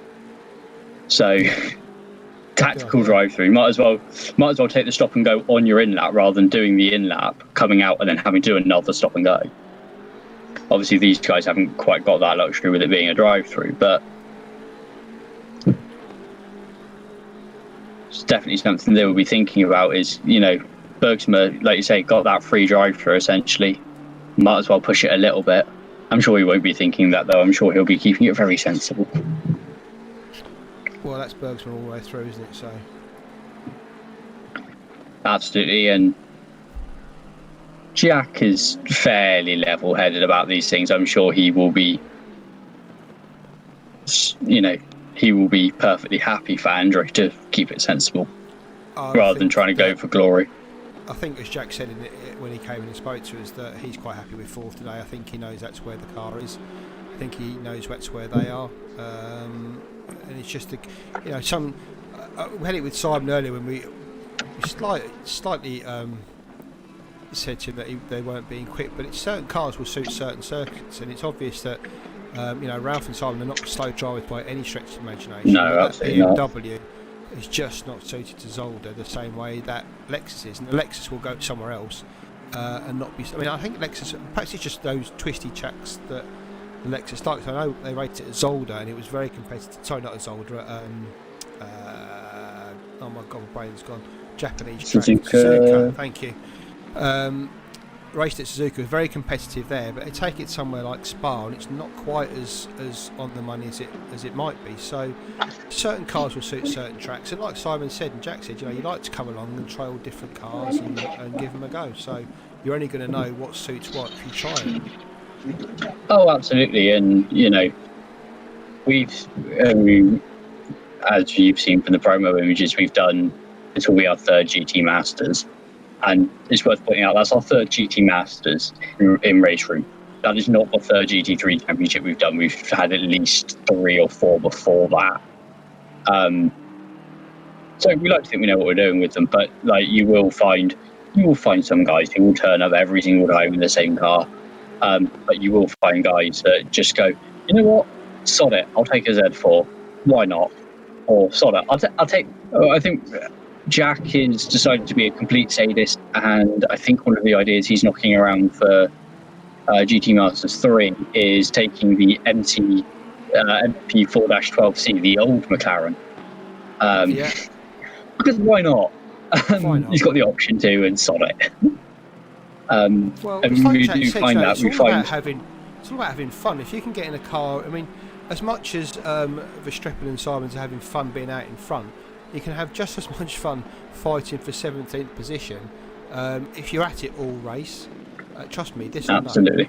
So it doesn't really matter what you drive or where you are. I mean, obviously it's always nice to win, but it's always nice to be competitive and have a race with somebody. I mean, and even though these guys are all 15-20 seconds apart, they've all got something hanging over them. They've got a drive-through hanging over them. They've got cold tyres hanging over them. Or they've literally got an accident waiting to happen hanging over them. And that could change their position. So it's all, I don't think there's many people who come out of a sim race not having had fun, no matter what their situation is. Even the car that had all the disconnects today, and Connor and Callum in the McLaren that's had all the control issues, they'll be cheesed off that they haven't made a better show of it, but I guarantee they're even with all the problems, they've had fun today. Oh, absolutely, and you can also guarantee that all of them will be back. Like, yes. They, sim races are, that's in. No, my bad. I'm reading the position indicator wrong. All sim races are competitive by nature, and we do have that racing spirit. Yes, the cars are virtual. The money, it doesn't cost us the hundreds of thousands of pounds to go racing and all that sort of nonsense. But the racing is very real, and it's very close, especially at RRLeagues. And these guys will have a little bit of vengeance in their eyes. That TSR team, that the play team guys, they'll be coming back and they will be fighting hammer and tong for that next one. And you might be fighting hammer and tong over 20th place, but you'll be fighting to just do a better job than you did this time. Not that anyone's done a bad job, of course. Jazz Forsberg and Martin Kennins, I just want to apologise that we've not had you on stream very much today, because that car is gloriously gorgeous. I mean, it's a Ferrari, it's painted in Gulf colours. I don't understand why we've not had you on more today, and why weren't you driving up front? Because you would have done then. That car deserves to be up the front. I'd just like to point out that, Ford famously ran the Golf livery at the time they were competing with Ferrari. So, potentially that car is sacrilegious. Well, yeah, but, kind of like a little kick in the face from Ferrari back to Ford, isn't it? Yeah, absolutely. Good to see it's not red. I don't like red Ferraris, they're rubbish. Just like red AMGs as well. Don't like those either. Speaking of AMGs, let's just jump on with Bergsma. Nothing's changed. He's still 20 seconds behind Grant Jones. That's come out a little bit. So we might want to just kind of... I'm sure they're just conserving issues, and they've obviously been having issues with tyre temperature, and that will only be getting worse. What's the track temperature at the moment? 20. 18. Down to 18, actually. Drive through there for... That looks like Callum Morgan. Or Connor Tape. Down to 18, you said? 18 degrees track temperature. 18 degrees ambient and 18 degree track temperature. As the sun's gone down, exactly. It's not hitting the track anymore. As these guys, they were having problems with tyre pressures. So actually, that's probably getting compounded at the moment, and probably why they're just taking it a little bit easy. They must be in a really weird position, because obviously at this point you want to push to get the heat into the tyres, but you can't push because you haven't got any heat in the tyres. I imagine they've just backed it off a bit, just playing it a bit safe. Watching that DT, watching the tyre pressure, and just kind of keeping it sensible for the last 12 and a bit minutes. Simons apparently is ignoring all of that and jumping the curbs. He's still pushing. Lucas is just coming around turn 4 there down to the chicane, so you can see the gaps, about 20 seconds still. All staying very, very consistent. I think everyone's kind of accepted that's much better line there from Lucas through the chicane. Accepted their lot. And they're just waiting for the others to make a mistake. Sounds horrible, but you literally are waiting for your opponents to cock it up. Yeah, and obviously nobody's wishing it on each other. Nobody is there doing their magic voodoo dance or anything like that. But at the same time, you're just going... Yeah, they are. Don't lie, they certainly are. But they're all sat there and they're just going... It's weird. It's poker at the moment. You talk about, endurance racing particularly, and any sort of racing being chess at 200 miles an hour or, chess at 100 miles an hour. But this is where it becomes poker. This is the last 10 minutes of the race. It looks like there's nothing going on, but these gaps aren't massive. This is the time to definitely not blink. You do not want to be blinking at this point. Even like we can see on the little thing there, okay, this car is 14 seconds behind Kukurek and 8 seconds ahead of Barros, which means that that's a gap of, what, about 25 seconds? So actually, Kukurek, he's already had a drive-through. He had work fairly early on. He picks up another one. That's a position there. And that's what people were watching out for, that watching brief and just kind of going, I don't want to be the one that blinks. They're just going down through Villeneuve. See the lights are on now. It's got very, very dusk and dark trying to set in now. That sun no longer an issue, I don't think. That's completely gone from the...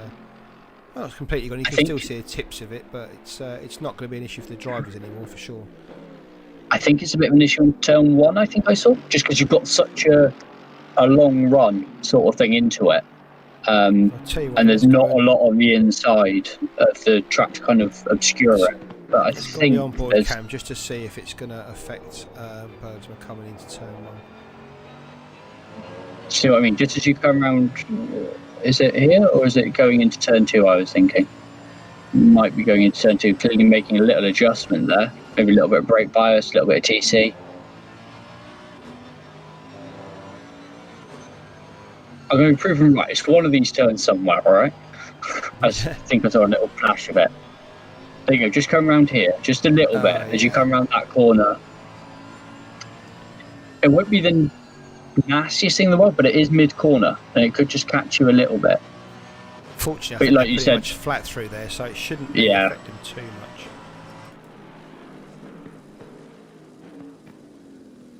There you go. There's 150 laps. Called it. That'll be 154, 155, depending on when we depending on when the leader crosses the line. Of course, that's something we've got to worry about in endurance racing.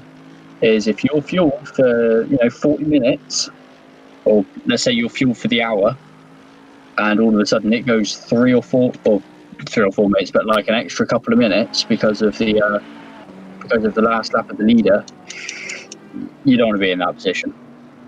So actually that might be something that creeps into people's minds. You might have some people here, like Grant Jones, he might be thinking, oh, hang on a minute, I've got to maybe worry about picking up some fuel at some point. Hopefully it won't happen. Hopefully they've all fueled enough. But you would not want your race to end on. I can't believe that 3 litres is going to make that much difference in time. I mean, you've got to. I think you've got to accept an overfill. Surely, I can't see anybody pushing it to the brink that closely. No, you wouldn't push it that close, but at the same time, you will do the calculation. Is how I would put it. So while you wouldn't. What you would do is you'd work out, this is roughly how much time I'm going to have at the pit stop, and this is the rough pace of the leader over the course of the race. This is roughly how many laps they're going to do, and you overestimate that a little bit. So like when you're doing this, you know they might be running 129s most of the time, but you'll go to 130, and you'll go to, when you get that number for a number of laps, you'll round it up, and when you work out what time you're going to be pitting, you'll round it up a little bit, So if you're due to pit at 43 minutes, you'll round it up to 45. If they're doing 128, you'll round it up to 130. And then if that works out as 24.6 laps, you'll round that up to 25. And then you'll add a lap or two to keep yourself safe. So, yeah, there's enough kind of guesstimates in there that you should be safe. But we did see Napoleon Moore come in very close to that between that hour 5 and hour mark, didn't we? We saw them coming in not as soon as they could to get to the end, but pretty close to it. So actually, if Simons has been running the race to the point where he's going to be going a couple of laps longer than they expect, could be touch and go. Could be touch and go on driver times for some teams, potentially.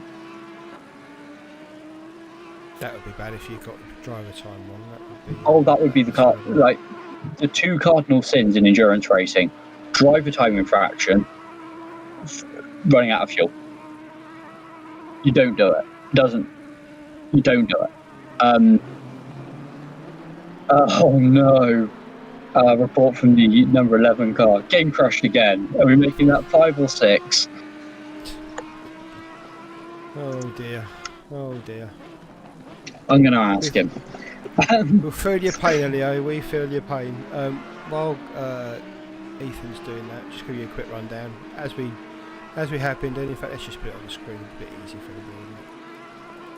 So you've seen Max Simon's out in front. Lucas there going around in second.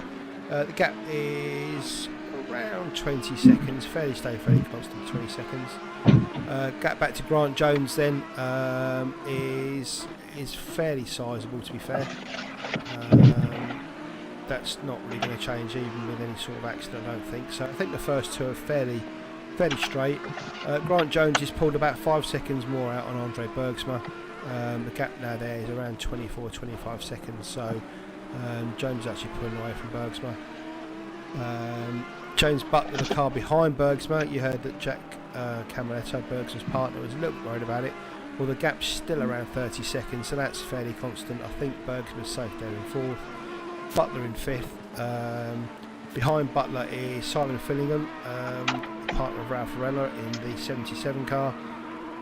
They've got a fair way, they're literally about a minute behind Butler, so their place is kind of sealed. Jake Moore though, is only about 17 seconds behind the 77 car Fillingham, so potential affair if there's a drive-through. Yeah, it's 5 minutes to go, so you think, I mean, if you don't take a drive-through with 3 laps, what, do you just get time added to your time at the end? Traditionally, if you don't do it within the 3 laps, you get DQ'd. Yeah, but whether you get time added. Assuming that you get it within the last 3 laps, whether you can take it to the end and get it as a time penalty, I don't know. So let's say you got it on the penultimate lap. Obviously, you can't take it. I guess it would be taken as a time penalty, and I guess it would be a standard plus 20 or plus 30 seconds. So behind Jake Moore, you've got Jody Barrowclough. He's about half a minute behind or so with Andre Mole. Petterpeck's behind him, running about 45 seconds behind him. And then we've got Cahonan, who's a lap down. Kennons, who's 2 laps down. Oliveira, who's 3 laps down. And then you've got Kokorik, Barosh and Snape, who've all had their own various issues in race that are kind of out of contention at the moment. So, but fair play for them to continue in. We started with 15, we're going to end with 15, and that's all we can ask for. So fair play, guys. After Misano, are you really safe in saying that? Like, for those of you that don't know, who didn't watch the Misano race, we jumped onto a number of onboards during that race. Just as Martin was saying, these guys are going great. Jump to an onboard spin. It's right. I took my antihistamines today, mate, so we're fine. No one's gonna spin now. We're good. I'm allergic to spins today. Oh, I see. That's okay. I was going to say, yeah, you're safe from hay fever, so nobody's going to spin. Sure. They're good tablets, mate. They make you better from every possible allergy you can get, whether it be race room, ACC, anything at all. I'm pretty much always taking an antihistamine before a race.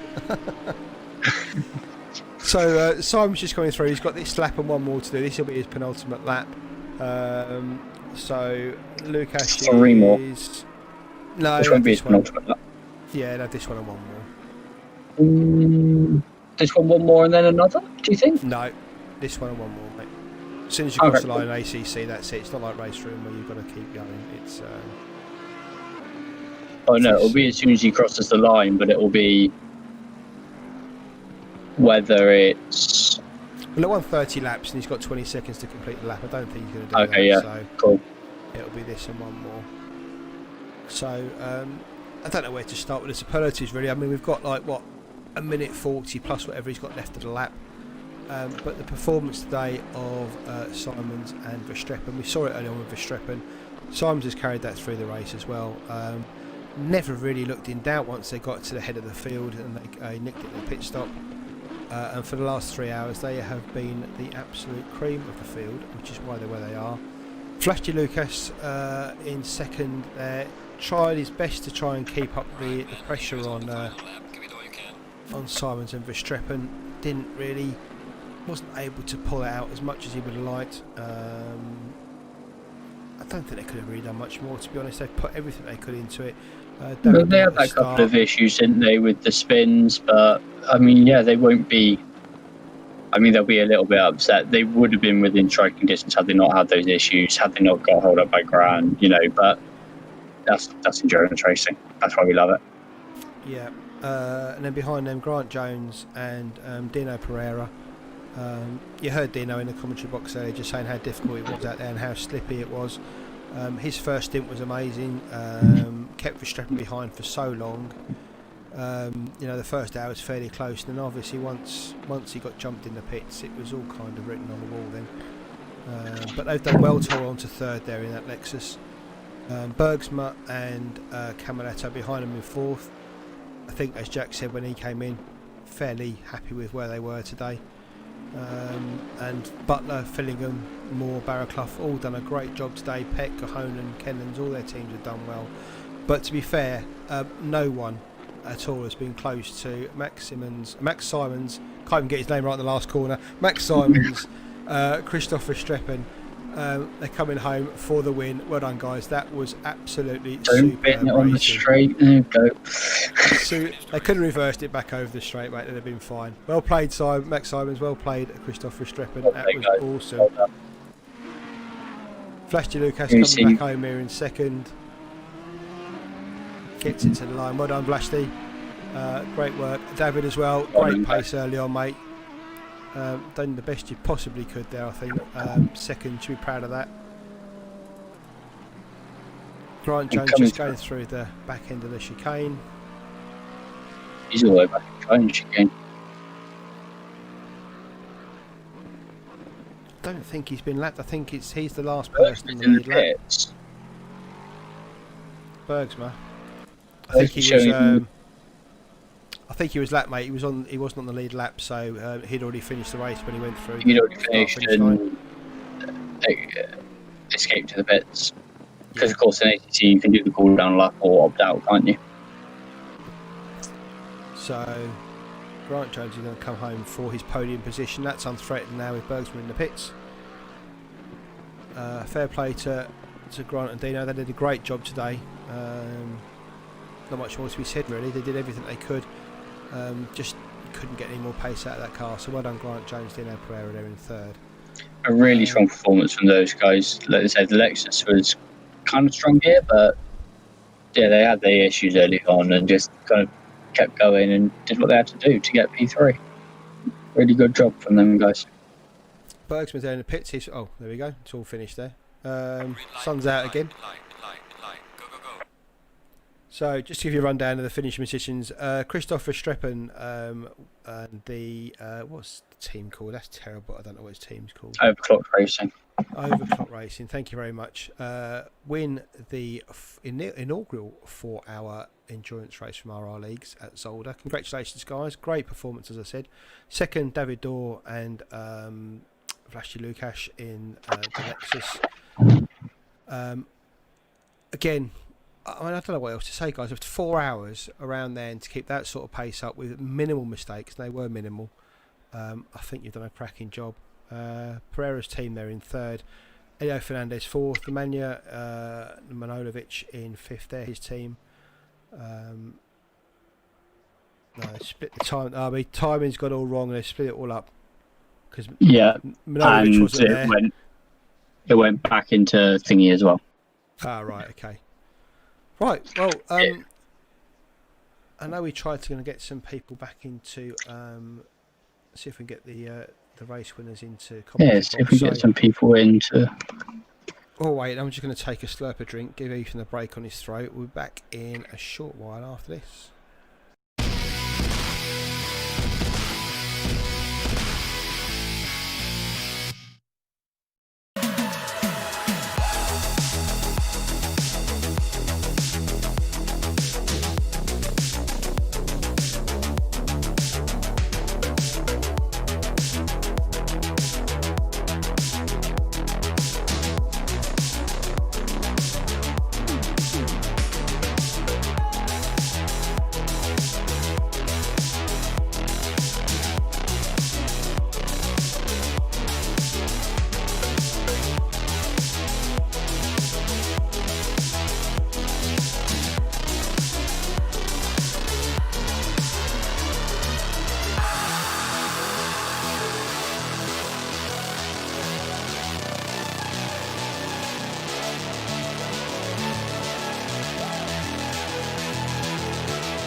If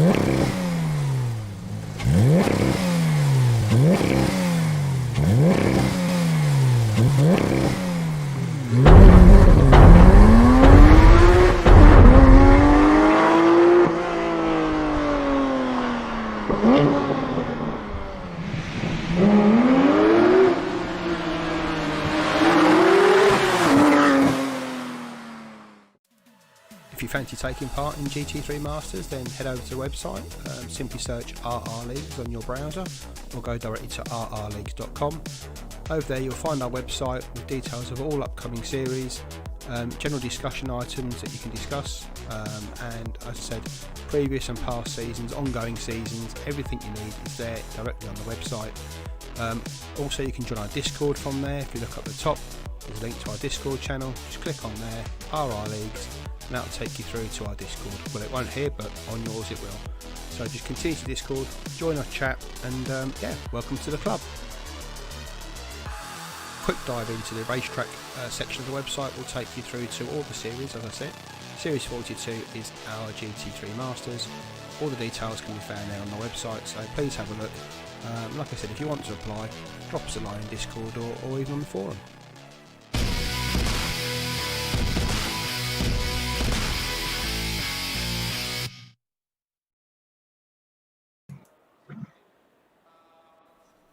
And you're back with us. We were hoping to get some people at the end of the race. Obviously, they want to sort stuff out with their teammates, so there's a little bit of a gap.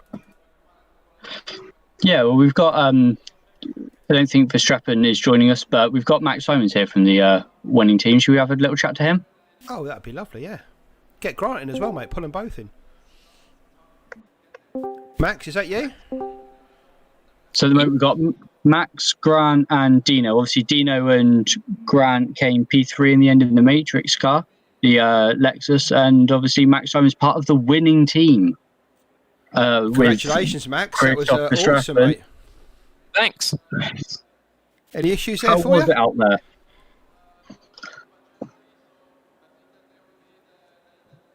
Hello? How was it, Max? Did you have a drive-through? Were you at risk of drive-through penalty? We heard a few guys were. You cut out for a second. I didn't hear that.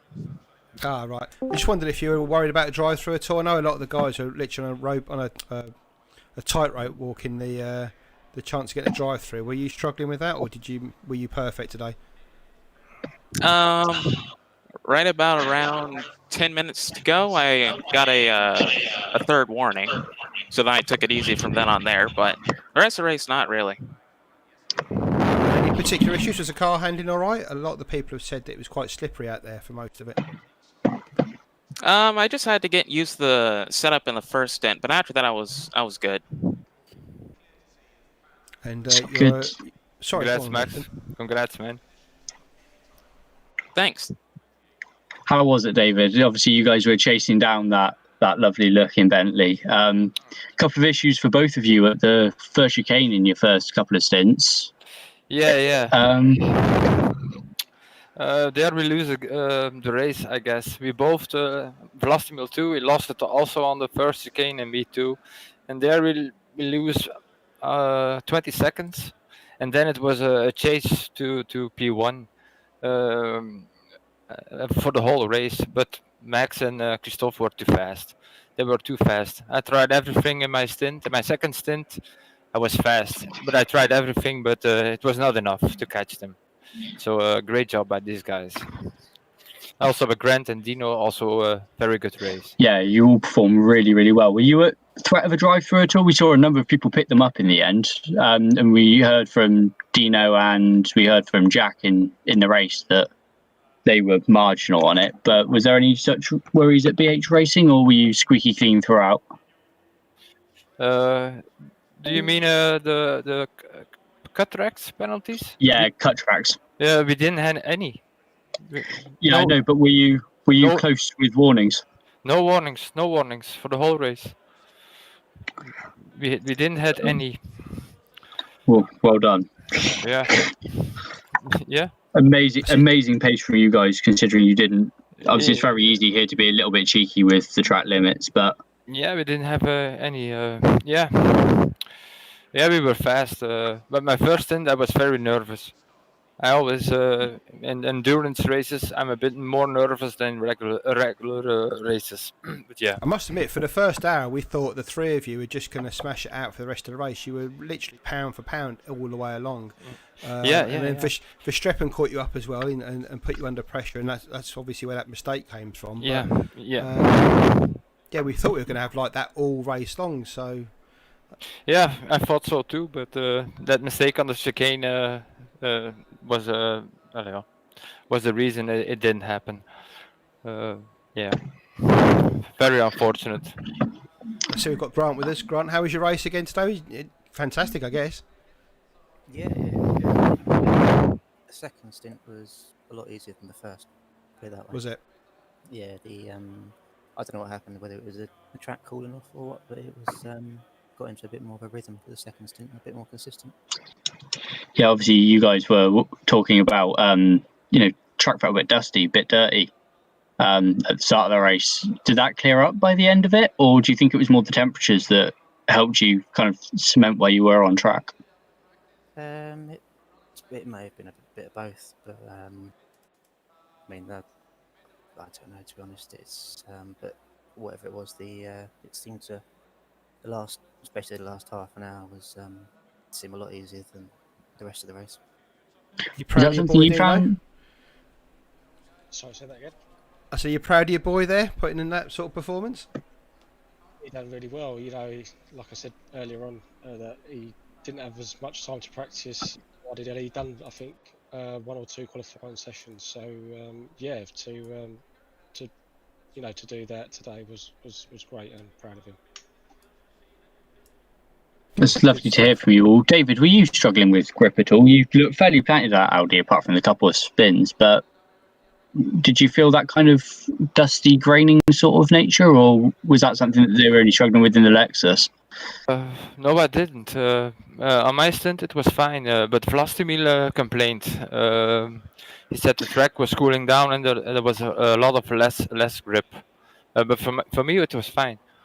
It was excellent. My pressures were a bit on the low side at the end of the stint, but in the first of the half of the stint was great and fast. Was okay, but the last stint, Vlastimil complained about it. I've got to be honest, guys. I've sat here for 4 hours and it feels like it's about half an hour. I could do that again. I know it sounds weird, but you've kept us all entertained for 4 hours. You must all be knackered and due a shower, so I won't keep you any longer. But from RRLeagues and everybody watching, thank you so much for all your hard work today, and congratulations on finishing where you did. So really well done. Yeah. Okay. Thank you. Thank you, Morten. Bye, guys. Well done. Good night. Well done, guys. Night. Good night, Yo, guys. good night. So that's those guys gone. First, second, third. Great performance from them all. Ethan, thank you for everything you've done today, mate. Bailed me out on many occasions while I was struggling with the director. But yeah, that's all right. Yeah, it would be nice if... I tell you what, I feel like today we were, it was a really good stream. I feel like RRL put on a fantastic event. Just the concept itself, let alone anything else. And then the guys upheld that. They showed what they were worth today. They showed why this is easily one of the best places in sim racing at the moment. Particularly for racing content, that's what we're known for, but very much going into ACC, clearly that quality carries, and that's lovely to see. But I think as well, just the overall level today was ridiculous. Would it be nicer if, Kunos gave us a really good broadcasting tool, please, guys? If we could have one of those for next time, that'd be nice. But yeah, I think the guys did a really good showing of themselves, of the league, of everything today, and really, really impressed with everybody's pace.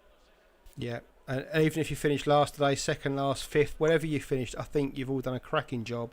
I hope you all enjoyed yourselves, and if you've been watching all the way through, thank you again for sticking with us. It's been awesome. I wish I had a bottle of champagne here, but I'm a bit of a Lando Norris fan, so I'm going to go and drown myself in milk. Once again, Ethan, thank you again for all your help, mate, and we'll let these guys get off to their evening. So thanks again from RRLeagues for watching. Take care, and we'll see you again soon. Goodbye. Yes, see you soon. See ya.